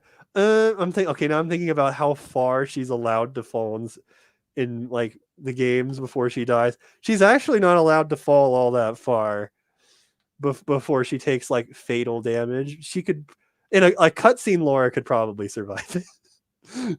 Yeah, If it was like a story fall, she could probably survive it. But regular gameplay, she's screwed. nope. And then Lara just stands up, and just climbs back up. Yeah, There's a she lot. had like dramatic, like character flashback arc moments throughout her climbing up. This resembles character growth, but it means nothing. Literally nothing. I don't even understand why she got the strength to climb back up. Well, I'm not even entirely sure what the point of climbing back up was, because like she still like collapses and like starts dying by the time she gets to the top, and then she just gets saved by goons. Like people Yeah, just show up. yeah. So And I like think I thought for like a moment that the two like random people were like the brothers from the myth. Somehow I don't know how that would work out, but then the next episode happens and they were just two random guys. yep, that's it. And that's it. That's how it ends. Yep. Like we It could mean talk about like the character growth and what all of the dialogue means, but we don't care. no, we don't care. It means nothing. That's It it. That's doesn't mean it. anything. It. I mean, the only thing it's like. I mean, okay. The only thing I can say it means something is like, oh, it means that she's gotta stand back to save Roth, to save Jonah, which is fine. But at the same time, it doesn't. They're not. They're at the same time. They're not really that deeply connected in the show. It's just really surface level. It's like, oh, it's like Laura, the friends you made along the way are more precious than anything can be found in a Tomb Raider story. Like, excuse me. Yep. I mean, Jonah and Laura's relationship is the best part of this show, but it's like it's also not that developed. That's another problem. It's like it's like, Mm, welp. yep. Well, That's there's your character moment, I guess. It means as like nothing. an emotional climb that eventually ends. And like the villain just doesn't like confirm the kill. Can you imagine if he confirmed the kill? Yep. Like the story would just be over. Yeah, it will be. And yeah, some people just save them out of nowhere. They didn't explain who saved them. Fucking It's hell. like I swear to God, those two were like the two men were going to be like the brothers from the myth that like came back to help her, but then they weren't, and I'm like, oh shit, you got me. You made me think that this more was going on than there were. Yeah. And Then so we got an episode 7. Fuck it. Let's go. my very first note on episode 7 is her memories don't seem reliable. I'm like, oh God, what was that about? Was she going through like a hallucinogen like backstory dream sequence again? Yeah. She does Yeah. that a lot in this show. What's with that? This is like by the way, this flashback has my biggest problem when it comes to Lara's character.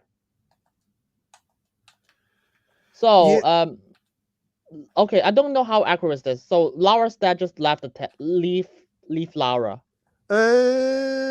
so He's just an asshole. Lara's dad loved Lara, obviously, but he was a little busy and had other priorities. I think like a flashback scene from Shadow, which sort of indicates like their perspectives when the mom was alive.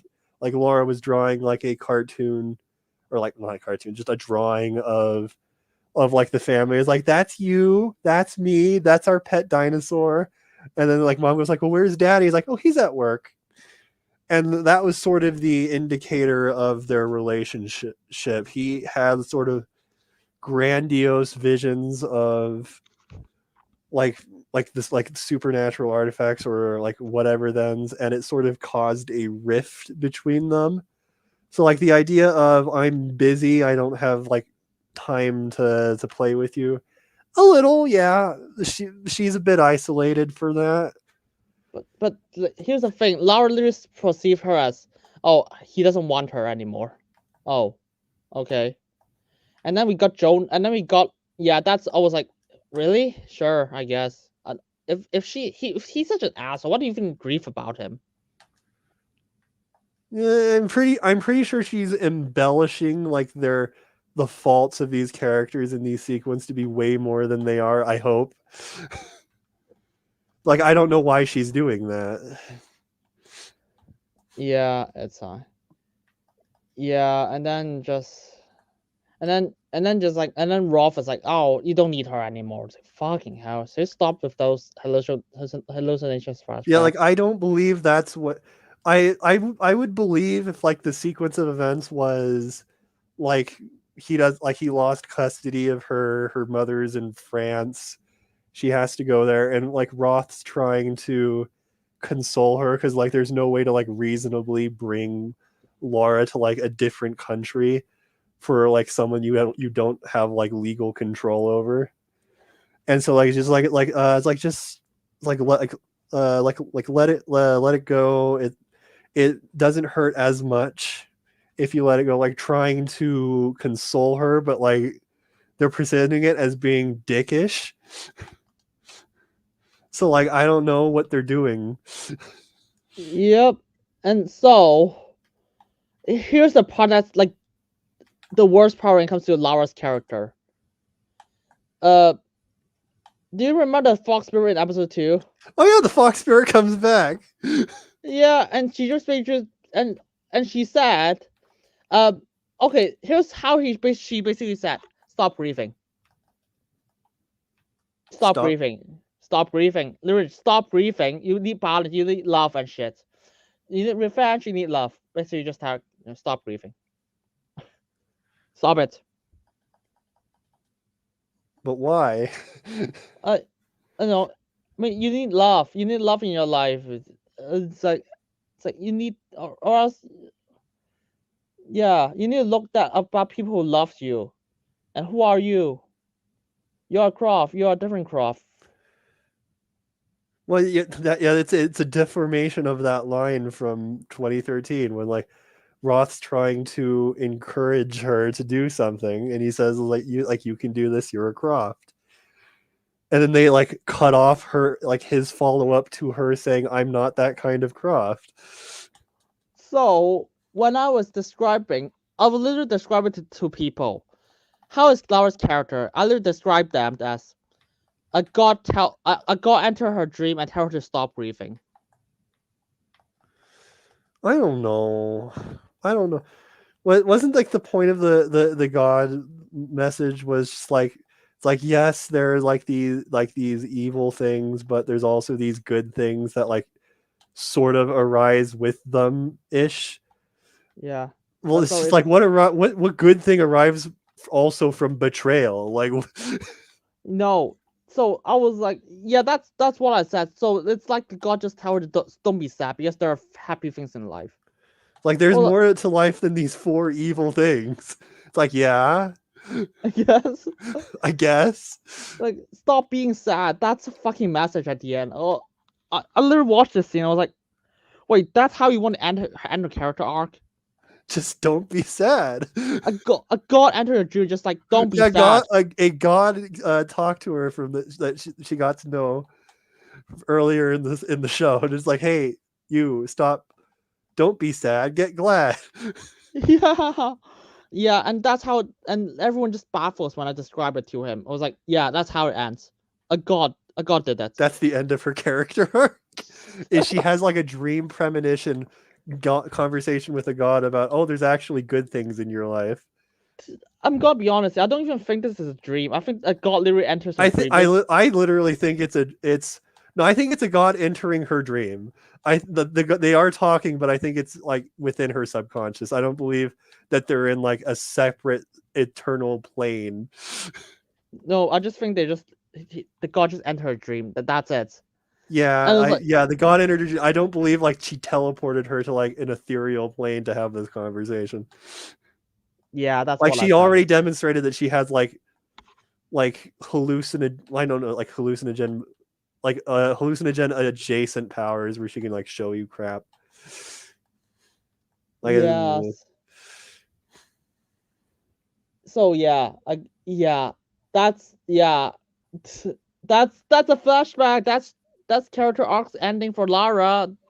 Just what in don't the be sad. world was her character arc? Don't be sad. Just don't be sad, all right? Yeah, be a different kind of Croft. Whatever that means. Be you, or the idea is like you're not them, you're you. Be the best you can be. Don't hold yourselves to like their legacy, which is I guess like the biggest fault that they're trying to hold to Roth, because he held Laura to like the legacy of Richard Croft specifically, I guess. Yep. And then She sort of got I think she got over that by Shadow, but oh well. Oh, and then Laura just meets Jonah again. I was like, and then Laura was like, "Oh, I'm happy you're okay." That means I feel yeah, and nothing. Jonah's weirded out by it. It's just like, huh? What? It's like, Yeah, am I alive? What's going on? yeah, probably. And then, but I was like, Even he finds "Oh, this character arc weird. yeah." Even I find it weird. Even I was like, this moment would be more meaningful if like Laura is like more shut down instead of just set to be shut down. And then she just actually hugs him at the end. No, she does so many hugs. It's insane. No, there's a hug later in this episode where I'm like, are you shitting me? Yeah. Why on earth are you hugging now? But we'll get to that. Yeah. And so like Laura just watched some news report and it's like, oh, there's a more storm. apocalyptic events. Yeah. Oh, is this the big ass like tsunami thing where it's like, oh, they're there? Oh, I was like, you just assume that Why on earth across would the you world. assume that? Yeah, it's across the world. What the fuck? It's in some oddly specific location. Why would you assume they're there in the middle of the tsunami? It's like, well, the storms have to follow the stones. They haven't been. The storms just happen wherever like you happen to be. Like sure, the storms are happening around the stones. They're also still happening in like England. Like they're still happening everywhere else. The reports of the dead birds are everywhere. Yeah. It's like it's not just the stones locations like Shadow implies, where like it's following Laura, I guess. It's like everywhere. It's like, why do you assume they're there? It's like there's a tsunami. Yeah, it's the ocean. Oh, I hate this. Yeah, it's so weird. And then, Jesus, Lara just said to Jonah, "I don't want to lie to you anymore. I want you to help." What was like, she was lying before? I thought she legitimately didn't want him to help. Was she lying about the idea that she thought she was better off alone? Yeah, and then Jonah just cries. I was like, "Yeah, I'm so sad. Yeah, I will help you." I was like, "Grow the fuck up, you both." Yeah, they cry way too much. Yeah, and so they go to Antarctica, and then they fix the train. Oh yeah, he fixes the train really fast. Like, holy shit, he fixes it in like a minute, and then like the excuse is, well, my future wife is a mechanic, and she is. Like she's a lot of things. Mechanic is one of them, yes. But like, holy shit, one, that's not how it works. Two, holy shit, you fixed it in a minute. Three, what if that wasn't here? How would you have gotten around? I don't know. And then, by the way, Jonah got a shotgun. Well, yeah, of course he brought a shotgun. They're expecting resistance. Why does she not have one? Oh, you see, we got bow and arrows. You're kind of fun. Yeah, she still has her bow and arrow equips, which has utility. Like she busts her grenade arrows out today. She still has her rope arrows, which we never see again. But you know what the shield miss? Guns. Yeah, well, yeah, freaking like the beginning of Rise. I don't remember if she has her full 4-gun equip, but she definitely has a pistol alongside her bow. Freaking the prologue of Shadow, she has the full equip. So like, why does she not have like a full arsenal with her? Yeah. Why is she losing weapons? Yeah. Oh fuck. Oh. Jesus. So Camilla. And oh so yeah, Camilla's goons interrupt them. Yeah. They go in and then they get ambushed by Camilla's goons, and luckily no one kills each other, even though that's what they're going for. Pretty much. And yeah, and they just arrived here, and she said it seems like the Portuguese president is part of the light. How convenient! Oh no, not the Portuguese. Is that the person that gets killed, or is that like a different person? He it's a different person. So a different leader of the light gets killed, but like the Portuguese president just also happens to be a member. I'm not sure. It's so fake. I guess maybe we don't know which one is which. Yay! She said he defunded the lab to give his cronies a place to meet in secret. What? So, like she's chasing after the light, and she coincidentally runs into the main villain and like Laura at the same time. And she's like, "Oh, well, all right, let's go with this." Yep. Oh well. And so I was like, so the Portuguese government defunded a lab to have a meeting. I was like, why don't you just have a meeting in your house? they have it over Zoom. There's like, okay, we have this super secret cult meeting or secret society meeting about how we're gonna take over the world, and like Alexa's like, it's just like it's like, would you like me to contact your like nephew or something to add to this thing? Like, oh no, mention or something. I don't know. It's like Google suddenly hears that, like, wait, that's our plan. We can't do that. Allow that. They report them. Yay. No, they just they can't have it in the desert where there isn't a tsunami going on. Hey, they want to defund a research lab to have a secret meeting. A meeting they can just hold in their basement. They specifically needed an evil villain location. Like we can't have like a regular abandoned warehouse. We specifically need like a secret island. But shit, they make a James Bond reference. You know, they know it's dumb. It's like, just quit gaslight, quit lampshading shit. It's loads of fun. Day goes on. For some reason, Interpol goes along with freaking Laura, like they care what she thinks. Yeah, and then Camila was like, oh, he believes that uh Davros kidnapped them, and I was like, and take them in the hostage in the main lab, but that's a problem. The doors are shut. Oh, no worries. There's another entrance to that room via the water. And do you know what's dumber? She said, "You could have warned me to bring a parka." Oh yeah, they didn't come to the like the frozen like ice factory with any ice equipment at all. They just came like barren. Do you know what's a parka? Just a jacket.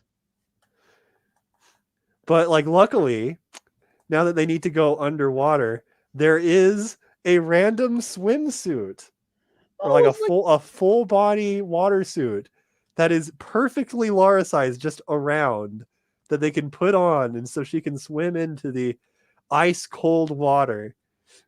yeah. I was like, what? This the head of Intercorp doesn't even have like oxygen tanks, like flamethrower. Yeah, there's no oxygen tanks like in this entire area, but there are random water suits. Why don't you just get like They trained can't call divers? in like more supplies or just like wait it out. I guess time is of the essence. They didn't think to come with any sort of like incendiaries or But dude, explosives. Wait, they do have explosives. no. Here's the thing. Because they're gonna specifically capture all the leaders in the lights in this area. Of course, you need full resources. No, she just get like at most 10 people to help it. To just beat Yeah, them. well, the number of goons she has changes. Like it's like 6 at once, and it's like 10 later. Yeah. So yeah. So this is like the really irresponsible Intercorp lately. Oh yeah, but like they also have absolutely no way of getting to that room. Yep. So like, well, let's just let Laura do it without a water tank and ice cold water. And so like and so it's a callback to the tub scene of all things, where she Yeah, but goes you, she in. was shut it up for no reason. Yeah, they literally set this room up. The only reason they had the bath scene was to set this up. Yep. And Which is then where it's just like, oh, I beat my record now, and it's just like, yay. as she like manages to get all the way in and then open the door from the other side and let Interpol in, and now they're going to have the big final boss fight in the second to last episode. Yay. So this is the plan. She's gonna break the ice. And do you know how she literally break all the ice in one hit. Really thick ice. Underwater. With her gases. I see no I see yet. Rise of the Tomb Raider was a winter biome for the vast majority of that game. I don't think she could do that. I mean, like she survived a lot of ice temperature water, so actually going in there and making the trip, yes, she could do. But like breaking through the ice, No. Nope. But they don't even need the ice. Just have her swim there. It's ice cold water that she has to swim with like minimal light and shit. Like just that's troublesome enough. But you know, it looks cool. It looks cool.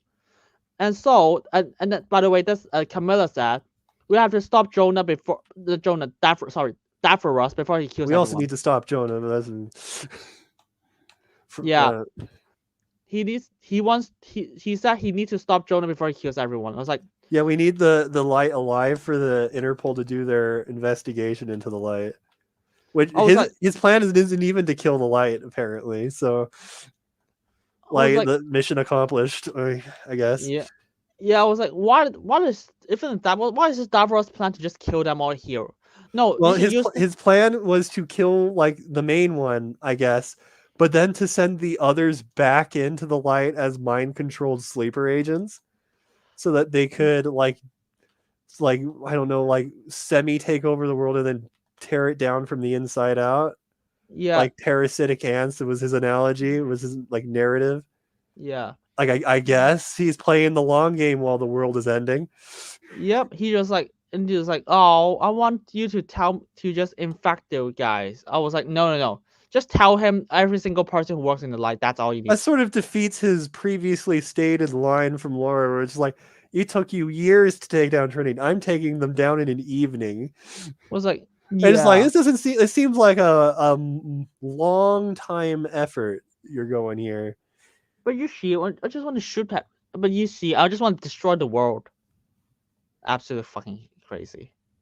I don't think he ever explicitly says I want to destroy the world. It's just the result of his actions that he seems perfectly fine with.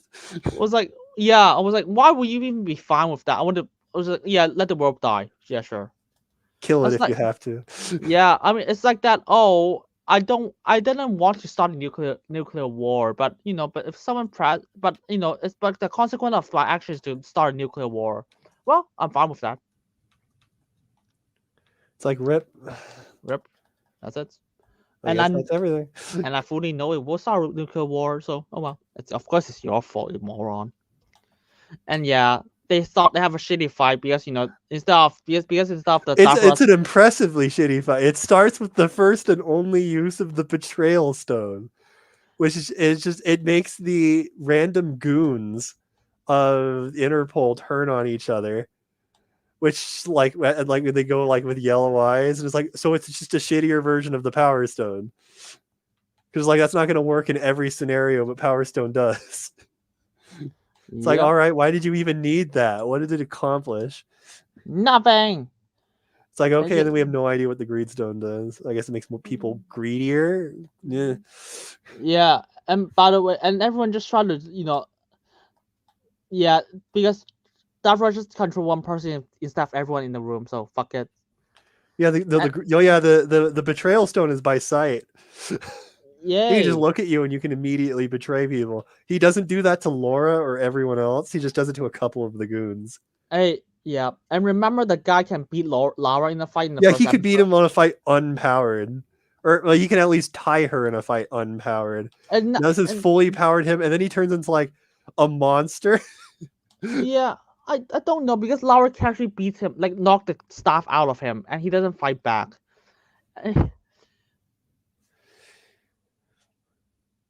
Yeah. Oh yeah, the when he drops the scepter, like the mind control gets undone again. So like the mind control only works when he's holding the scepter. Yep. And then it's like, oh fuck it. And then this guy was like, and then this Joe Davros is like, I'm gonna turn into a monster. And then he turns into a monster for no reason. I don't even know what And like the monster is kind of like, okay, well here's your video game final boss. a He's griffin. bulletproof apparently, but he has 4 really specific weak points that work with anything. And when I mean anything, I mean bullets or like melee can take them out. So you just have to aim for them specifically. Okay, here's a question. Why the fuck is it only just Lara and Camilla fighting this beast? Yeah, everyone else ran away. Just shoot this guy. Yeah, And all of the goons were sent away so that they wouldn't get hurt, but like those 2 stayed to finish the fight yep. And this instead of everyone staying to finish the fight.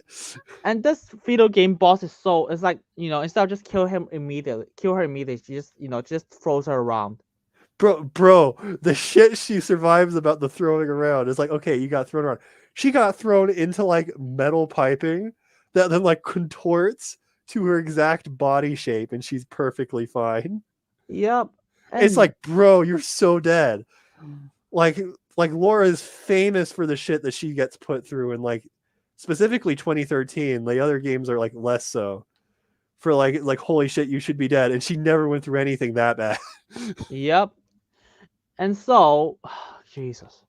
And yeah, there's a lot to break down this fight. So Lara just need to put up pickaxe and then just and you can cut through his skin. Well, only in like I would say only in the weak points, except it looks like it wasn't the weak point, but then like led into the weak point. So I No, don't know. it's the skin to the weak point, so not even that. I was Like oh, not even that. It just, melee does more, I guess. Except it didn't earlier because like she clanked off. yeah, and yeah, it's just a lot of team up fighting. Is everything is stupid. And this guy was like, the light will destroy the world. You are strong enough to not to do what you. That's right. I was like, dude, you also try to destroy the world, but thank you. You never care about not destroying the world. So yeah. Then they fight, and like Laura like axes off a weak point. Freaking Camilla like shotguns off another, and like that depowers him a little. And then the Griffin, the Davros just like scratches Lara and it mind controls her. Yeah. Has he lost the power stone by this point? I don't.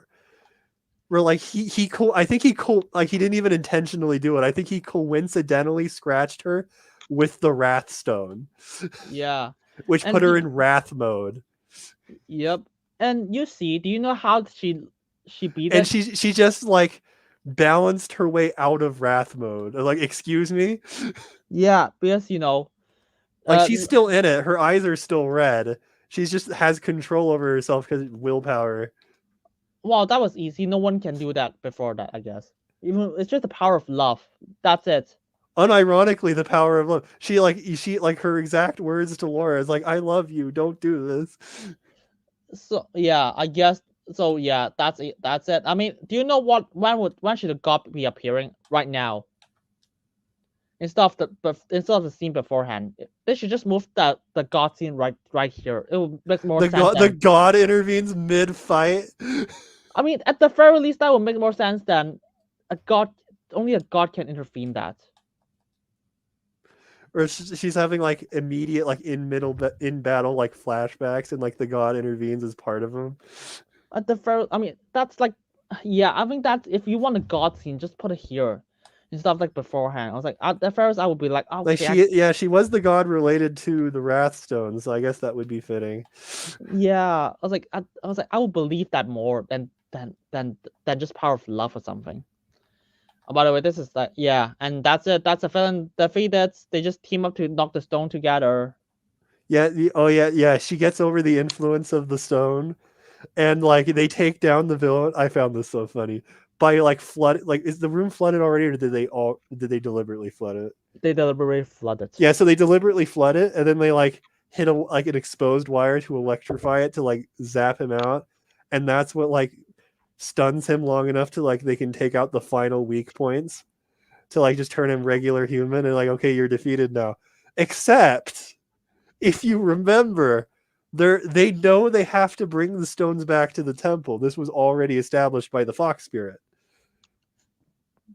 The other stones are on the floor. They just flooded the room with electricity.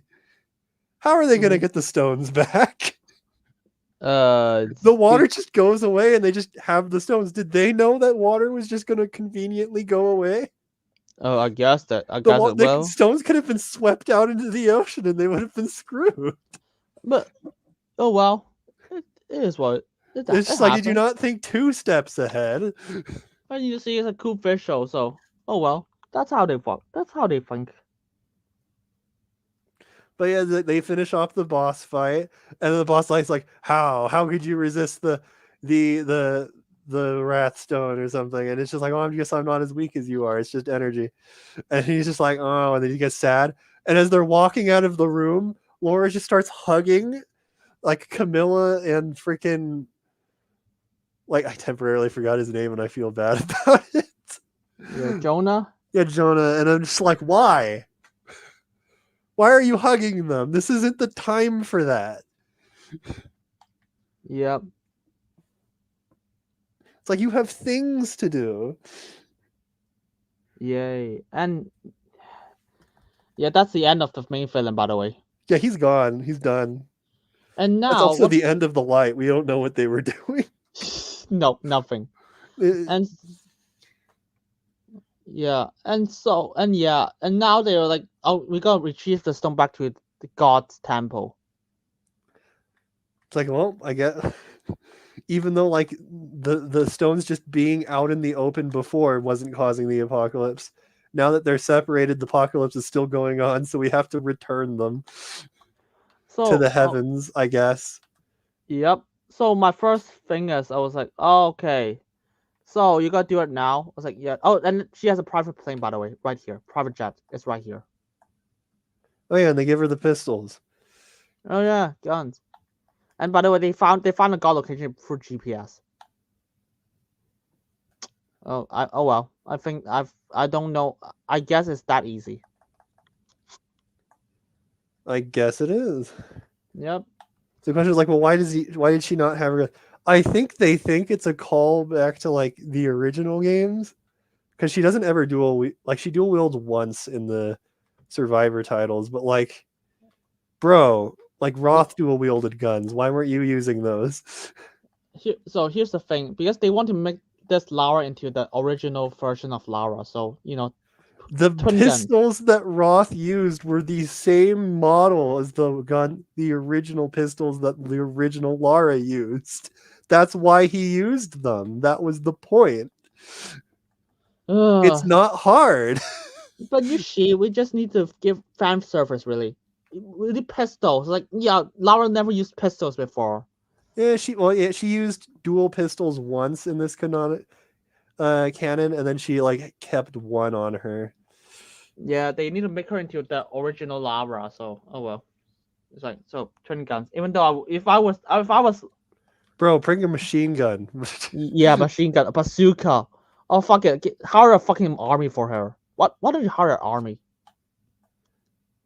Like her other guns, like her machine gun specifically actually have like traversal utility. Like the machine gun has a grenade launcher, believe it or not. Her shotgun has capacity to break down barriers that the other guns didn't, at least in 2013. They're like, she should be carrying these around, you would think. But no. I don't know why she's not. It never slowed her down before. Because fan service. That's the only reason. God Lord. Well, like, now that the villain's gone and we don't expect resistance, now we're giving her the pistol. Yeah, she just doesn't know she needs to fight the dinosaurs. Why on earth who does she think she's fighting now? Gods, of course. You need with the pistol will definitely not work. Grenade arrow would probably work way better against a god than a pistol. Yep, or just machine guns, but writing is hard. Episode 8. Do you want to go through the last episode that's basically filler? Holy shit, it is. What in the world? Why is the last episode pure filler? The last episode is straight up a side. It is a side quest in freaking like Shadow, straight up. Or like, oh, there's like 4 puzzle rooms in a row. Yeah. Where you have to freaking like solve them, and then they solve them, and then they move on. And that's the entire episode. Like, what is this? Great writing. Anyways, let's do one. Yeah, so, like, they go into the place. There's dinosaurs.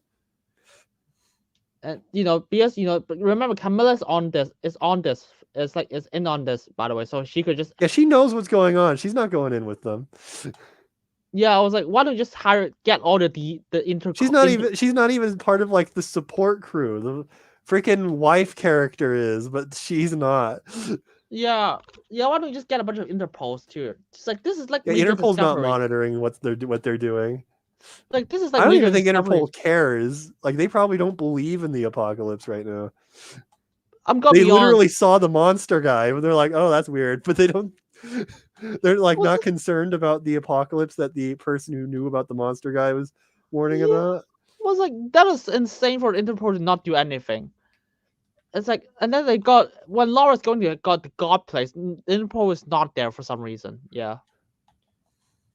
It's like, well, they did what they came to do, to immediately forget about the light. And there's still a lot from Mission Impossible for some reason. Jurassic Park shit. This is Jurassic. This is like Shang-Chi. Shang-Chi have dinosaurs? Yeah, remember the third act? They go to. God. Yeah, that one.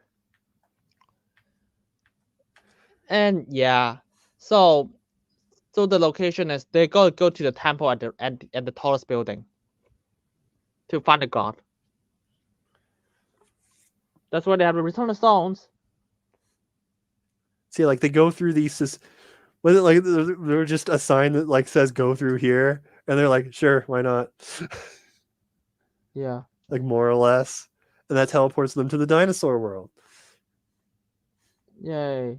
And the world falling apart. I was like, can't you just put the? I don't understand. Why can't you just put all the stones in the box, in the lead box, It's and just not like, enough. Apparently, they have to undo the start of the apocalypse by returning the stones to the heavens. I guess. why isn't the world Like apocalyptical they already? prepared earlier in the season like 4 lead boxes to contain them. But like at this point Laura's just decided that she will no longer be influenced by these stones. And so just has all 4 of them on her unprotected and with no issue. What the fuck? Yeah. Like it's I'm not not. even like slightly affecting her anymore. I don't even know. Why isn't the world ending already if the stones are this powerful? I don't know what we don't know what causes the apocalypse. It literally started the moment it left Croft Manor. There's no explanation. Yeah, I don't know. It's like Maybe they maybe think it's the stones merging. I think that's what they think it is. maybe don't hire the guy who wrote the Because like Witcher Blood Origins. in like the lore explanation, they're like, so what would happen if the stones were to ever come together? And like, well, then the chaos would be unleashed. So I think they think it's the stones being pulled in the same place, not necessarily that they exist all out.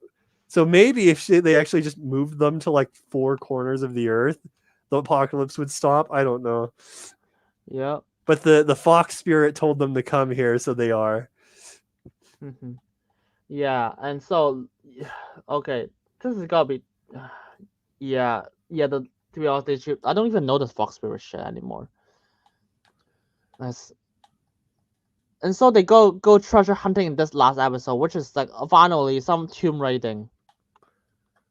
Yeah, we have some Tomb Raider ass puzzle rooms Okay, so that they solve.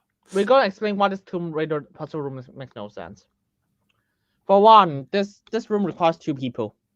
Yeah, oh yeah, all the rooms require 2 people for some reason. It's a co-op game, which I guess is part of the you can't go it alone narrative that she supposedly went through an arc with. And by the way, I guess. this Lara character decided, you know what? Do you know what is the best way to avoid the traps? By activate the trap, not by Oh yeah, like she throwing a just rock. casually steps on a thing and like a pillar of fire comes down. Instead of throw a fucking rock or something. Nah, just stab on it. That wasn't even the first puzzle though. We completely skipped the light puzzle. Light puzzle? Or wait, was that the first puzzle? No. Oh yeah, okay, that was the. Okay, I'm remembering the order of the puzzles wrong. So there's this stupid, like, this ripped straight. If you could control 2 players, this would be ripped straight out of Shadow, where like one person can see the order of squares, and the other player can jump on the squares and get to the end. Yep. Only like the distance they need to jump is absurd. So it's like, why would the person designing this room to prevent people from getting through, but clearly made a way for them to get through, design the distance so that there's no way they could jump it? Yep. And here's the yeah, it's so stupid. And then there's the riddles. Yeah, and second off, why is Laura the one calling it out? By the way, the riddles means nothing. By the way, when it comes to colors, I have no idea what do those mean. Yeah.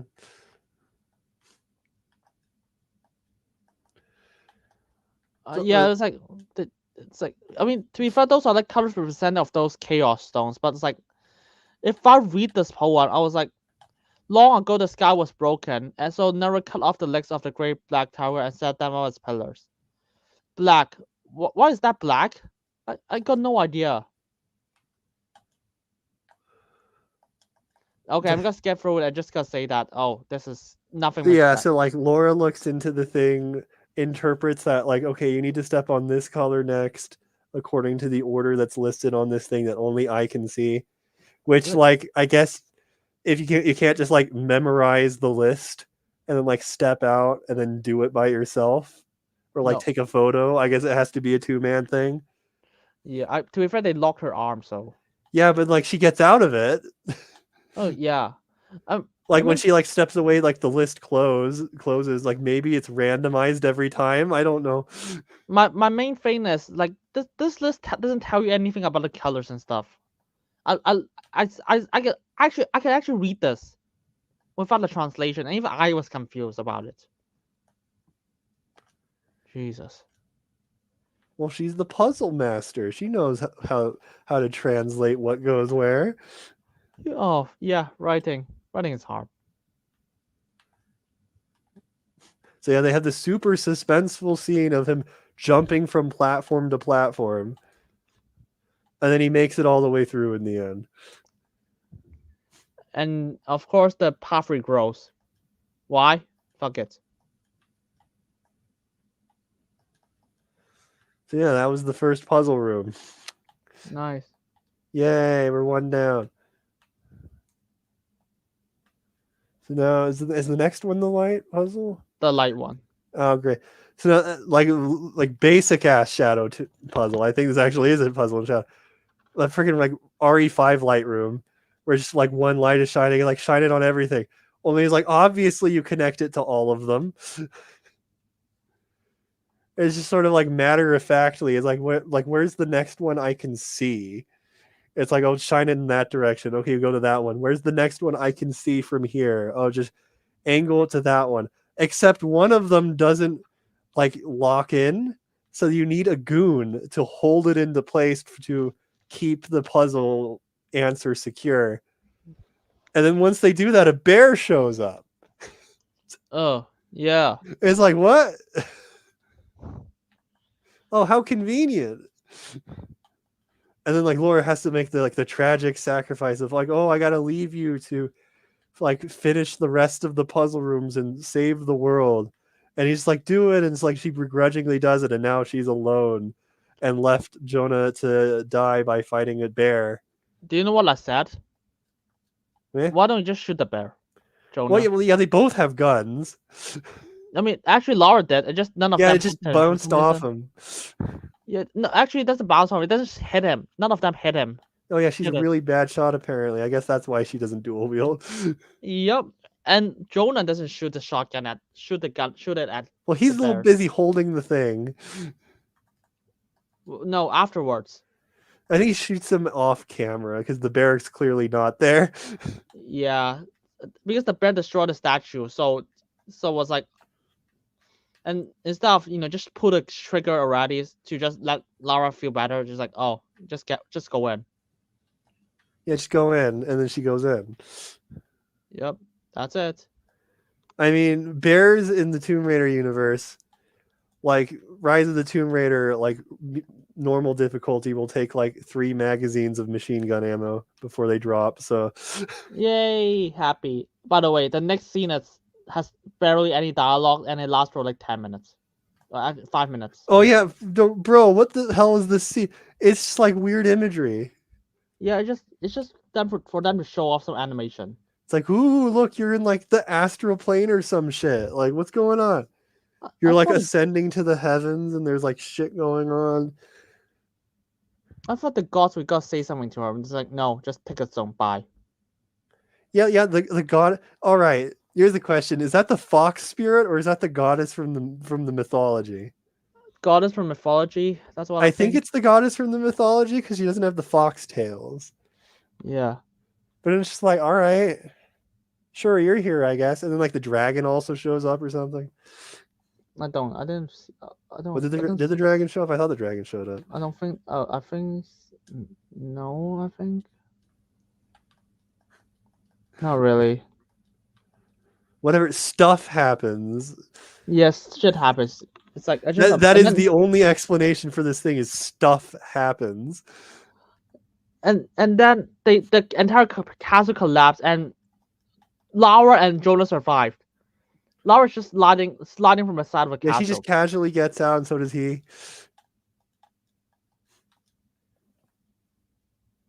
Yeah, and yeah, they're fine. They're not hurt. I like how we just like skipped past the fact that there's like 4 conveniently stone-shaped holes to put all 4 of the stones into. Oh. Which means if they like took the fully fused scepter from the villain and didn't get it defused, they would just be screwed Oh fuck. because Yeah. they don't know how to defuse it. Yeah, that's true. If the villain doesn't turn into a griffin for some reason. Yeah, if he doesn't turn into a monster, they have no way of saving the universe, Yeah. which is fun. Fun. But then, like they deposit it to the queen, to like the god. The god takes it back to the heavens, and the apocalypse is averted. Which begs the question of why don't we just take it back in the first place? Yeah, why? Yeah, why hasn't this already happened? I guess nobody, like of balanced heart, has shown up to be able to hold all four of the stones without losing their minds. Yep. And Because then you'd have to it's like best case scenario prior, you'd have to like open all of the boxes and then transfer them to the slots. At which point, like probably like the greed stone kicks in, and they like take the other stones, and they're like fighting commences or some shit. I don't know. Yep. And then this Jonah said, "Oh, how you left me to die." Oh, yeah, he says that jokingly. I hope. Yeah. He said that jokingly, but it's like, no, don't say that. And then they hug again, and then she cries again. Is she crying again? I think she does. Yay. She cries a lot in this show. Yeah. And then a T-Rex shows up out of nowhere. But you see, that's a reference from the Tomb Raider games, the original ones. Yeah, the original Tomb Raider games. We have a T-Rex fight. The Lara Croft versus the dinosaurs. For no reason. There's no narrative point to this. The villain is already defeated. The apocalypse is already averted. It's just, will they survive a T-Rex attack? But you see, from the original games, we want some original stuff. And by the way, Lara's literally just jumping onto buildings after buildings, like she's like Spider-Man. Yeah, she's very acrobatic in the fight against the dinosaur, who also doesn't seem overly interested in Jonah at all. Hey, do you know how she defeated the dinosaur? Was it with the golden bullet? Is even funnier. How did she defeat the dinosaur? So you see, this dinosaur just launches her. She just runs really high and just stands on the air, and then Jonah just throws a fucking shotgun to her and just shoot her, and then shoot the dinosaur. Yeah, just shoot a dinosaur with a shotgun. That's how he defeated it. Sure, that works. That'll work. Like there's some point in like the fight where like she's exchanging magazines, and she like exchanges the magazine for a magazine with only one bullet that's golden, and it seems to do like extra damage. I'm like, what the hell is that? You just had that? Yay. And only one? Like that's what caught my eye. Like, what was that, huh? That's and so then like they get out of there, and then like the show is ramping down. Yeah, and we get to her giving away even more of her crap. What?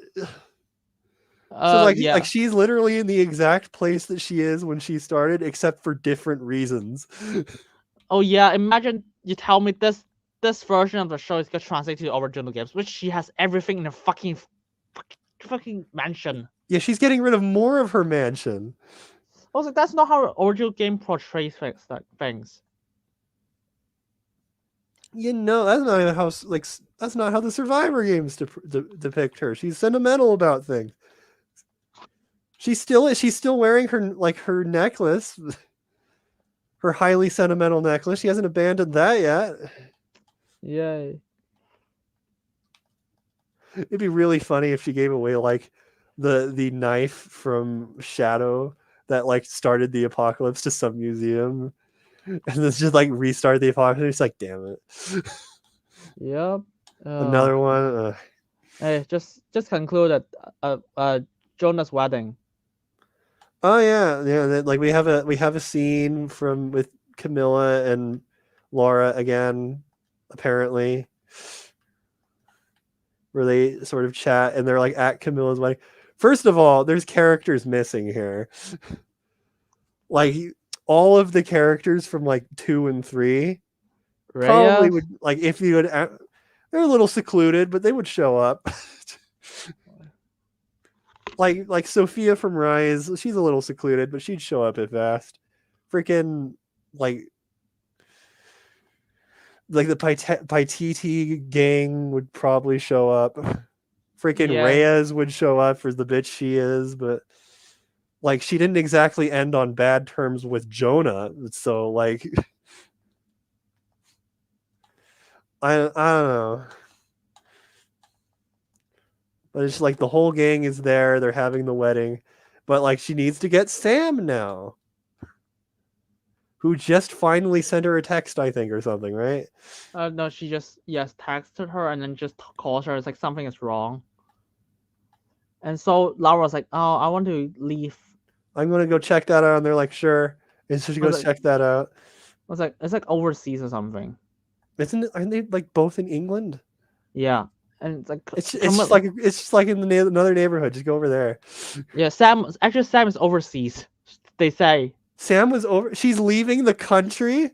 Yeah. Are you shitting me? Like how immediate do you think you can be? No, that's the thing. I was like, just call the cops there. Just call like the local Interpol agent. Yeah. Oh, fuck it. Camilla's Yeah, literally in the room. yeah, just tell Camilla, just call the agents. It's like, yeah, there's no way you can catch Just up to her. There's no way you're gonna get over there before anything's happened. Yeah, why call Lara anyways? Lara's like in another country. Again, depending on whether or not the canon relationship between Sam and Laura at this point is either has no interest in her or is in a mental asylum / prison. I don't know what the hell she's doing. Here's the thing: she has an apartment. So Yeah, she has some random apartment. So the comics aren't canon. There's no way the comics are canon. oh fucking hell. Oh well. So it's just like, ugh. And then like, Yes. okay, so anyway, she leaves the country, I guess. Yep. And she gets there and like, oh no, there was an attack. I guess. Was there an attack? Was that what that was? There's an attack, yeah. And apparently Sam has like a lot of locations about the season 2 stuff. Yeah, she was looking into some artifacts for some reason. Why would she care? Sam was never like an archaeologist. And by the way, what's even funnier, the villain the trio kidnapper left her phone here. Oh well. That's one way to not get in contact with somebody. Yep. Yeah, and that's the hook for season 2. Do you have any idea what's going on with that? No, I don't even know who Sam is. Yeah, Sam was the super best friend of Laura in 2013. She was the direct ancestor to the evil queen of that was like possessing people and was the cause of the curse that made ships be unable to leave the island of Yamatai. And so the villain wanted to like put the spirit of that queen into her body, which be via the ancestral link, so that she could be reborn properly and stop the curse that way. Laura stops the curse by torching her corpse. But like after the events of like 2013, she just like abruptly just abandons Laura. It's like, I don't want to deal with that shit anymore. And that's just the state of being. They don't talk. Yep, sounds good. Sounds like she will absolutely call Lara for that after not meeting her for 2 games. Yeah. So that's the end of the show. What's your thoughts? What was that? Why? Why did we need this?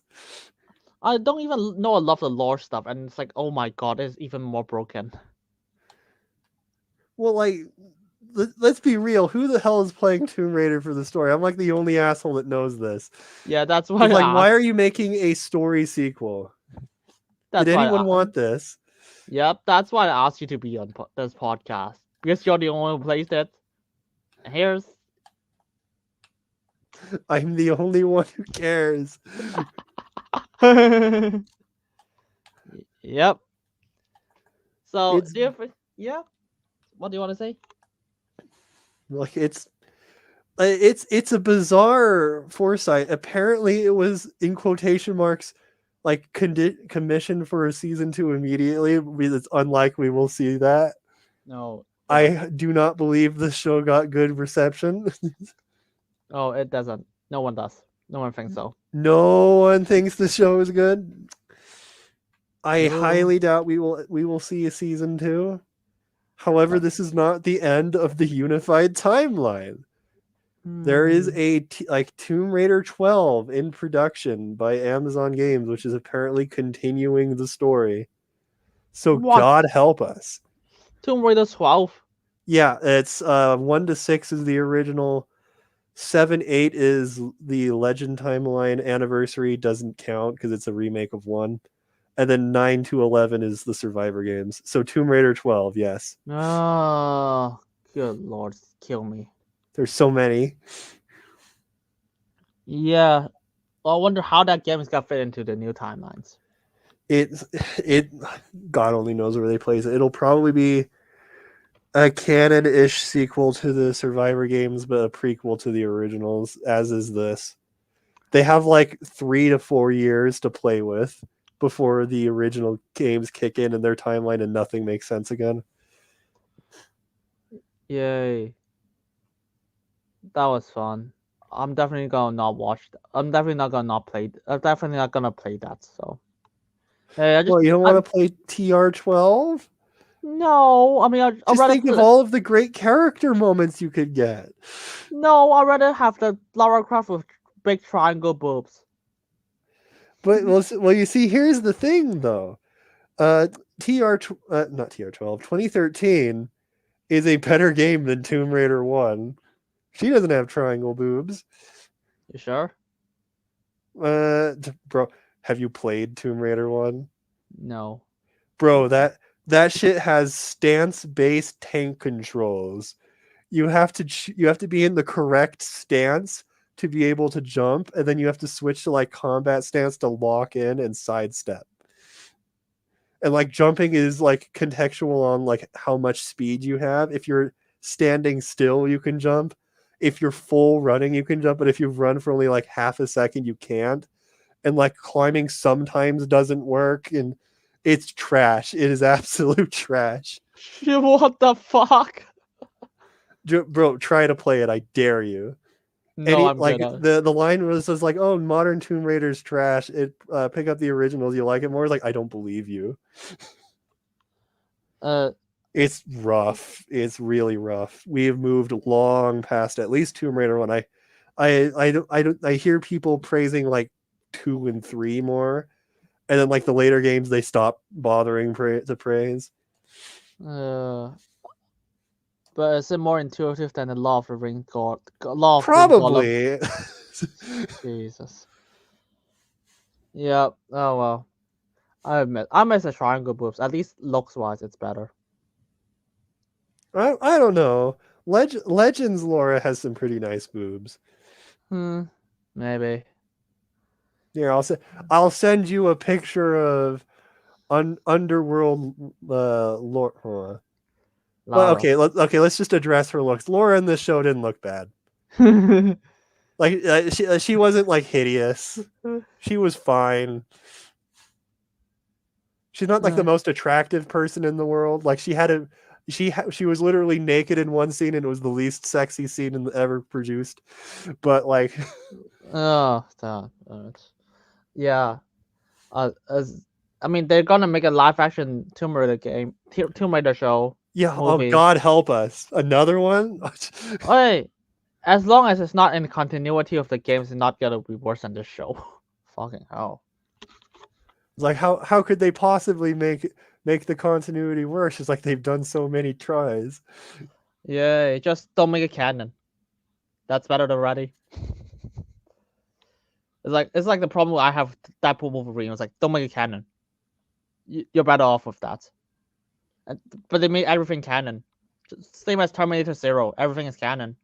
Even for things that it shouldn't fit in the same timeline.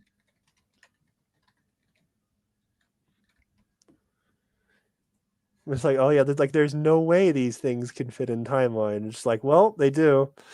They force it in. You know, it's like these things are mutually exclusive. It's like, well, get over it. Yep. Hey, don't worry about it. I'm trying to watch a lot of shitty shows now. Hey, do you know Alien Romulus? That was canon. That was canon to everything, and was like that doesn't fit in canon. It's like, It's like yeah, like I think. Oh god damn it! My file size is too large. Okay, how do I? Yeah. Here, let's just screenshot it. This is like I think this is an in-game screenshot because it looks like shittier than wallpaper. Of like Underworld Lara, like she's not bad. Oh. Yeah. Alien Romulus sounds like some wacky random. Fuck yeah. I don't even know how to describe. I mean, I did a podcast for 2 hours for that movie. That was fun. Only 2 hours. Unfortunately, I wasn't the biggest lore fan when it comes to Alien. I mean, I still get mad when it comes to how There's they a continuity error with the black goo. Oh, good lord! Don't remind me of that shit. I was like, dude, you broke the entire universe. Again. Yeah, they. Do you know how they did that? They have the humans fucking discover the Prometheus planet, which fucking not even Prometheus and Alien Covenant even try to say that they discovered that. It's like, yeah, it sort of has like the same energy as like, okay, the way that I describe sort of like the plot line to like the Survivor games is a sort of like it retcons itself as it goes along. Like Rise feels like a retcon of 2013, or like actually no, we wanted it to be this, and then Shadow feels like a retcon of Rise. It's sort of like the Aliens franchise just sort of feels like that, where like Aliens, like even just one movie in, feels like it's retconning what Alien was. Where it's like, well, actually, no, the aliens work this way, where they have like a queen now instead of being like asexual, amorphous beings of alieniness, and then they just kept changing things. I mean, Aliens is fine. I mean, Aliens, it's good. I mean, Alien 3, I don't even hate Alien 3. That's the thing. I mean, I just got like annoyed that that's how they kill two characters at the beginning, but that as a whole, it's not as bad. It's not that bad. But yeah, but you know, Alien, what's it called? Alien 4 Resurrection. That's fucking insane. When I describe it, I was describing it as the movie that really have sex with an alien to kill another alien. Oh, all right, sure, why not? It's one way to do it. One way to do it.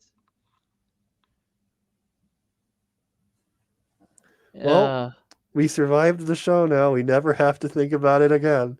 Never have to. People just ask We've done our piece. Yeah, some people ask me, what is the worst show this year?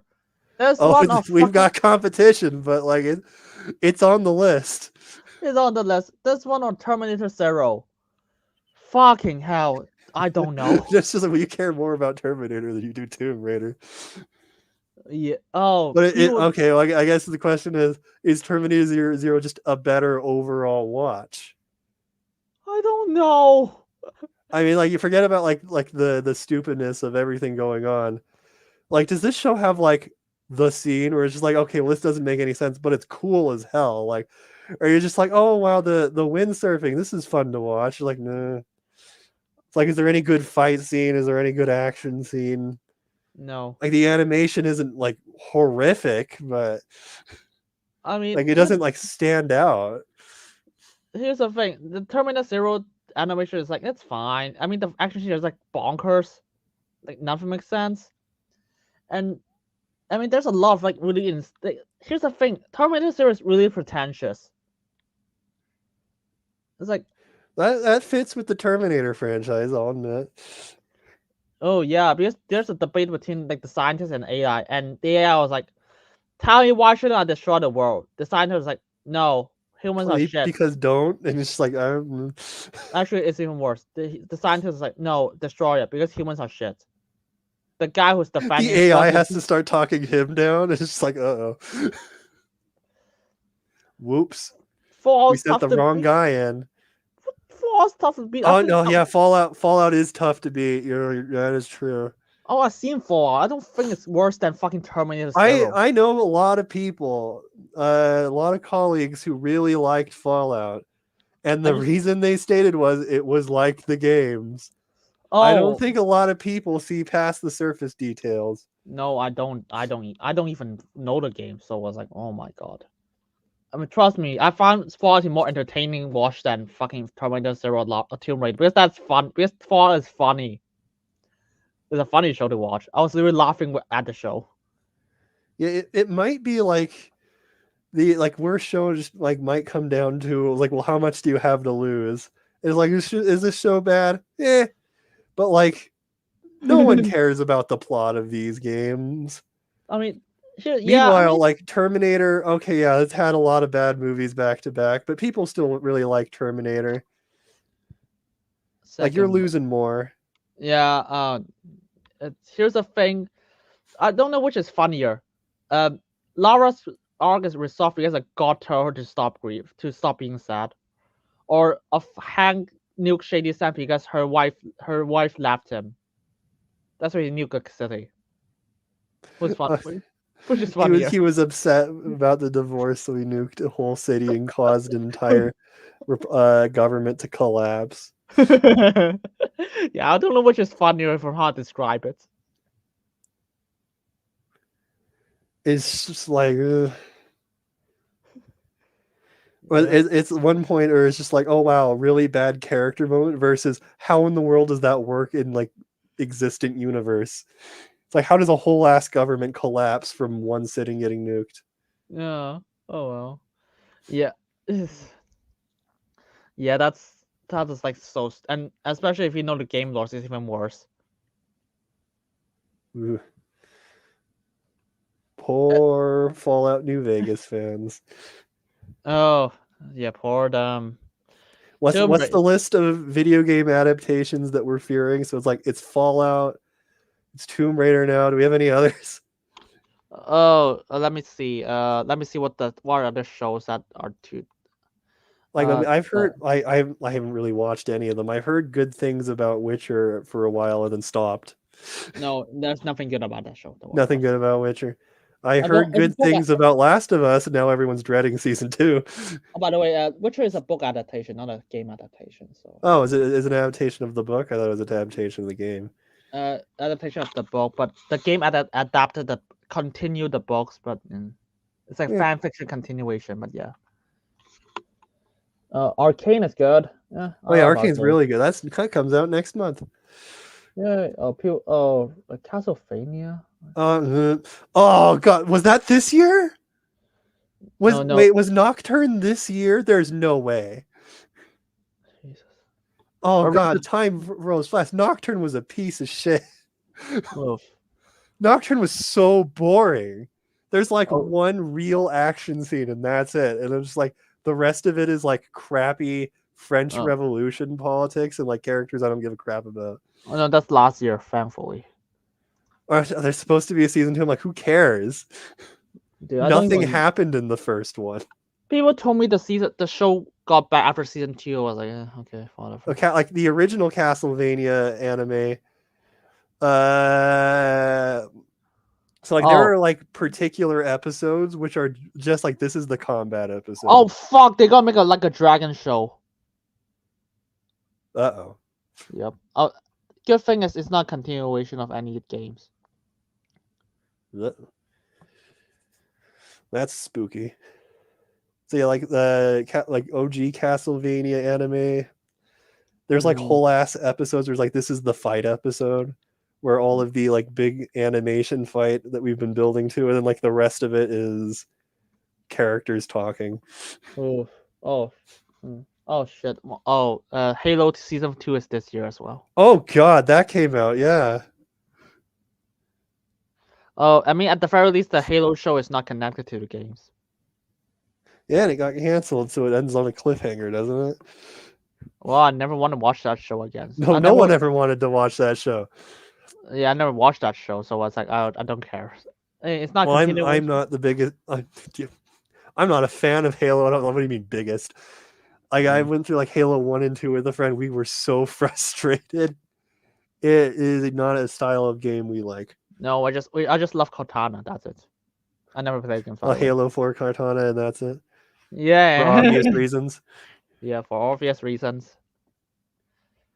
So yeah. I mean, I hope Arcane Season 2 is good. That's my only hope this for video. For the love of God, give us that. And also Sonic 3. Hope it's good. Hope it's good.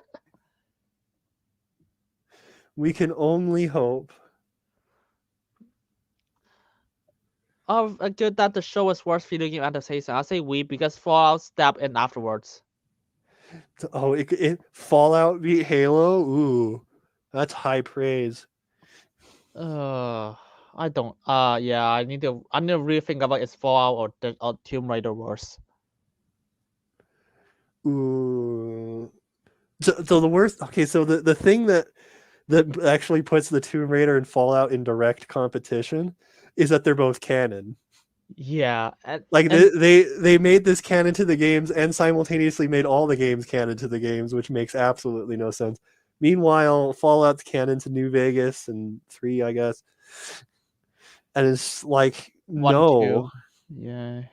Oh yeah, I get 1 and 2, which are in the region. 3 isn't in the region. Who cares what happens in 3? And it's just like, oh wow, we destroyed everything that those characters set up. I guess Fallout would hurt because Fallout had more to lose. Yeah, and of course I already know a few references from the OG games too. Alright, like no. It's weird because like this when it comes to continuity, Tomb Raider is not really the world building type show. It's just character focused adventure plot stuff.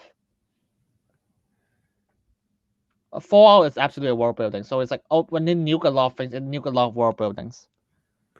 It's like you can't use the NCR anymore for a future game. Yep.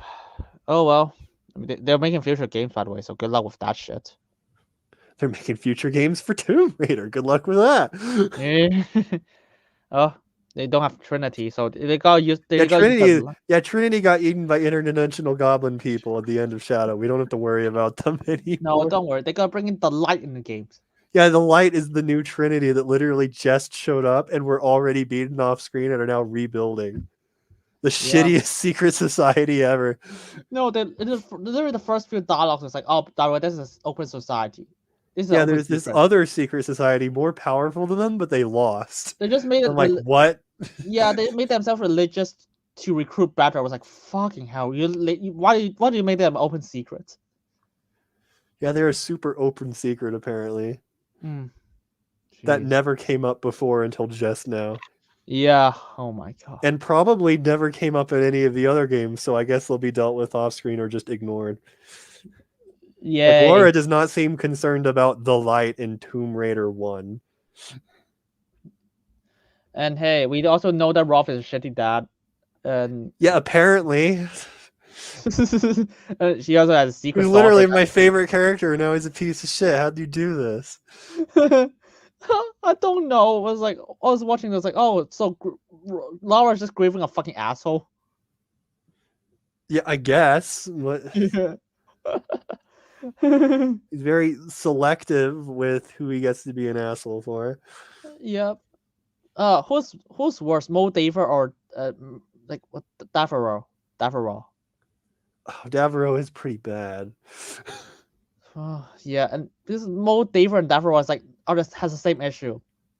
Well, like Davaro can just win at any given point in time he wanted, and he just chose not to. Yeah, he had like 5 instances to just mind control Laura right there, and he just didn't. Here's a similarity though. They're both like, oh, I want to do something for the good, and all they actually end up being, oh, I'm the shittiest human being ever. I was like, who's worse? That's how they write them, I guess. Yeah. I was like, the fucking Davro was like, oh, I want to take revenge from my father by destroying the organization. By the way, I'm gonna also let the world die. I was like, oh well, that's a character. Like, don't you have to live in the world? It's like, don't think about it, all right? No, don't. I was like, and there's some people, fuck them, kill them all. Even though he still call himself a hero. Yeah, that's just how they write them. These tropes keep coming up. I love writing. Can't wait for more shitty stuff to pop in. God help us if Arcane 2 is bad. Alright, when is Arcane season 2? That comes out like I think it's like 3 episode blocks for like 3 acts, same as season 1, and it comes out like in like 3 weeks in a row, like first week November, then second, then third, I think. Like, it's coming up. It'll be soon. Yeah, I just don't remember release date. That's it. I ain't keeping up with it. I am so far behind on keeping up with things. Yeah, that's fine. 3 weeks. Oh god. Well, we just have to survive for 3 more weeks. Oh, 20th or 9th November. Not fucking. No, I handed my essay that day.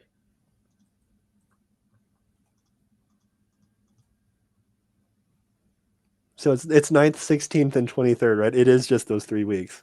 Yeah. They don't have like a weirdly spaced shit where like one of them's just a Wednesday for no reason. No, they just do it. No, it's the Netflix. Yeah, so they won't. Oh well, I'll check it out. I'll check out Arcane then. Hopefully, it's lived up to its hype. I mean, I'm also loving the Penguin right now, so that's good. Hey, that's a good show. Great show, even.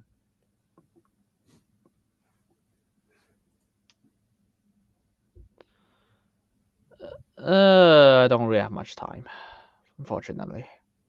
Yep. Things just keep coming out, and we just gotta keep moving on. I have art. Yeah, I just have to. Yeah, yeah, it's sad. I mean, I'm just watching the Penguin weekly. That's kind of what I'm watching. If I'm not watching things for review. Yeah, I'm behind on my video game playing. It's fine. I just started getting a backlog. I'm like, Yep. Jeez. Yeah, it's really late for me now. Fuck. This is. I don't know if I should describe this as late or early for me. It's one of them. Oh yeah, for me it's really late. So yeah, it's like 5 a.m. I have a night shift schedule. I'm like getting up at like 6 p.m. earliest to make it to my 8 p.m. to 8 a.m. shift. So this is either like really early or really, really, really late because I just sort of kept going instead of sleeping for like 2 hours. Oh yeah, I get it. Don't worry. Yeah, for me it's 5 a.m. It's like almost half 5 now. So it's like It's 10 p.m. for me. Half 5 a.m. So I was like, oh my god. Which is basically the same. Yeah, I get it. Yeah, I probably gotta head off now after. Jesus. I got stuff to do tomorrow morning. And that stuff does not involve the show. Yay. Yay, finally. Yeah, never want to think about this again. Season 2 happened. Now you must do a Fallout 2 playthrough before you can watch Fallout show. No, I don't want to do it. I don't want to play more Fallout. You need to play the however godforsakenly long that game is. Yeah. Nope. Go. For the women unity, do it. I'll just watch Eleper now. That's good enough. Yeah. So yeah. Tomb Raider. Shit show. Don't watch it. Not that you have, no one's going to. Yeah, of course. Of course, I don't hire the person who wrote the Witcher or Blood Origins called Tasha Hero. Tasha Hero. And that is the lesson for today. Yep. Just don't stop hiring these people, I guess. Stop hiring them. Find people who can write, and also make Lara more boobs bigger again. Just saying. Yeah, they were only moderately sized. I'm sad. Yeah. So yeah. So any final thoughts? I have none. I think they've all been spoken. Oh well. So let's say goodbye then. Well, goodbye, everybody. Bye, everyone. See you next time. So long.